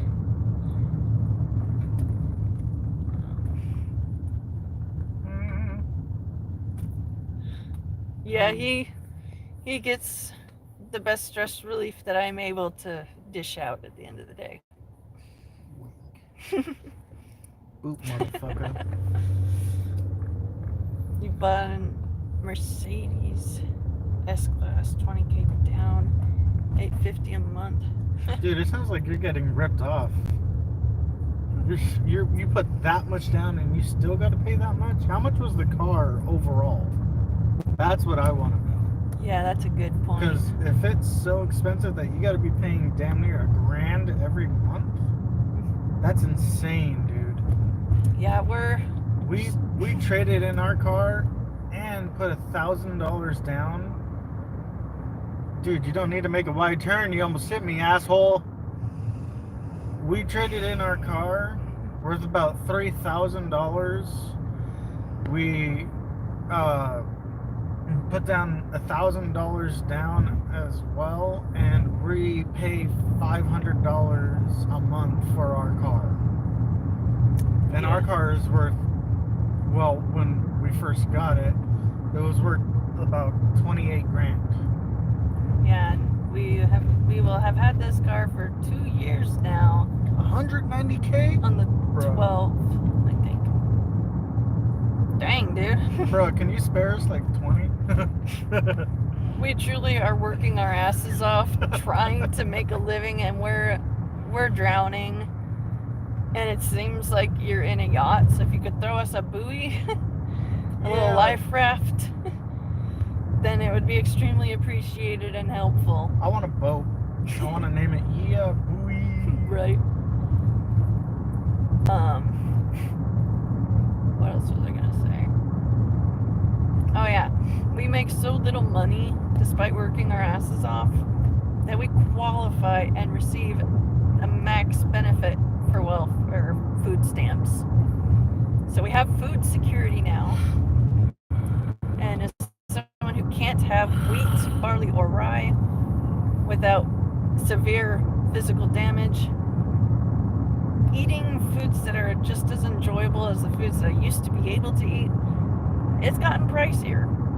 But now we can actually afford having some ice cream sandwiches that are gluten-free. It had been 11 years since I had my last ice cream sandwich. Or an ice cream with cone. Yeah, with the waffle cone too. I've been knowingly living with celiac disease for almost, well, it's approaching 11 years soon. And so I was diagnosed in 2014. It is approaching 11 years. Wow. Isn't that weird? I thought it was 12. Either way, it's a long time to have to go without ice cream sandwiches or ice cream with the waffle cone or ready to eat bagged pasta meals. I'm actually able to enjoy food again, and so I'm thankful for the food stamps, for the food security, but we still don't make enough to cover all of our other bills without stressing every single month. I wish we had our foodies right now. I'm hungry, dude.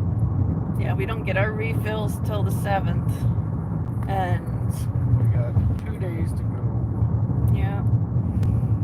But even with not spending money on food anymore, we're still barely scraping by. It's rough. But at least now I get to enjoy the comforts of ice cream cones and ice cream sandwiches to help relieve some of that stress.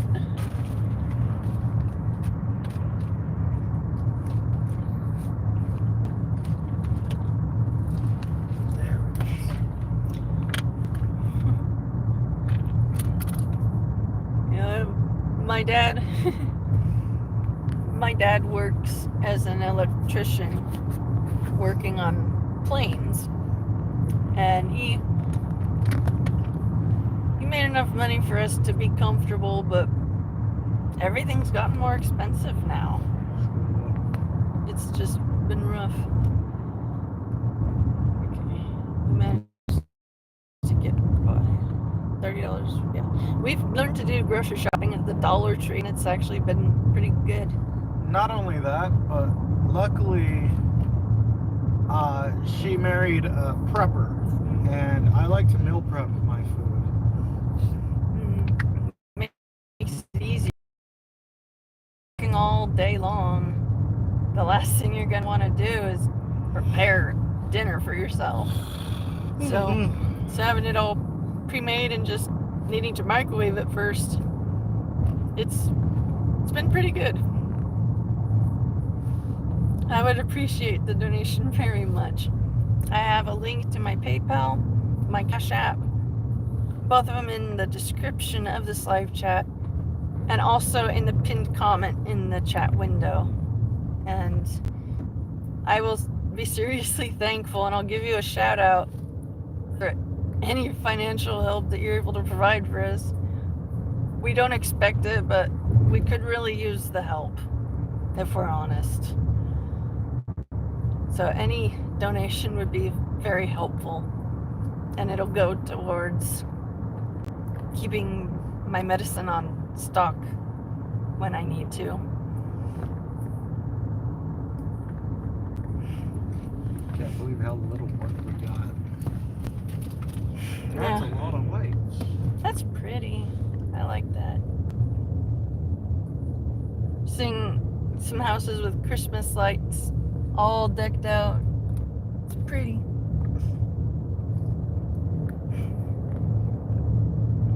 No, you're not rude.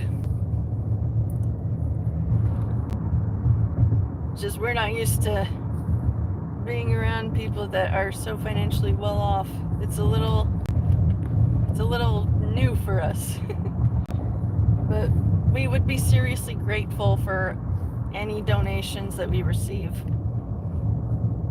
Thankfully, we don't have to worry about food, but car payment, car insurance, rent to my in-laws, which we're 2 months late behind. It's approaching 3 months now. They understand that we have to keep the car, otherwise we cannot work, and we will not make any money. And so they've been gracious in giving us more time, but it really sucks not being able to keep up with paying everything on time. And you weren't rude at all, dude. We get it. Incoming message, master. We got our car. yeah, we're in a 2020 Chevy Impala that was a rental car, and it's been a good ride for us. And I haven't heard from her in a while. it has been a while. I honestly want to, but not at the same time. I get you. One of our old pet sitting clients just sent me a text message after a couple of years of her not needing a vacation. So Oh shit. it'll be fun to see how much help she'll need. It automatically started playing when I plugged in. I forgot about it for a second. I'm like, why is it doing that? Right. What did I mean earlier by first come, first serve when it comes to shifts? We used to be able to clock on whenever we wanted. DoorDash used to have a feature of Dash Now for dashers who showed commitment and were willing to work the hours and accept as much as they could. We were one of those people. We took every job, good or bad, and you know, I kept a good rating for the most part. We got paid well, but ever since the market got oversaturated and it was hard to get work, they heard the complaints, and what they did was they removed the Dash Now option to incentivize the people who are and aren't actually working. By that I mean they were giving us a true shot. Let's stop right here. I want to see if they have anything cheap for food. Sounds Like discounted. yeah. Sorry, I trailed off.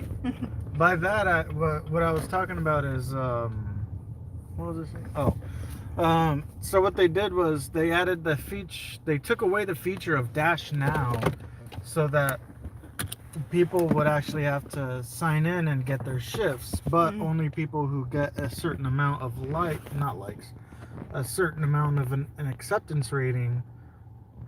The acceptance rate is out of 100. So, like for us, our acceptance rate is 80%. We accept 8 out of every 10 orders that we get. And I try to take as much as we can, but there's some that are truly just insulting. Anyway, the higher the acceptance rate, the more priority you get for getting orders. I.e., you have to take all the bad orders in order to get the good ones. And so they did this to incentivize and also to clear out the people who just log in and do the dash now just to decline and decline and decline. They did that because people were abusing that. Like some people had that in their head that, oh, if I decline this, it's going to go to another dasher and they're going to offer them more. I'm helping someone else out. First of all, I understand you're trying to be nice, but that's kind of weird that you're willing to risk your own pocket / money / side hustle job. Depends on how you do it. We do it full time. You're risking it to get someone else a chance of getting better money. I guess it's noble, but they're not going to know who did it. They're not going to know it was you. You're not accepting work. And I've even saw people on Reddit that were, oh, I signed in just to decline everything. Hopefully you guys get good offers, guys. And anyway, I'm staring off. First come, so, first serve. Yeah. So they added like I was saying, they incentivized it. So there's 3 tiers of working. Actually 4. There's a normal non-tier. You accept what you can. It's everything under 60% acceptance rate, but you don't get priority. There's less likely chance of you getting catering orders and or good high-paying jobs. Then there's the silver tier, which is you get up to 2 days to schedule when hours come available for work. And you get 2 days of scheduling ahead to be able to get some work. And then there's gold tier. All of these are certain acceptance rating. We have the highest. We have platinum. Gold is the same thing as before, but you get higher paying jobs. There's higher chances of priority, and we get the highest priority offers. Yeah, but we have to. You got to accept more orders to get that. I'm answering that one too. Okay. You have to have a specific. Like, I'll open my app and show you guys. Like for us, let me open my rating.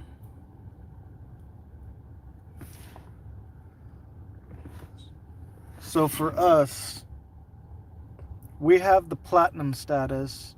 So it says we have top priority for high paying offers, priority access to large orders. We get VIP dasher support, priority access to Dash Now when available, and we can schedule up to 6 days in advance.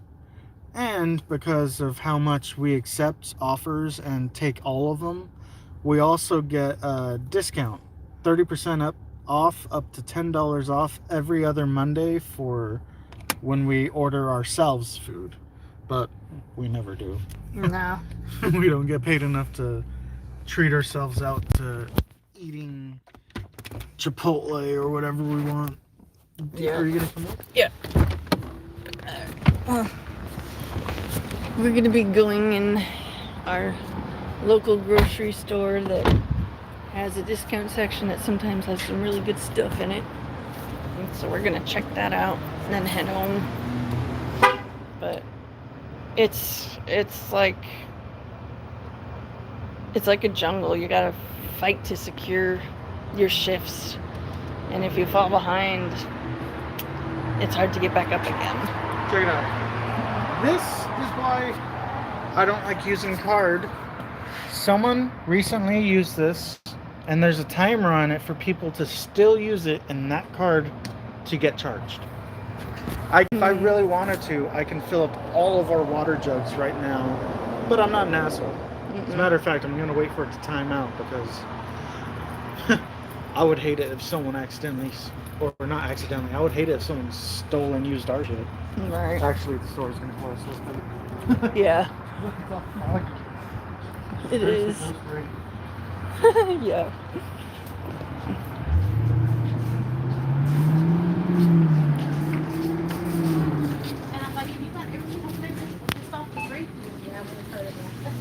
I haven't gotten any payment notifications, so not yet. If he does end up donating, that would be extremely helpful. But we've gotten our hopes up before. There's people saying, oh, we'll donate if you do this or say that. And out of ignorant thinking, we would do this and say that before getting paid. And then when it was time for them to pony up for getting us to do or say whatever, no payments would ever come in. And so when people say they're going to donate, we don't really believe it until it actually happens. Because we've been let down many times before. And every time it's very discouraging, thinking you're going to be given a helping hand to help pull you out of the pit that you're trapped in. But nah, it was a joke hand attached to nothing. Check it out. I never noticed that they had baked potatoes with sour cream and... That's potato? That's baked potato. I just wish that this wasn't fully on it so we can see the ingredient list. Yeah, that's an irritating thing. Yeah, it looks like it would just be potatoes. I would hope sour so, cream. I want to go look at the mashed potatoes. Okay.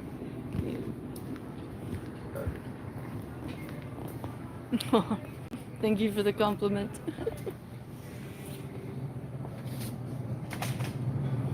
Oh, okay, so that's where it was.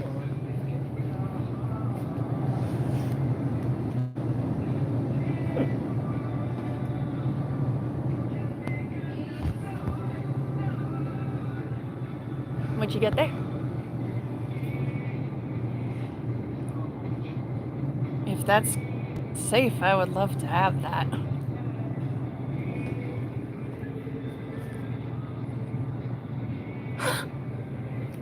I could have beef roast with sauce. I'm gonna take a look at the other one. For $3? Oh yeah, I want it. Beef, water, dextrose. Normally stuff like this has wheat in it to thicken up the sauce that they put on the meat. And so to find a gluten-free one, it's a new one to me, and I'm excited. They're both just under £1. That's not bad for just $3. I kind of want to get. I want to get one for my entire self. I had those ribs earlier, so I'm gonna leave this for someone else. Okay. I'm trying to be nice, plus I'm telling myself, you already ate, you don't need it. I tell myself I'd want to save it for the morning, but I most likely forget and go out. I'm proud of you for doing. I'm gonna get some lemonade. Yeah, Actually, I'm gonna get a sandwich. I'm thinking of their potatoes. Their mashed potatoes look pretty damn good. Would you like to go? Oh, Sure hurts. should let me help you get those cut off. Need a We could go. Yeah, we could go halvesies on this. This and this will definitely get me full. I'm seeing all the $9.99s. I'm like, come on, go down, go down. This one over here, it's $5.99.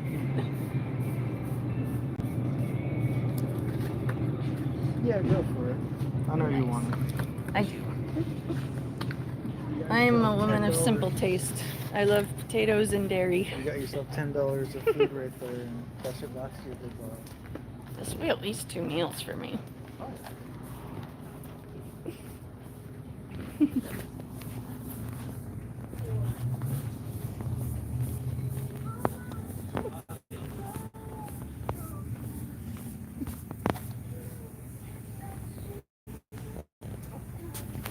There's the lemon juice.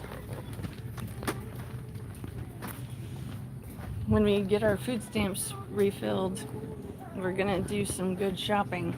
And if it would be at all interesting to you guys to see what we can find, then I'd be happy to stream that for you guys, but only if it's something that'll actually keep your guys' interest. How's your night going? It just ended, so about to get better. No. Well, Yeah, just some. at the beginning it was a lot, but Yeah, true. 1308. Awesome.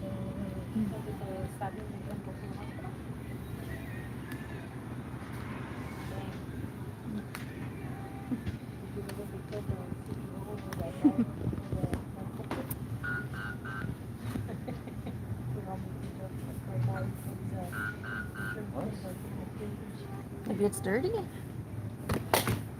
want to try? Is that a credit card or a debit card? Debit? Does it have a chip? Yeah. Oh. If it has a chip, you have to insert the chip. Oh, I was. Oh. It was just saying nothing. Check it out. No, one he more time. didn't end up Wait, you know donating. what? Hold on. Okay, there we go. It canceled. It was Hold all on. words. It canceled you out over here. No Oh. action. Take your card out. But we're used to that. Try that again. It just makes us value the actual donators even more.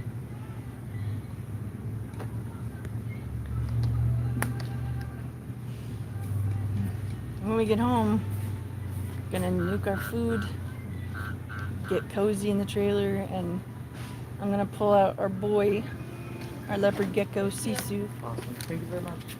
Have a good night. Good night. I'm gonna pull out my gecko to play if he wants to play. I've been employing what's called choice-based handling.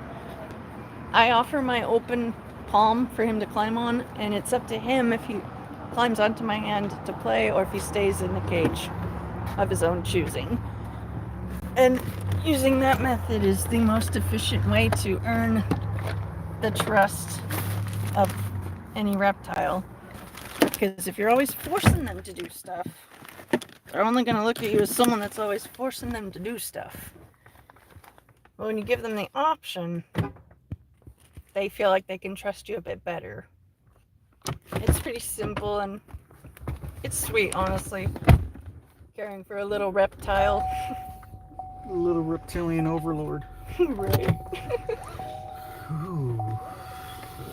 An insulting order would be $2.35 to drive 4 miles to drop off McDonald's to a non-tipper. Actually, the most insulting order we got was $2.01. The only tip there was, you can guess it, was the 1 cent. They thought they were funny. Y'all realize I deliver to your house, right? I kind of know where you live. Right. People are dumb. They don't think ahead. I love the movie Waiting, and it makes me think of the honorary quote that I used to love telling everybody when I would work in a kitchen. We should probably feel bad for her, but she forgot the most cardinal basic rule of dining out. Don't fuck with the people that handle your food. Yep. I'm actually in the mood to watch Waiting now. It sounds so good right now. But yeah, lots of people say, oh, we'll donate. And it never happens, so if we seem to brush off those who actually are going to donate, it's because It's only because we've dealt with so many liars before. and it's truly discouraging to get our hopes up and then to have them be let down repeatedly. But life was never guaranteed to be easy. We deal how we can deal. I want to enjoy this one. Yeah, I want some of that too.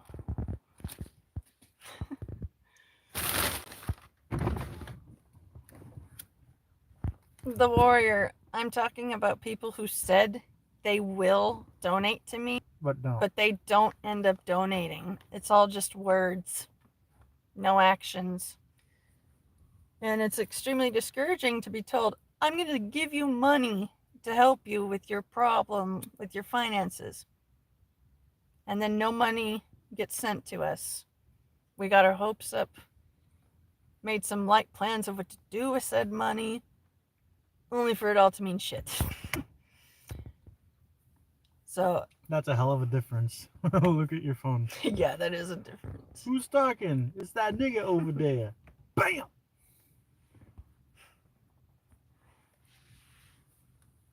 You're so beautiful and shit. And you're Such so a romantic, huh? You're beautiful and shit, dog.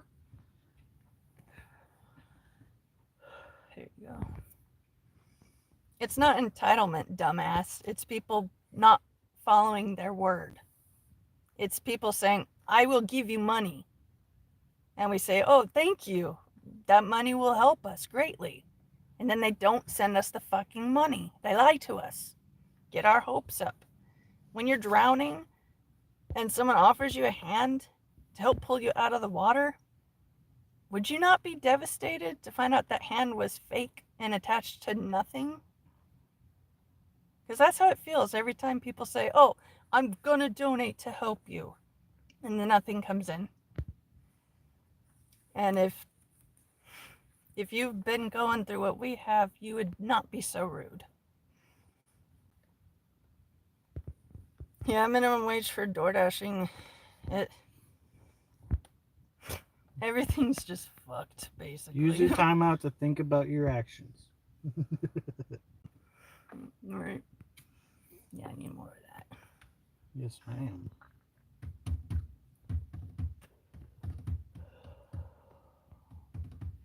I don't smoke cigarettes very often.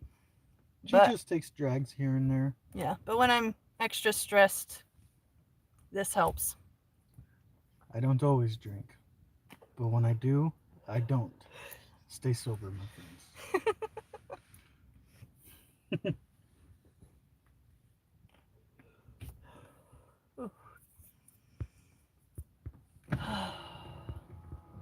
And my body's aches and pains are starting to be quiet now. But yeah, they do what they call a reimbursement. Basically, they tally all the miles you've driven and how many dollars you were paid for said miles. And if the payout isn't high enough to the standards that it should be, they send us the difference Mondays. Mm-hmm. And so what they do is they accumulate the time that we were actively dashing. They accumulate our miles based off of our GPS movements because, you know, they're DoorDash. They gather that information from us anyway. And they also keep records of it for taxes and shit. But they keep track of all that. They keep track of how long you're working, how far you're going, all the miles you're doing, and if what we do exceeded what they paid us, they reimburse us. So, like, hypothetically, on a week where we make like $100 a day and we're accepting every job that's very far away, um,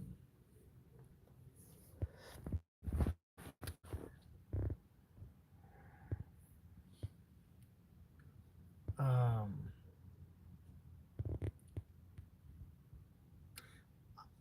I'm in the mindset of they should honestly pay us right the first time, but the reimbursement helps. We usually use all that money for gas.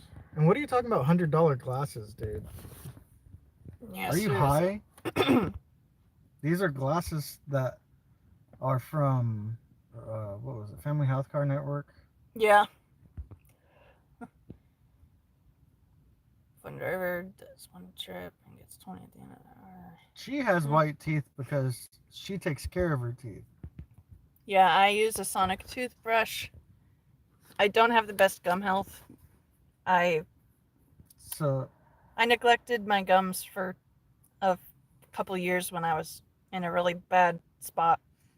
But I'm on top of my health now, so my teeth are good.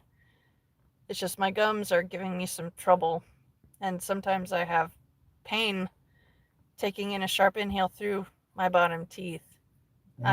You want to talk about how you think we have money, dude? These glasses, like, much gangster. You're right. These glasses are expensive. They were trying, even though I have Medi-Cal, they were trying to get me to pay like $300 for these. I'm like, oh no, I have the insurance plan right here. I'm allowed an allowance to get this. And long story short, after some back and forth, they're like, okay, they finally punched it into their system and like, okay, you do have that. All right, here you go. And like, I don't know what you're getting at. Oh, white teeth. Okay, cool. you want to hear something fun and interesting? Here's something so fun that we have so much money that I have a cracked tooth that literally cuts my tongue practically at least a few times every hour. And yeah, I have enough money because I like that happening. What's on your phone? It's glare. Oh, the glare. Yeah. And what are you talking about? Oh, Sonic toothbrushes. Dude, they're cheap. Yeah, they. Like hers, she got a Sonic toothbrush that was gifted from her parents. Mm, I only have one because I found one at Daily Deals. I disinfected it, and that's mine now. yeah. It was like a $50-$60 Sonic Care tooth set, and it's pretty cool. I really like it. Yeah, it's. That's cool, dude. I It's got efficient. 4 cavities. Are you trying to make it a competition? It sounds like you want someone to cry you a river, dude. Right. What have I ever done to you, Stinky? I don't even know you. You don't even know me. And yet, you feel like you can just be a bitch just because you want to. Talk about entitled. That's not the way to live. That's the way that you become alone. And you die alone. Because nobody cares for you. Because you care for nobody. Keep that into consideration next time you decide to be a complete dick to someone you don't know and you haven't spent in-person time with all day. I don't film the ugly parts of my days. I'm embarrassed by the struggles that I have. And so I've been waiting until I'm at least mostly stable so that I can film for you guys. I try not to make assumptions of people until I've heard their story. And so to have that be done to me, it hurts.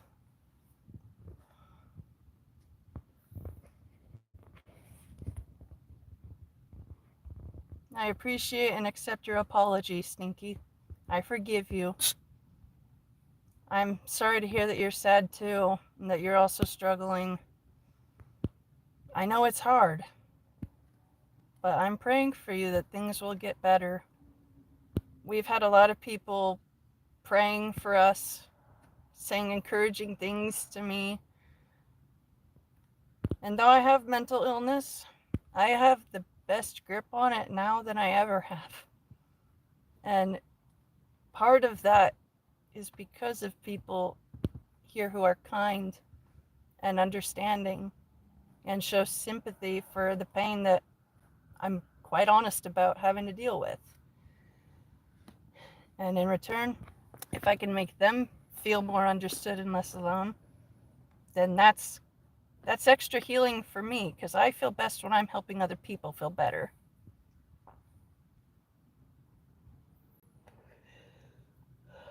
If not for all my medical problems that have nothing to do with smoking, before anyone says anything, if I wasn't limited by my body, I would want to be a nurse or some type of person that helps people heal.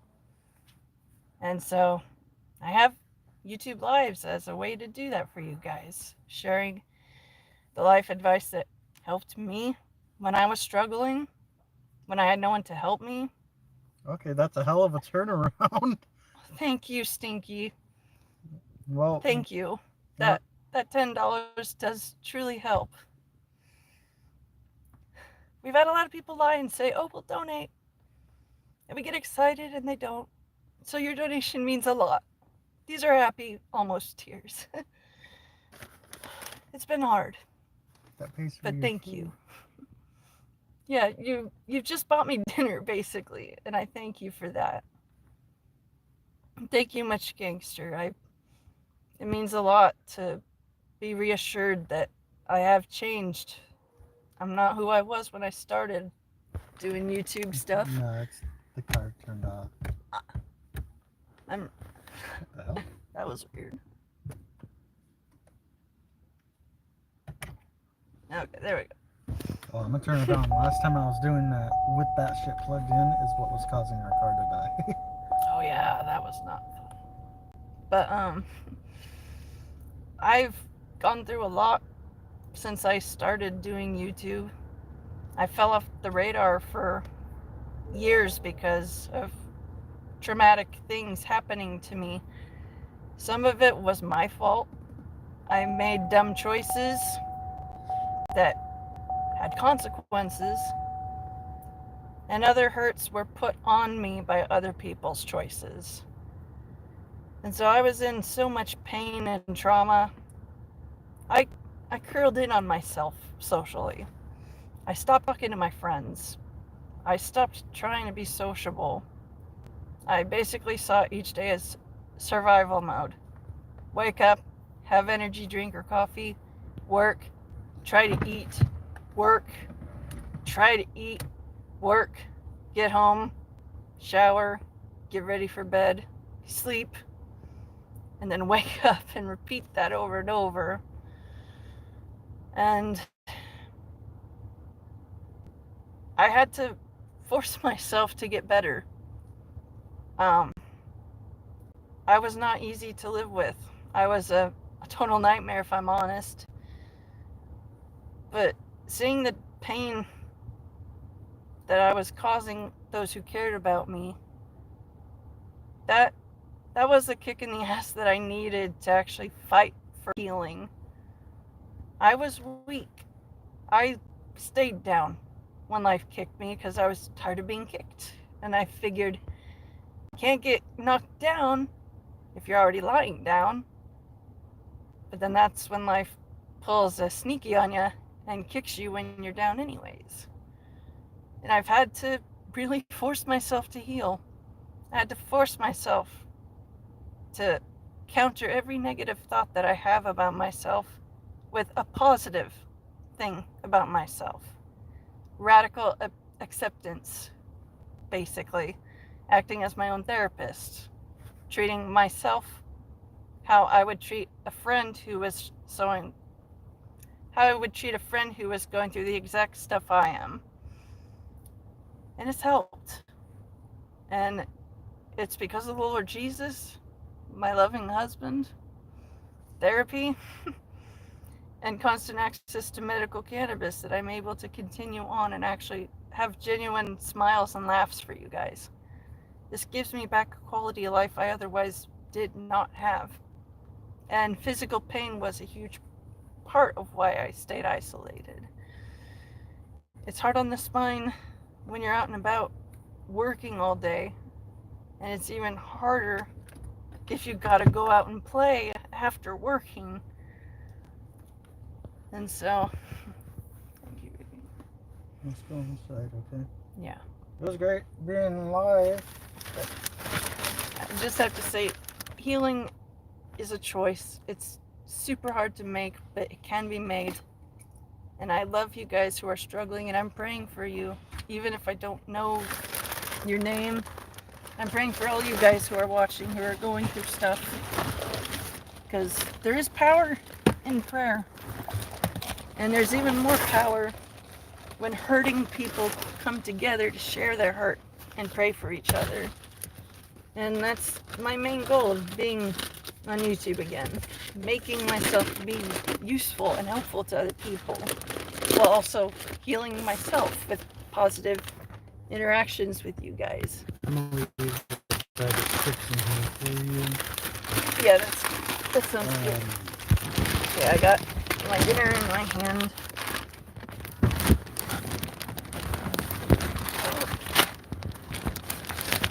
Gotta grab my bottle. My bottle of water.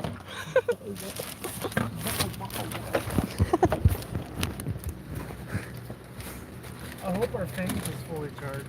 It should be. I had it charging solar the whole time we were gone. Yeah.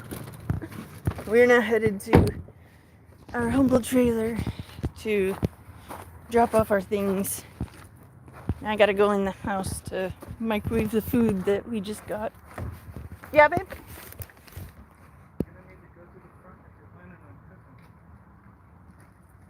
cooking. Well, I was gonna drop off my stuff in the trailer first. I don't want to be. What if the door's locked? And I- at least go to the front. I can take the stuff that you don't want right now. No, I didn't say that. Okay, well, I was just offering.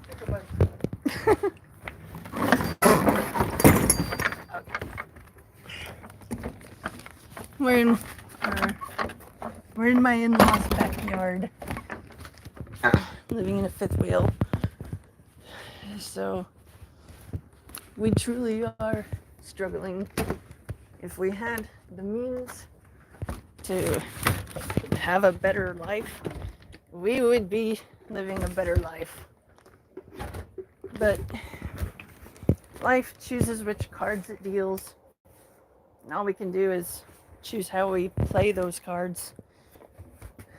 And oh, there is my boy.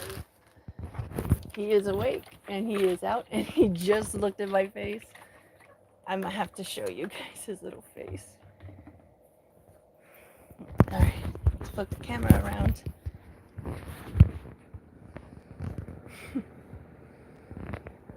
Okay, turn the camera around. And I'll show you my reptilian son. Hi! There's my boy! How was your nap? Did you have a good sleep? You just want bugs.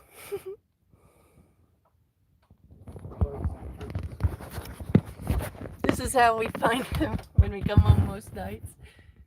Crashing out on his belly on the dirt in the open. It's always a comforting sight to see him when we walk in through the front door. Let's put the camera around again. And I have great timing because Daddy literally had just locked the door and we got home. Thank you for getting that done for me. Are you gonna use both of them? I'm gonna nuke the meat first. See how much of it I can eat. And then you're gonna see about the potatoes. Yeah. If you want to eat inside, because I get it, table and all that, I'll be right here. I want to eat in here. I get that, but I'm also talking about if you're still hungry, Oh. mashed potatoes. Yeah. I'll have That's mashed why I'm like, have potatoes. as much as meat as you. Okay. Well, not as much as you can, but have a good amount. And did you finish the other brat? I am realizing I did not. It was only $3. True. I need more water. You should end your stream. Yeah, I'm gonna. Well, I love you guys. I appreciate you. Thank you for your kindness. And I hope that you all have a good night and that you get good sleep and that you have a good work day tomorrow. Love all of you guys. And I'll be back tomorrow.